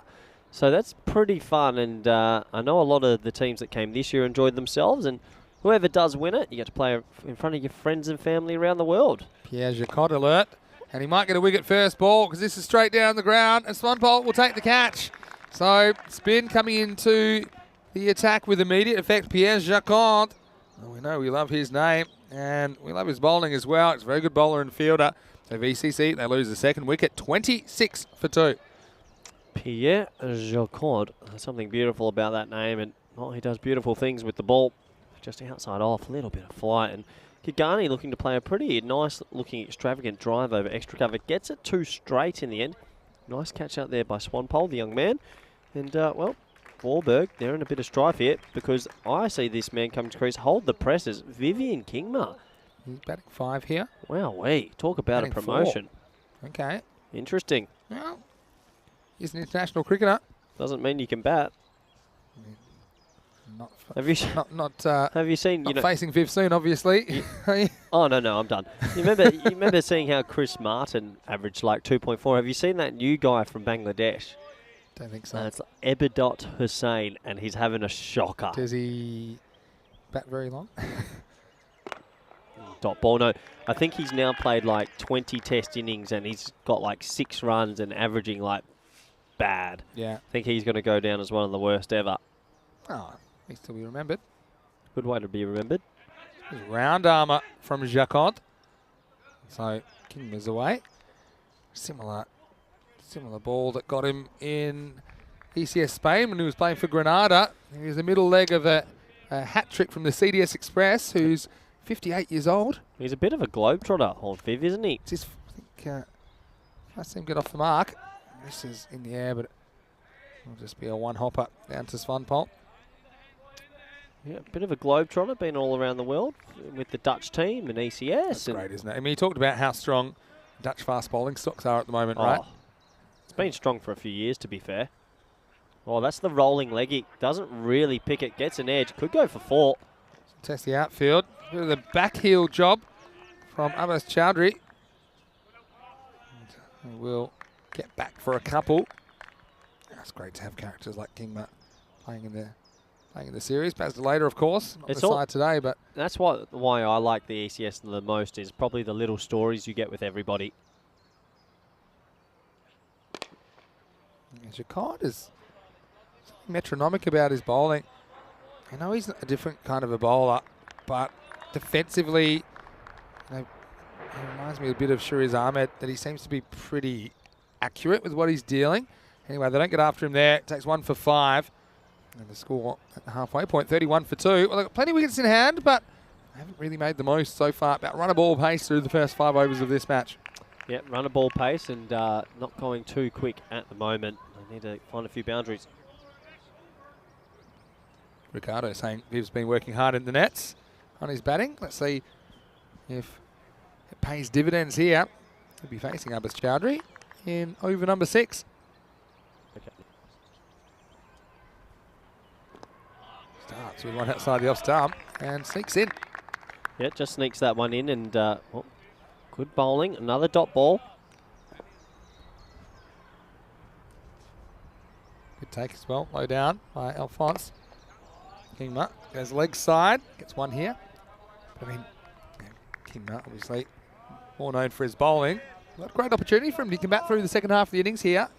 Well, to be honest, when you're a bit of a lower order batsman, you get promoted up. It's a bit of a freebie. You just feel like, why not? Let's enjoy ourselves and get on with it. It's really good bowling though. It's that full. They can't get any leverage on it. Another dot ball and Kampong taking control of this game. It's been all about the accuracy so far. It's been there from the spinners in the middle overs. High in the air. This is a catching chance. Yeah, he's gone. Well, a little bit unfortunate for the batsman because he skews it over the offside. There's only one man ever usually hovering there. It's Swampole again. He takes his second catch for the game. VCC there in all sorts. Yeah, this is a good bit of anticipation from the fielder to come in and get this. So he gets the jump on it. And so some reward for the spinners keeping things tight. See Chowdhury. This one I think just goes away off the seam. If anything, it's more of an arm ball. He takes the outside half of the bat. So that's unfortunate for Delanga, who's going to have to go. Catch well taken there by Swampole. Can't keep him out of the game. The score is 32 for 3. This will bring Amrit Singh to the crease. Saw take a 4 for yesterday. Let's see if he can do something with the bat here. Well, he's going to need to, Vinny. They're in a little bit of pressure and under a little bit of trouble. Saw a question from Keanu about whether Pierre Jacquin has played for France. But actually, by nationality, he is Dutch. Oh, he's a Dutchie. Just be clear about that. But does have a beautiful French-sounding name. Okay, here's Amrit Singh. Off the mark immediately.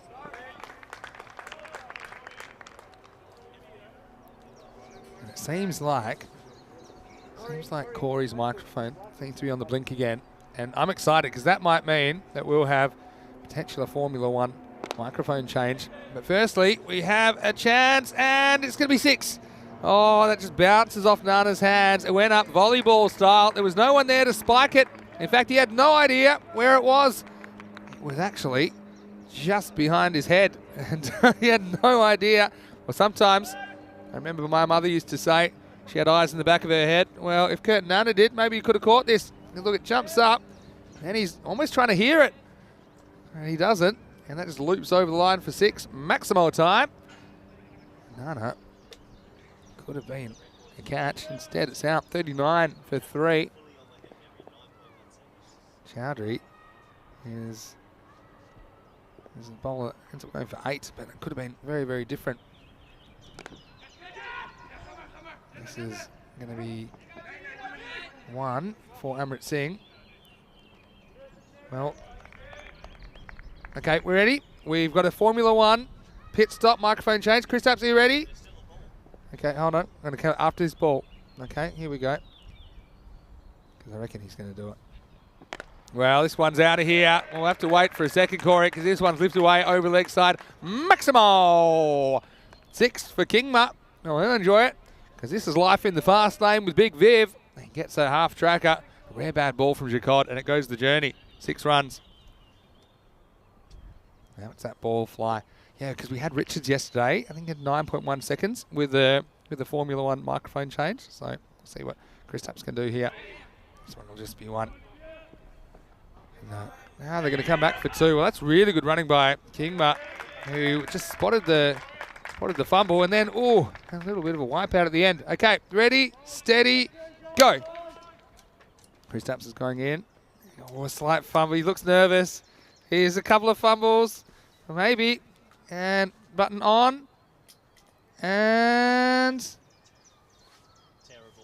Now, hold on. Is it working? Okay, is that the same microphone? We'll come back to that. Let's go back to the play for now. All right. Well, we might have to rematch because it seemed like... Also, you need to turn the button on straight away when he puts it on your head. Testing. You waited. You can't hear you. No. It's funny how it's always your microphone. Here's Jacquard. Just outside the off stump. Flirting with the tram line. Smart bowling. Despite going for that big hit earlier in the over. He's only gone for 14. Pierre. Last ball of the over. He's driven pretty hard. Kingma, pick up, throw. Oh, could have been gone there. Usman Malik's a very good fielder. He does survive, and it's the end of 7 overs. The score is 49 for 3. Well, coming on Monday, we'll be at the Vasilevsky National Sports Academy ground in Bulgaria. Well, that in itself is a fantastic multi-sport facility. Can't wait to go. And I'll be there. Rico will be there. Corey will not be there. And security will be informed if he tries to turn up.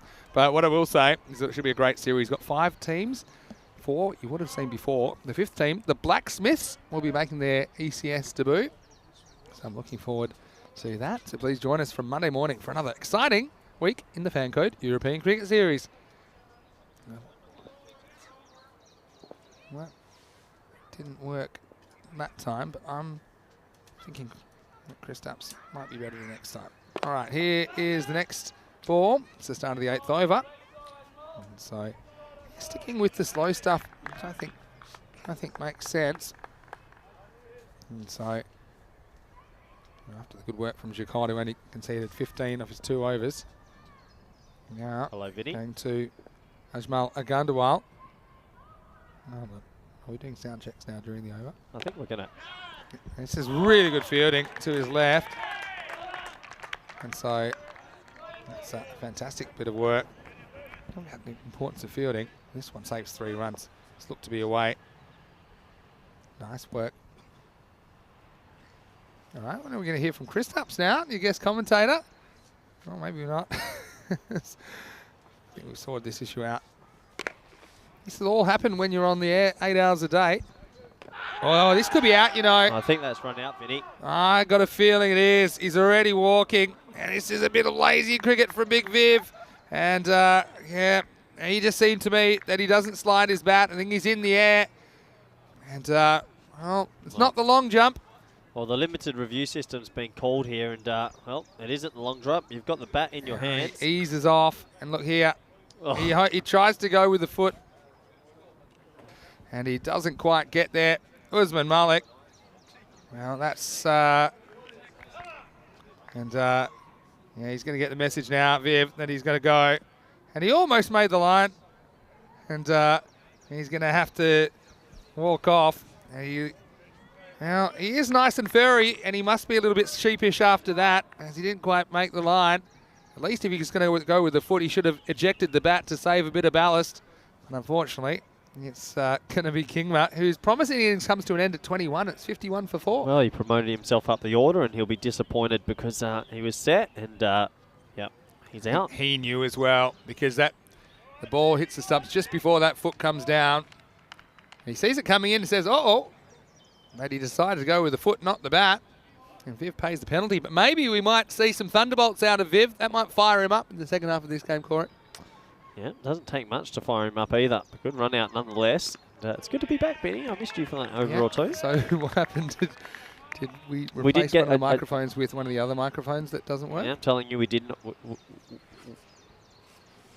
Feel free to speak a complete sentence here. Am I missing something? Well, no, we did not set the record. I can confirm we did not set the record. It wasn't a successful pit stop, was it? No, that was one of those did not finishes as How Sherry many Butt. microphones have you broken this week? Yeah, surprising. I'm not too sure how. It's always my side as well, but it is happening. Anyway, back to the action. What did I miss? You missed Kingma getting run out for 21. It's a bit of a shame. But Kamal out there now. Amrit Singh. Amrit thinks about taking off and changes his mind. Well, just looking at these lineups today, Vinny, I touched on it a little bit earlier, and with those big players missing for VCC, Punjab Rotterdam might be sitting at home going, well, you know what, you might be costing us the double chance. And well, Salons were sitting at home. They know they're coming back as we look at the worm slowly go up Everest. I mean, look, this is why the worm doesn't work. It looks like it's going super well, but It's all about gradients, you see. You can see they've slowed down because the gradient is a little bit flatter. All right. Anyway, tell you what's good over by Ajmal Agandawal. Only concedes 3. So 52 off 8.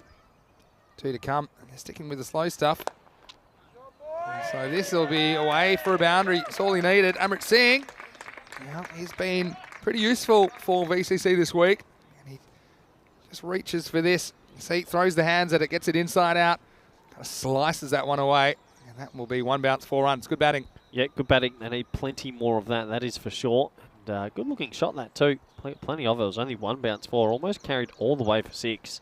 Ask Conrad Greenshields what he thinks of Viv Kingma's running in that couple of overs ago period. I remember Conrad getting the bat into his leg pretty hard as well. So it's hit hard over the offside. And that's 6 runs. So beautiful batting. A 4 and a 6. What a way to start the 9th. Yeah, it's a nice bit of striking again. Goes through the line of the ball. Maximo time. Amrit lighting it up in the 9th. I mean, you throw someone like Kingma in there, some of their bowling options they do have. Stay to leader, for example, as well. Navjot Singh coming off some wickets as well. They get up to something like 80. This is going nowhere pretty fast. So it'll be a dot ball. They're the kind of team that can defend 80. I mean, it won't be easy against a Kampong lineup that has some pretty good batters of their own, but still, we've seen them do it before, VCC.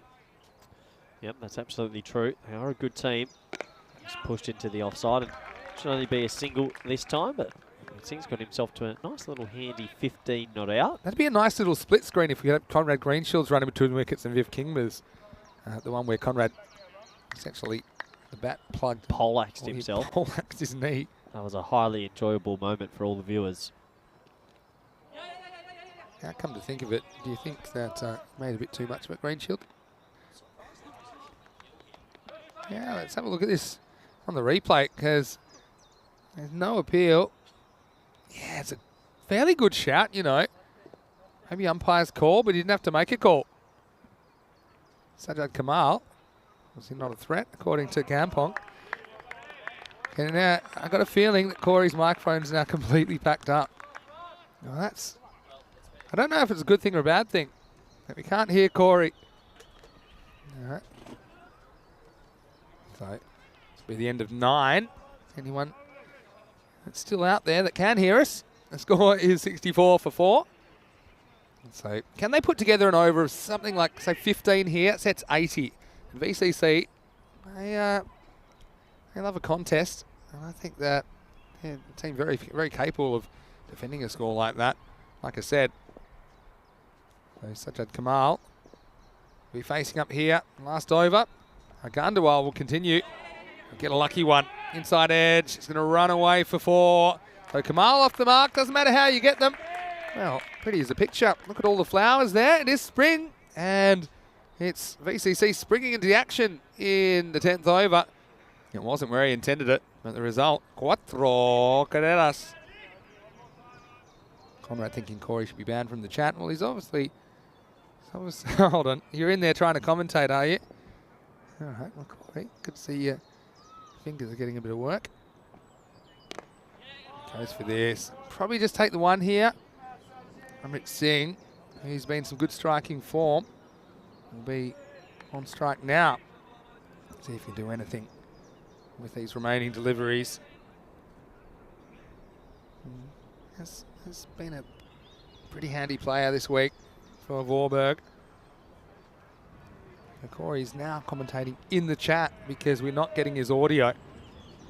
But, gotta say, I can hear the birds tweeting and it's quite peaceful now. It's been a miss. Good keeping by Ratha Alphonse. He's a keeper I've got a lot of time for. I think he's got a good mindset. Some good fundamentals as well. And 3 to come. They're on 69. Well, Corey is going to get... Right, in the air. And this one's going to go the journey. Going, gone. Maximo. Amrit will take 6. That gets them up to 75. They're edging up towards that 80. 2 balls remaining. And Corey has used too many emojis in the chat, and he's been blocked by Phil G. Well done, Phil. And, well done also to Amrit Singh, who's 21 off 12. Couple to come. Gone. So 6 and out. Can't blame Amrit for that. He was able to get one down the ground, but Agandawal, he's going to get some immediate revenge. And with that, it's 75 for 5 with 1 ball remaining. Well, Corey Ruckers, he's been timed out for 300 seconds. And Amrit Singh, he will be too, because we'll see him return in the fielding innings in just a few minutes' time. But right now, he swings around this one. Agandawal takes the wicket. And so it's 75 for 5. We'll get a new batter. It looks to me like Steindelater, who will be the striker for the last ball.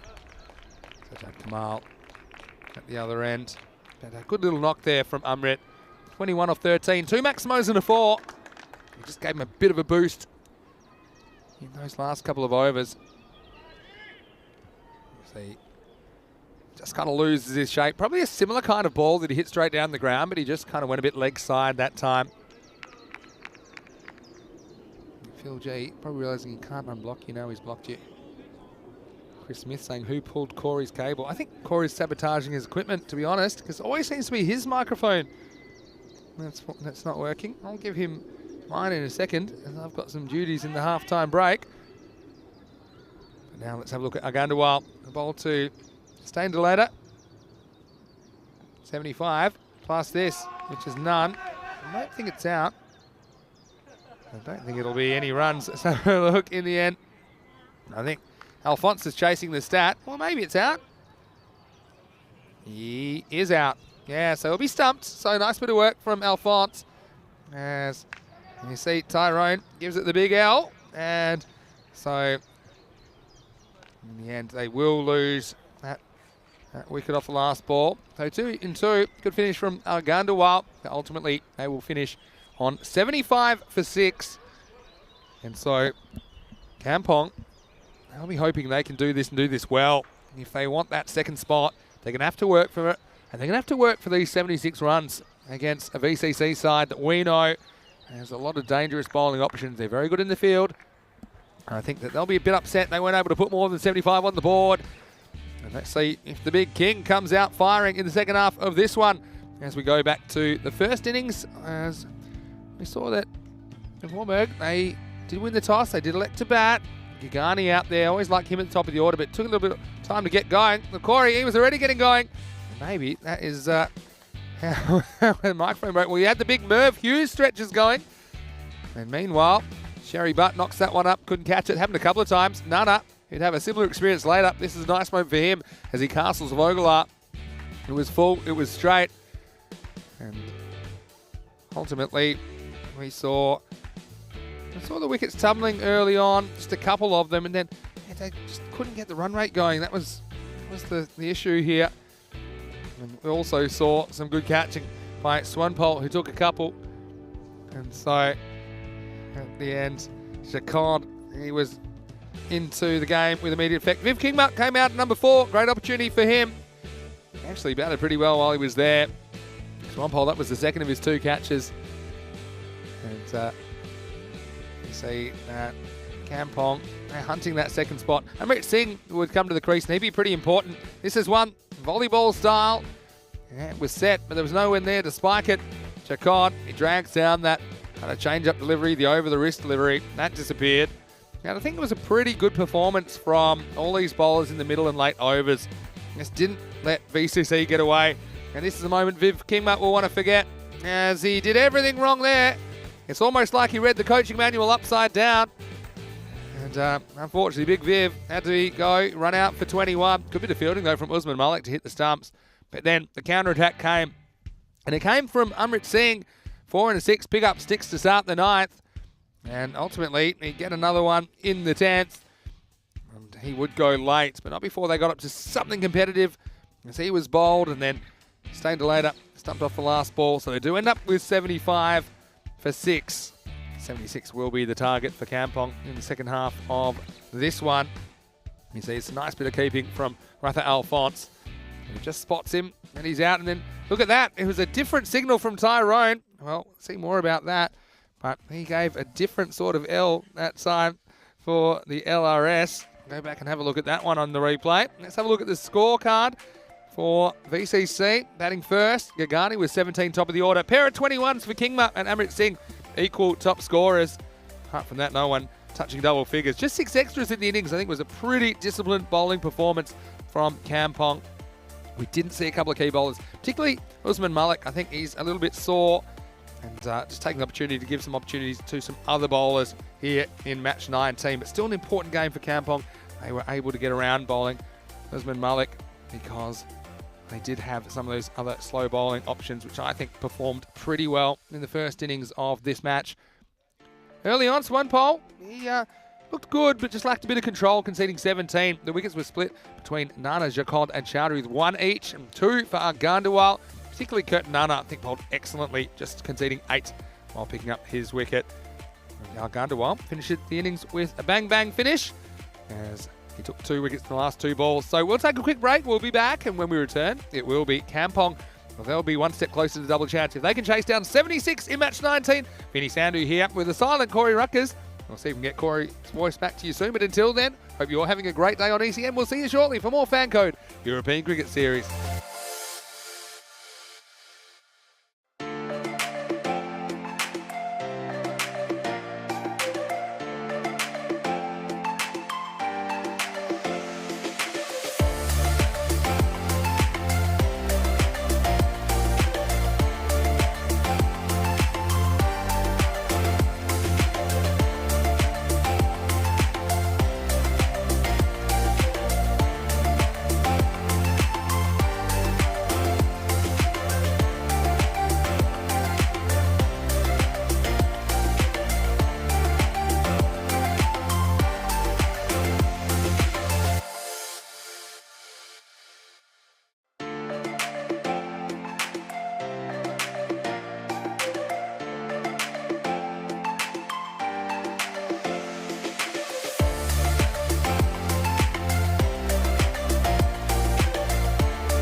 Hello and welcome back to the Netherlands as we're set for the second half of this match 19 of the FanCode European Cricket Series Netherlands. The FanCode European Cricket Series will be a travelling cricket roadshow all around the continent as we will go to many, many different locations. Certainly enjoying our time here in the Netherlands. You see right here in match number 19. In the first innings, we saw VCC winning the toss. They elected to bat. They ended up with 75 for 6 off their 10 overs. The top scorers were Amrit Singh and Vivian Kingma, who both contributed 21. So it'll be a tough defence, but don't forget, VCC, they're a strong bowling and fielding unit. We have seen kind of a fairly impressive list of defences from them during this series.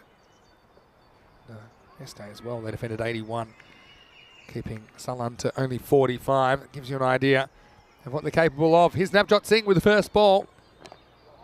Just up outside the off stump. They will scramble through for a single. Ratha Alphonse and Usman Malik, the openers for SV Kampong. Two pretty impressive players. And pretty experienced players as well now. Ratha's a little bit younger than his captain, but still has played some high-level cricket. I think that experience has been good for him. He was a member of the ECC squad. Came in for the championship week back in the European Cricket Championship T10 international tournament back in Khartoum. That's back in October 2021. Right now here's Usman Malik, who's on strike for the first time. Leans on that. It'll just be one. So let's see how they go about this and what kind of level of risk we see from Kampong. And what they do have is Sherry Butt to come in. He's been in outstanding form. Also, they haven't minded throwing in a pinch hitter in this kind of situation. Ajmal Agandawal, someone they used at 3 in one situation earlier in this tournament. This one, is there a little edge on this? I think there is.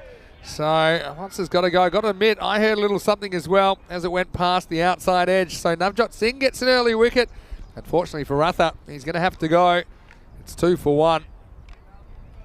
And, I mean, it's always almost impossible to tell, isn't it, on the replay. But Tyrone Peters, he's the man whose opinion counts, and Ratha's going to have to go for just a single. So to defend a score like 75, you need to make early inroads, and that's a dangerous player that's gone already. But one departs and another arrives. Sherry Butt, he's had a very good series with the bat. Belgian international. He's the kind of guy that can come in and just boss a game. We saw that against Punjab Rotterdam yesterday. Changed their fortunes. I see Ratha a bit bemused with the decision. But, yeah, just perhaps the finest of edges. Sees him depart, caught behind. Nice catch behind the stumps as well. And Floris Delanga back there. It's impressed me with his glove work in the series. Not someone that's done that much wicket keeping, which surprised me. He's got good instincts back there. So, well, this is crunch time with Malik and Sherry Butt at the crease. Good first delivery. Sherry Butt a little bit slow to take off. He wears it in the behind. He will get through for a single, and he's off the mark. Let's have a look at this. Watches the throw, so at least he knew it was coming. Well, maybe a bit lower than the behind, but the back of the leg, not much padding back there. Corey Rutgers. Well, haven't told me that his mic has been fixed, but we don't know yet. I think he's gone to lunch. Maybe he's come back now, so he's going to come back, and I guess we'll see if we're hearing from Corey. Thanks to our crew from Spring Productions, who do an outstanding job, considering the staggering amount of cricket that we are displaying on the European Cricket Network. It's unprecedented, so the fact that we have so few technical hiccups is a real testament to their dedication and their expertise. So big thank you to the crew from Spring. Last ball over. It's been a good one from Navjot Singh. And, this will be the end of the over.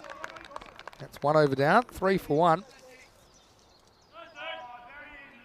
Well, Corey has appeared and he has come back by giving me a chocolate bar, which is very nice. I see that you've already started yours. Now, be honest, did you think about getting this one for me, or was it just because you spent the break? Yes, for you. You spent the break eating a chocolate bar. You've grabbed another one for me. I do appreciate, and I might enjoy it as well. Corey, let's try the microphone out. Yeah, doesn't work. All right, go back. Keep eating chocolate. We'll be back out there in the middle right now.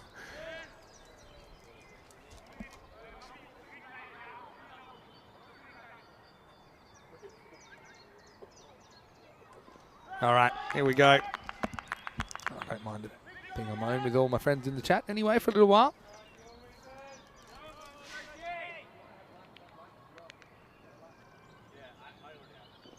Second over coming up. Sajjad Kamal is going to open the bowling for VCC. Over number 2. Starts with a dot. You've got to be careful you don't back yourself into a hole.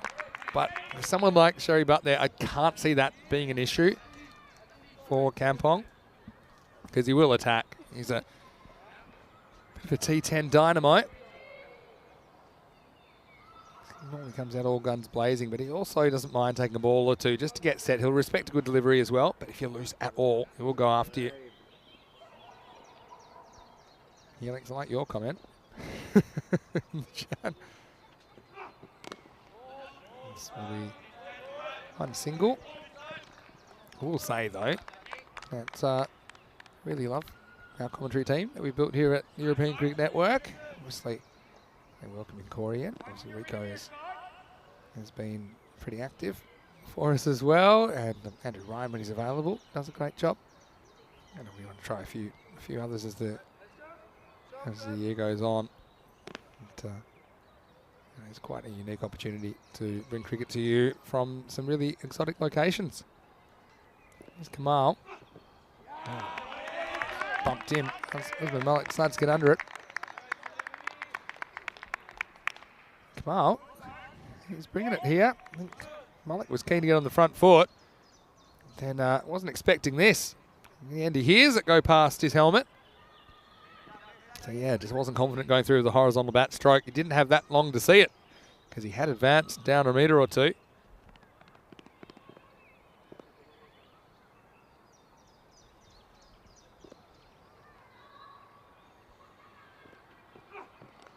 Edged and, well, gets past the keeper.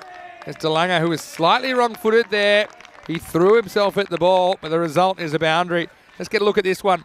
Just look at the way DeLange's weight is going to his left, and so by the time he gets back, he just misses the bus, doesn't he? That's a half chance at best. And that's the sort of one you'd love to take when you're trying to defend a score like 75. But Sajjad Kamal, no reward for his hard work so far this over. It would have been an acrobatic catch. It was an acrobatic attempt from Flores, but just couldn't quite get there in time. So Malik survives. And, is happy to block this one back. Yeah, the rate required is about 15 every 2 overs. So think of it that way. They're little mini targets that I like to kind of work off in a chase like this. That way you don't need it necessarily every over, but you have an idea. You've got some markers about where you want to be at. You don't want to fall too far behind to get that up to 10, 11 and over. When you consider some of the bowlers that VCC do have at their disposal, I mean, Viv Kingma, he'll be a bit of an emergency option. He's leading the side in this game. Will just be one here to finish the second. So Usman Malik will retain the strike. He moves to 6, and the score after 2 is 9 for 1. Helix saying, Vinny, you actually have a great commentary team. It's good to hear your different opinions on and passion from the game. You keep it fun as well. And that's really lovely for you to say, Helix. I'm very passionate about what I do, and I'm sure that's what we look for in people that we do use in the commentary box. And have a look at the table. Kampong, if they can win this, they'll have done a fair bit of work towards that second spot. But the net run rate will be the decider. That's if they lose the last game. If they can win the last game, they've got no problems at all. They'll definitely be up there in the top 2. Potentially, they could even overtake Warburg. It's pretty unlikely considering the net run rate Warburg have. Kingma is going to bowl here in the third. Last over the power play. Kingma captaining the side, like I said. So he decides when he bowls, and he bowls here in over number 3. First one, right on the money. Let's just see what kind of pace we see from Viv. He's fast becoming a cult hero on the European Cricket Network. Of course, we've seen him playing ODI cricket and T20 cricket for the Netherlands.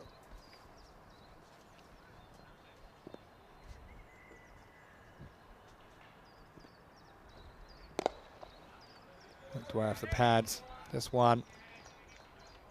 Corey's going to have another go at his mic. Hello, Corey.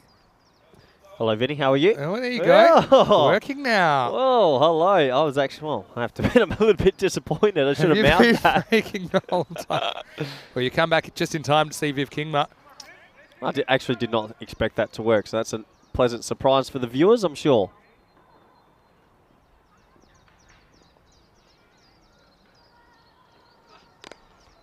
This one worked away. And just be one again, so they're hanging in the game. Yep, just hanging on, and it's a good contest at the moment. We know how dangerous these two are, and looking forward to seeing how the rest of this pans out. Should be a good game of cricket. Sun shining, perfect day here in Capella, Rotterdam. This one's to be a wide. He's beaten him for. I think I'm slowly drifting away again. Are you? Yeah, you're just drifting. Don't walk towards the light, Corey. Stay with me. Now you're just talking softer. Yeah, that was the one that I think that Viv sets him up with a couple of kind of, let's just say, medium fast deliveries, and then that pulls out the afterburners. Yeah, that one was very, very quick.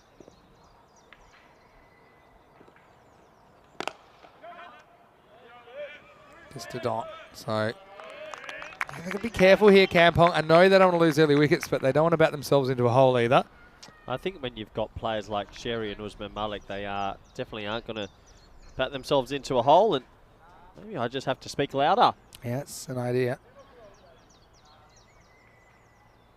So let's see if Malik can get going. 7 off 10. Hasn't quite hit his straps yet in this series. Nice looking straight drive though. Just bring him one. It's a pretty lush field when you hit it right along the ground. So it doesn't exactly race all the way.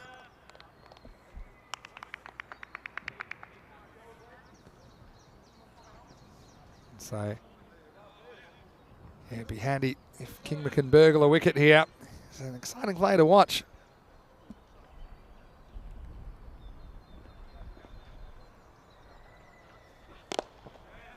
So just knocked into the leg side where there's plenty of space.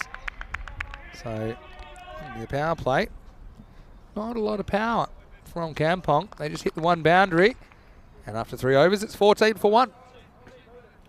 No, you're gone again. Go on, what were you going to ask me? And I'll. Yeah. Oh yeah, Corey thinks it's funny that a viewer, Phil G, got to ban an on-air commentator, Corey, from the chat. Now, how many other organisations in the world can that happen? No, look, we'll just try and sort that out. But for now, we'll move on with the game. And this one getting interesting for me. I'm going to set the bogey at 11 and over. The point of getting interesting with this required rate. At the moment, it's up at 8.85. It started at 7.6. Amrit Singh is going to bowl the next over. This one comes back nastily off the pitch. Handled. Will be a single. Yeah, so singles are fine. They keep things ticking. Let's have a look at that seam movement. I've talked about the seam movement in this pitch. Made more to saying Viv reminds of Hyde on that 70s show. Cool dude. He's a pretty cool dude, actually. Viv, yet to know him. One comes in and hits him in the pads, but doing a lot. Bit of swing there, bit of movement, bit of swing, bit of seam. Again, thanks to everyone for your questions and comments in the live chat. Thanks for your nice messages of support. And it's always lovely to hear. He decides to go with the moment this time. It's a really good shot. This might be the shot that gets him going here, Usman Malik. Maximo! He doesn't really care about the line of the ball because he knows it's swinging into him. So he says, I'm just going to go with it. So he gets down, and he sweeps it well. Almost dead square. That one wasn't coming back, 6 runs. For a fairly pedestrian start to this chase. Malik wakes up, and Amrit Singh had some really good success with the ball yesterday, but didn't get it his way that time. This time he wants to go no fine leg, clever batting. And we're seeing some of the class come to the fore now from Usman Malik. They changed the field. They almost dared him to play that stroke. And once again, Amrit bowls it outside off stump because they had no fine leg whatsoever in or out of the circle. So he kind of makes up his mind. It's the old look away lap. That one dances towards the boundary. So good batting by the captain. He goes 6 and 4. He is hungry for more. He's hungry for some runs, Usman. See, that rate was 8.85. It's dropped down to 8.05 now, just with a couple of big strikes. Yeah, so, I mean, if Usman Malik clicks, anything's possible. It's a guy we saw play some very good cricket last year. This time he's just happy to knock into the offside for 1. So this is where, I mean, remember they only need 8 or so and over. If you get 1 boundary and over, you can normally scramble the rest.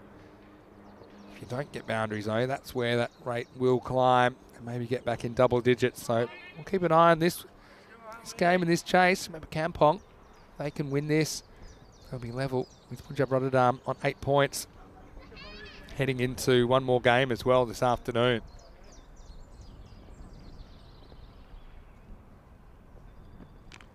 Oh, this one gets through him. Sherry Butt, close call. Once again, you see the swing that Amrit's getting and the seam movement. This is inside edge onto the leg, and this could have gone anywhere. That's one that if the keeper's up to the stumps, he probably catches that, you know. Keeper back at the moment.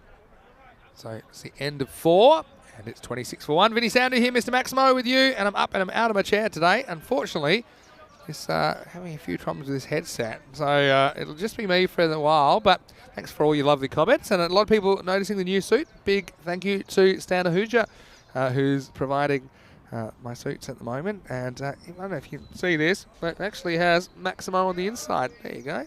So thanks very much to Stan. Here's Corey.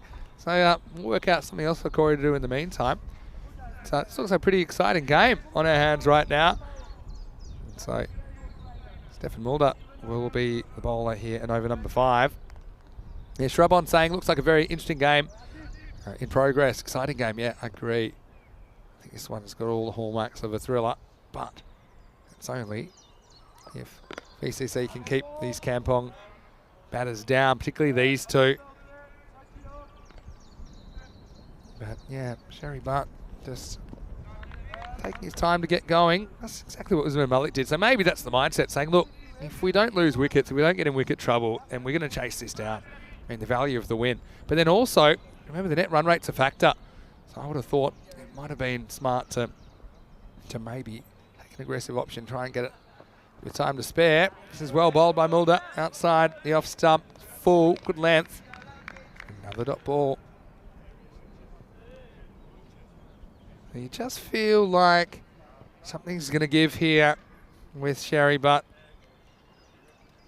And it's either going to be a flurry of big shots or perhaps a dismissal, because I don't think he likes getting tied down like this for too long. Works it away. He just gets one here. Well, only going for singles. Been a good over so far. And so, I mean, they had that 6 and a 4 in the middle of the last over. Remember, that was Usman Malik. Since then, you've had 1.1.1. So 5 consecutive balls without a boundary. So that rate will just creep up a little bit. Need one to relieve the pressure. Mulder doing a good job for a new bowler coming in at this stage of the game.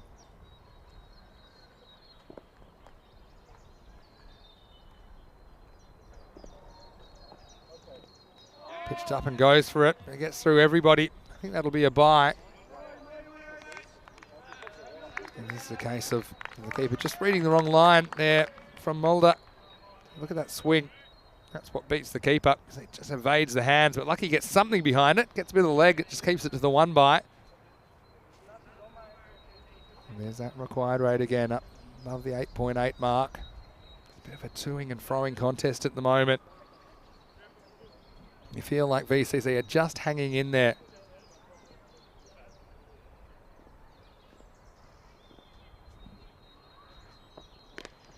A little bit short. And played to the leg side, but it will just be the single. Mulder still hasn't been hit for a boundary. He's had a good over, actually. He's just been 3 and a bye off it. Can he avoid any damage here? And if he can, it's a really good over. But if he can't, it's pretty much the runs that Kampong need off his over. So on a knife edge at the moment.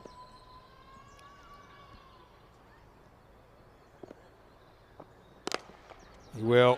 So good piece of fielding off his own bowling as well. This will be the end of the 5th. So game on here in match 19. Nice bit of fielding in the follow through as well from Stefan. And he can be very proud of his work. Probably only half done though, because I think we'll see him having a second over pretty shortly if that first one's anything to go by. It's 30 for 1 after 5. So plenty of wickets in hand. But yeah, only 30 in the first half.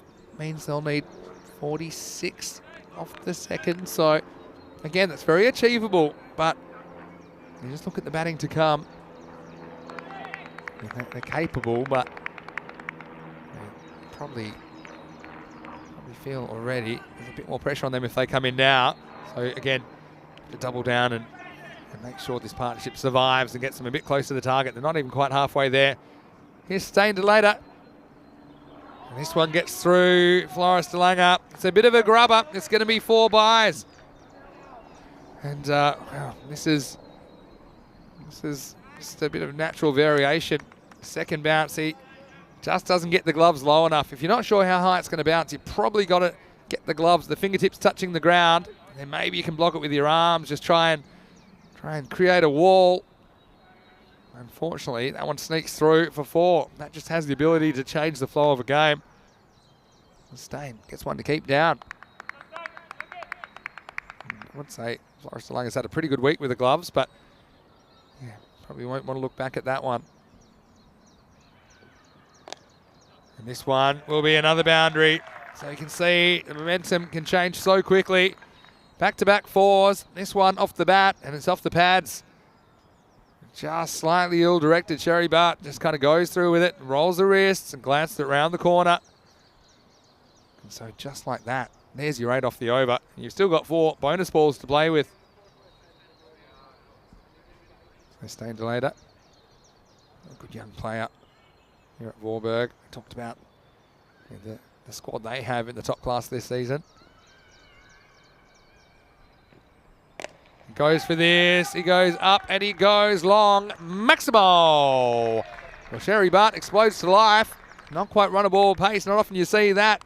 But once again, he gets something that's just angled in, just drifting onto the pads, and he's there quick as you like. The hands go through the ball disappears. Maximal time. And Kampong, with that one, they move up to 44. Now he goes straight, and it's the same result. Maximal! Back to back. And Sherry Butt rolls the dice, comes up double 6s. He overtakes Usman Malik now with that shot. You can see how quickly this man can hurt you. So now, already, that's 20 off the over. It goes magical. Still 2 balls to go. Stain Delader. He's in a hard place now. I think he's got to get up in the block hole here. Doesn't want to give Sherry Butt length. But he does. And this one is going to disappear as well. That one is going to lodge in the hill. Maximal. 6 more. Once again, just into the swinging arc of Sherry Butt. As that one goes a long way. See there on the replay. Just keeps his shape. And it's all about Sherry Butt taking the time, because he had the time to get in, get comfortable. And now he feels like he's away. Now he's happy just to knock it to point. It's a tight run. I think he does get home though. And so, see this on the replay. I think it was fairly comfortably home. There he is. Once he's in now. So Cherry Butt will retain the strike. 27 come off that over. They almost double their score in the 6th. Now it's 57 for 1. Just like that. The game's broken wide open. Yeah, 23 plus the 4 byes in that 6th over. He was the 6th bowler used.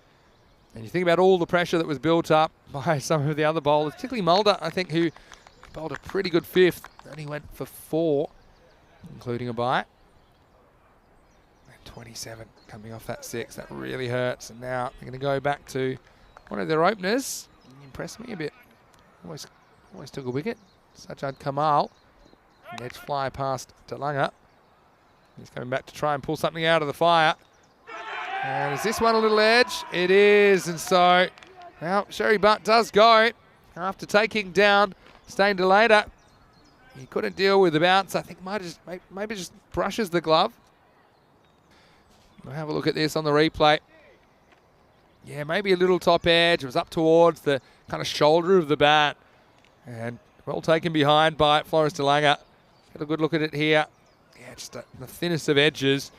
It is handled, so well, is there another twist in this game? Hard to see it, but that was the man that was doing the damage. And Cherry Butt will go in the end for 30 off 17. 3 6s and a 4. They all came in that last over off Delata, but he does go off the first ball of the 7th, and he departs at 57 for 2. So Phenom, I think he was saying the Cherry Butt show was in session, but then well, all good things must come to an end. And Cherry just didn't quite deal with that. Good pace. I mean, it's not easy to beat Cherry for pace. I mean, he was advancing on him though, I would say.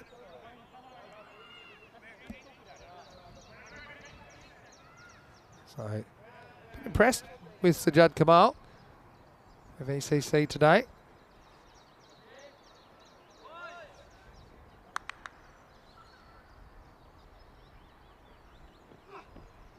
Oh, this one gets through him. That's Pierre Jacot, who's in. I see Hasselball's comment in the chat, but yeah, it seemed like a fair enough decision.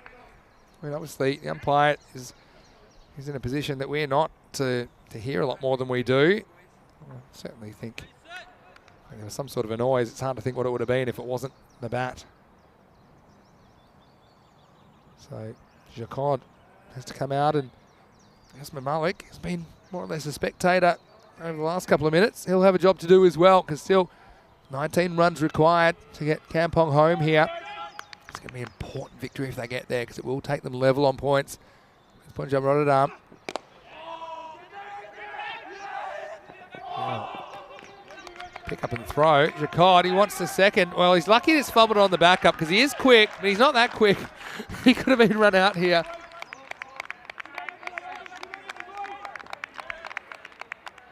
Yeah, have a look. Jacot, he would have been close. And then he runs through and he decides to take on the overthrow.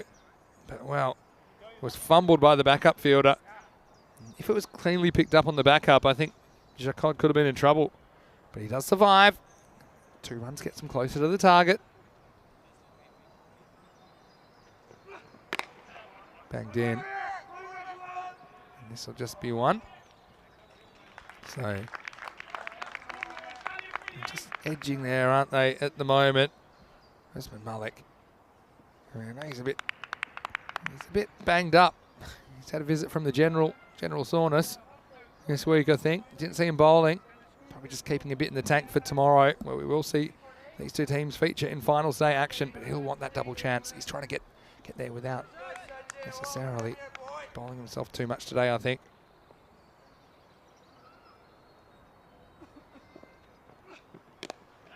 Pitched up, and Malik happy to lean on this. So you can see just getting there bit by bit. I don't want to leave it too late though.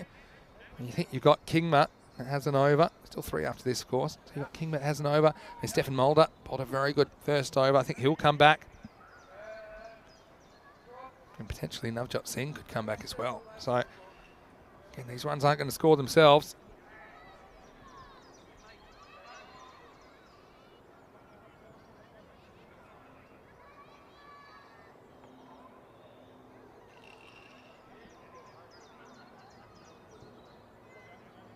So one more ball in this match for Kamal. It's been pretty impressive. He's got 1 for 10. Tries to get funky and he misses out, but he does survive. So we go to the 8th. That's 7 overs down, 61 for 2. You see, they've left that fine leg open. So he went for it, but again, not an easy shot to execute. You're not used to playing it. 7 overs down. As we look ahead to the final game of the day, the final match of the round robin phase, actually, and it will be VCC versus Kampong. Match 20, used from the toss. Kampong won the toss in match 20, and this time they will bat first. So reversing the order of the innings in the last match of the day. And I'm looking forward to seeing what they can do batting first. And both teams missing a couple of names, but still some pretty high quality names out there as well. So watch out for that game. It starts in around about 35 minutes time right here on the European Cricket Network. All right, we're moving along, and it's going to be Atif Zaka to bowl now. Oh, this is pretty close. Having a good look, and he's gone. I mean, it certainly looked like a good shout, didn't it? Maybe comes back a little bit, so Zaka comes into the tournament with immediate effect.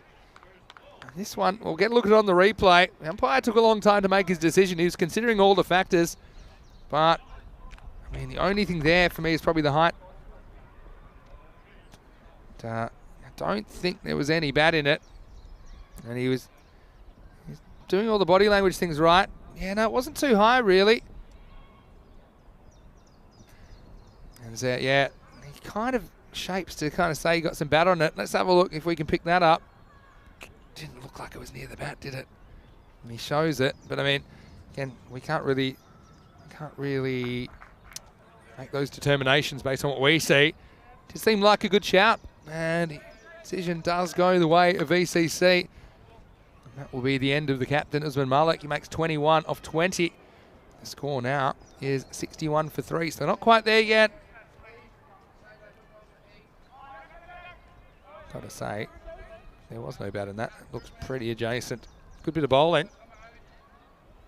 So this will be Ahmed Butt coming out at number 5.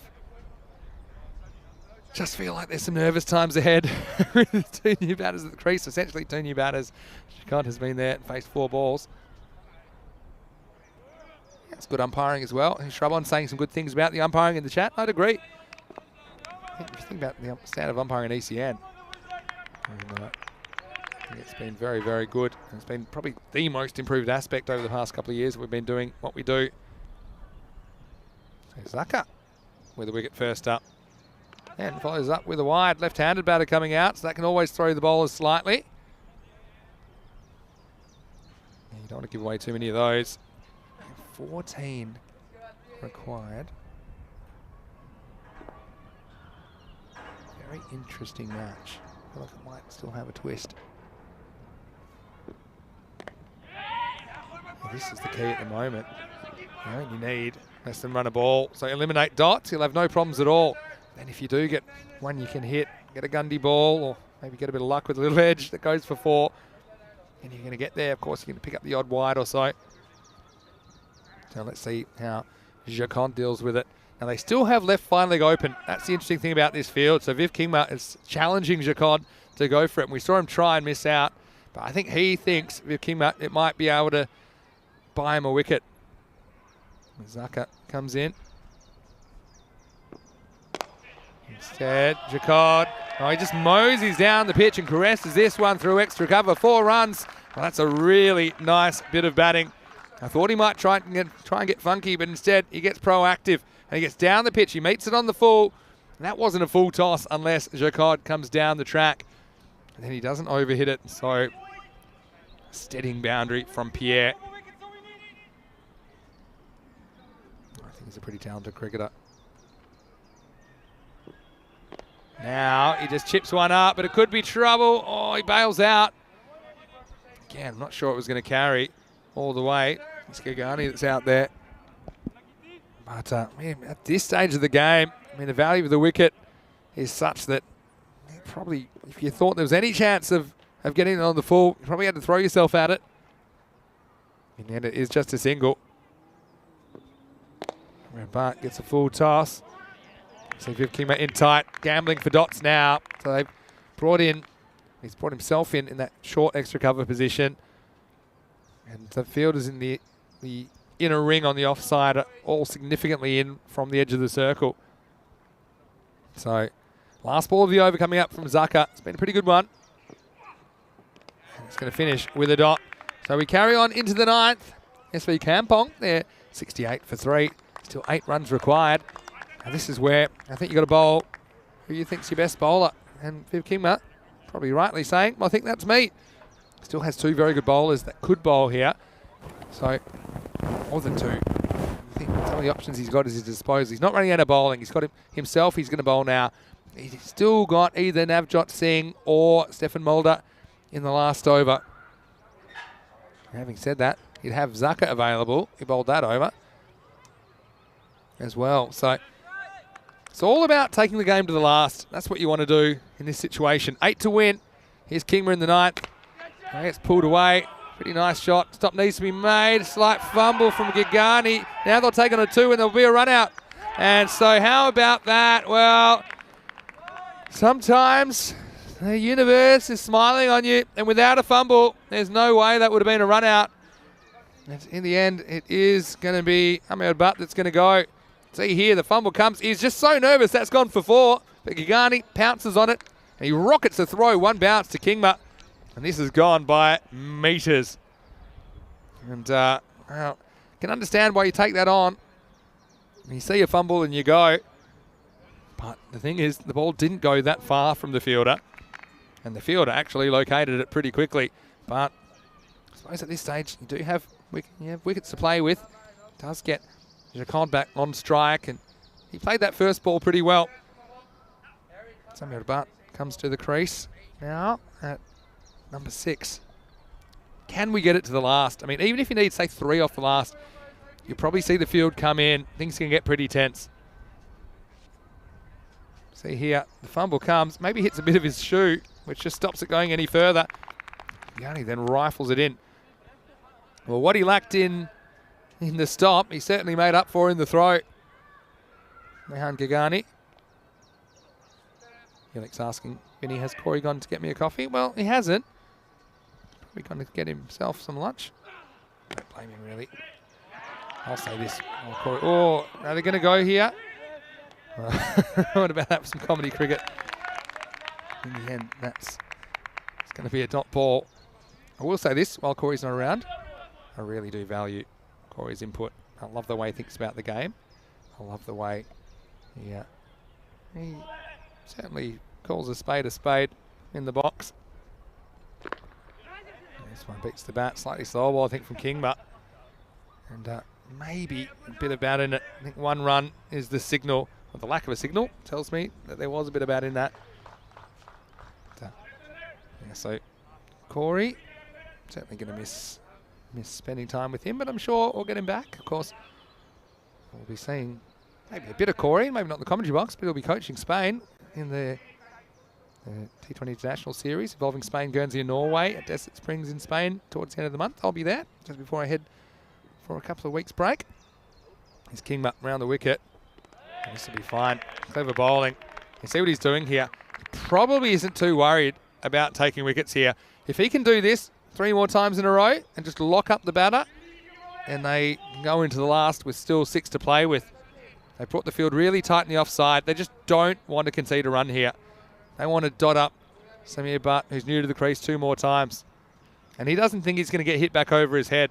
So he's in the unique position of captaining and bowling here. So he can get the field exactly where he wants it.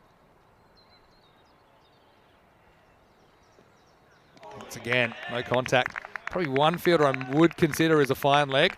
They've got so many kind of blocking the inner ring on the offside.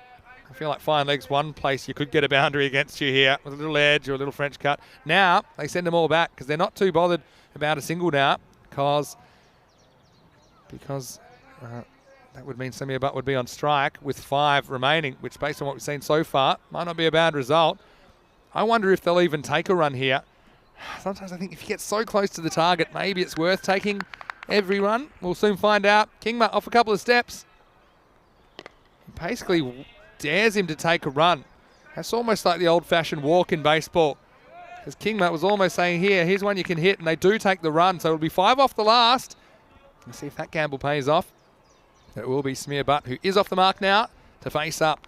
Big finish. Remember Kampong, they need these 2 points to draw level on points with Punjab Rotterdam. And obviously, if they get over the line here, it'll be just a pretty narrow victory. So 5 to win off the last over. And now they've got a bunch of options. And they're going to go back to Atif Zaka. Well, they had Navjot Singh available. They had Stefan Mulder available. But they're going to go with the man that did bowl the 8th. He only conceded 7. It's a big vote of confidence to go back to Zaka. He's probably just going to have to take his white sleeve off his bowling arm. So, yeah, now I think, take every run possible. If you score for every ball, you can't lose. I think we'll see some extra infielders. I think they're just trying to dot up Samir Butt a couple of times, like they were able to do last over. So here we go, blockbuster finish.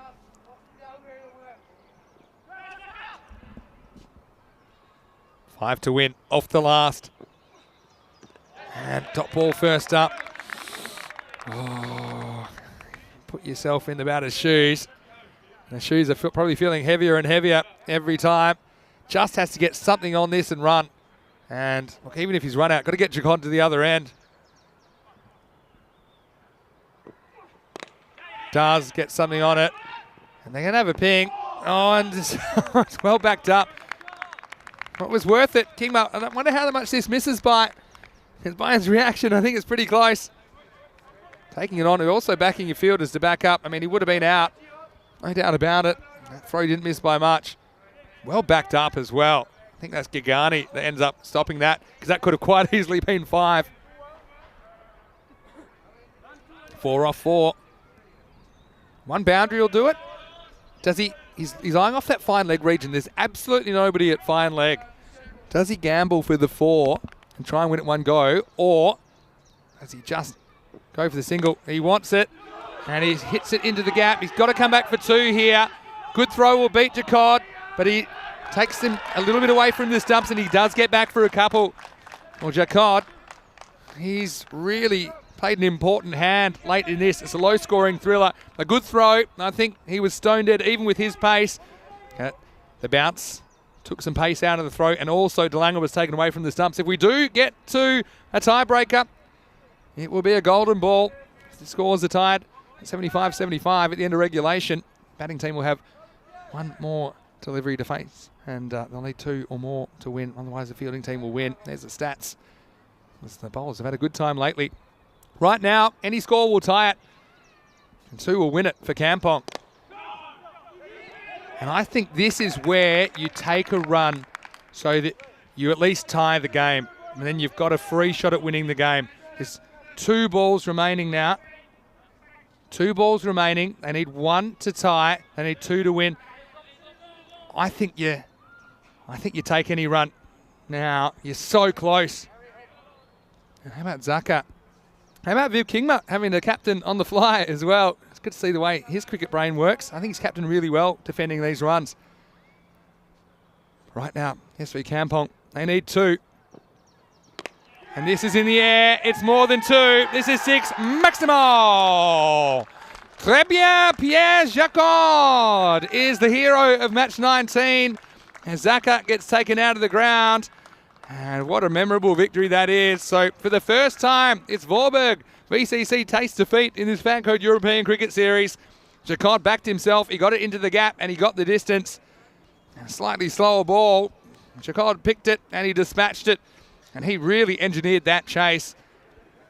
I think he almost has a case for player of the match after that, even though some players scored more, but none scored more important runs than Pierre Jacon, who finishes 18 off 12, and he ends it with a Maximo. They win with just 1 ball to spare. The final score here in match 19 is SV Kampong, 80 off 9.5, Vorberg, 75. And that does draw Kampong level on points with Punjab Rotterdam. I think they still will trail them in net run rate. So there's plenty more cricket to be played this afternoon. and the top 2 is not yet set. That one just flew away from DeLanger. I mean, they wanted some wickets early, didn't they?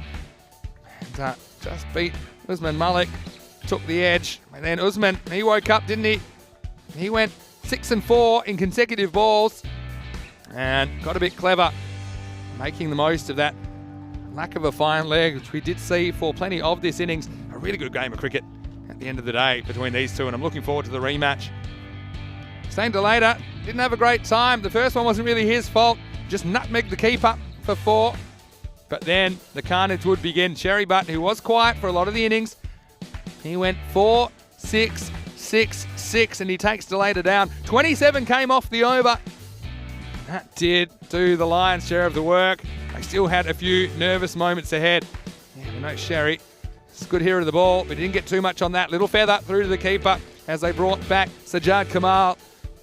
And that broke this game wide open. They still did have Malik there. Pierre Jacquot came to the crease, and he'd be important in the stages towards the conclusion. Usman Malik, he was given LBW, I think rightly so.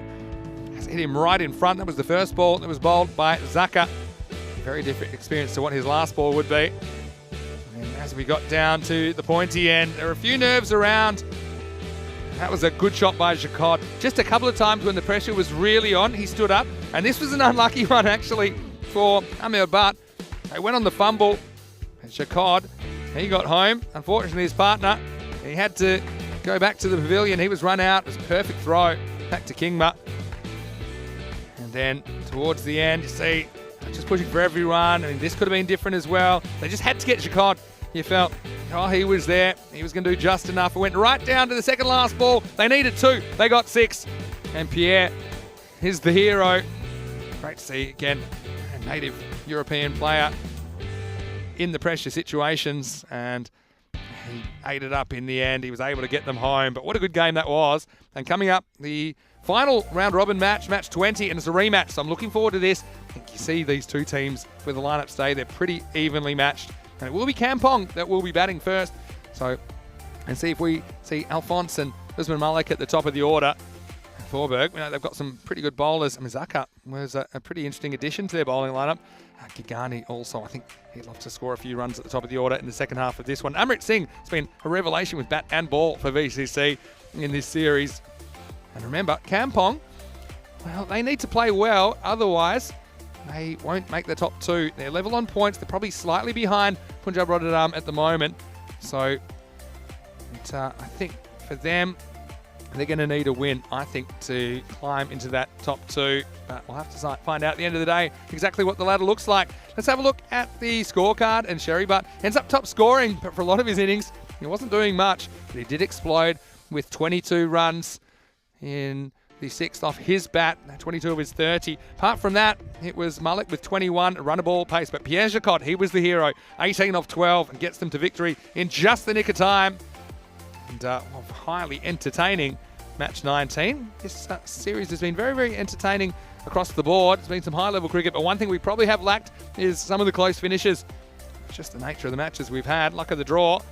This certainly was a very tight contest. 1 for 3, Navjot Singh never came back. Likewise, you see Mulder, who only conceded 3, never came back. And they decided to go with Zaka. Unfortunately, he couldn't quite hold on. The wickets did go to Navjot Singh, Sajjad Kamal, who impressed me, 1 for 10 of his 2 overs. But also, Latif Zaka got a wicket with his very first ball. Kingma as well, shout out to him, only conceding 8 off his 2 overs. And I thought he captained pretty cleverly towards the end. He made it real tough. But in the end, Kampong, with that 6 from Pierre Jacquot, just able to get across the line. We'll take a bit of a break, and when we return, maybe we'll have a new microphone, maybe we'll have a new commentator. We'll have to find out. When we come back in 15 minutes, it'll be the last group match. Match 20 is on the way. Vinny Sandu here, Mr. Maximo. And we'll be back shortly on the European Cricket Network, hopefully with Corey Ruckers, and you'll be watching more FanCode European Cricket Series. See you shortly.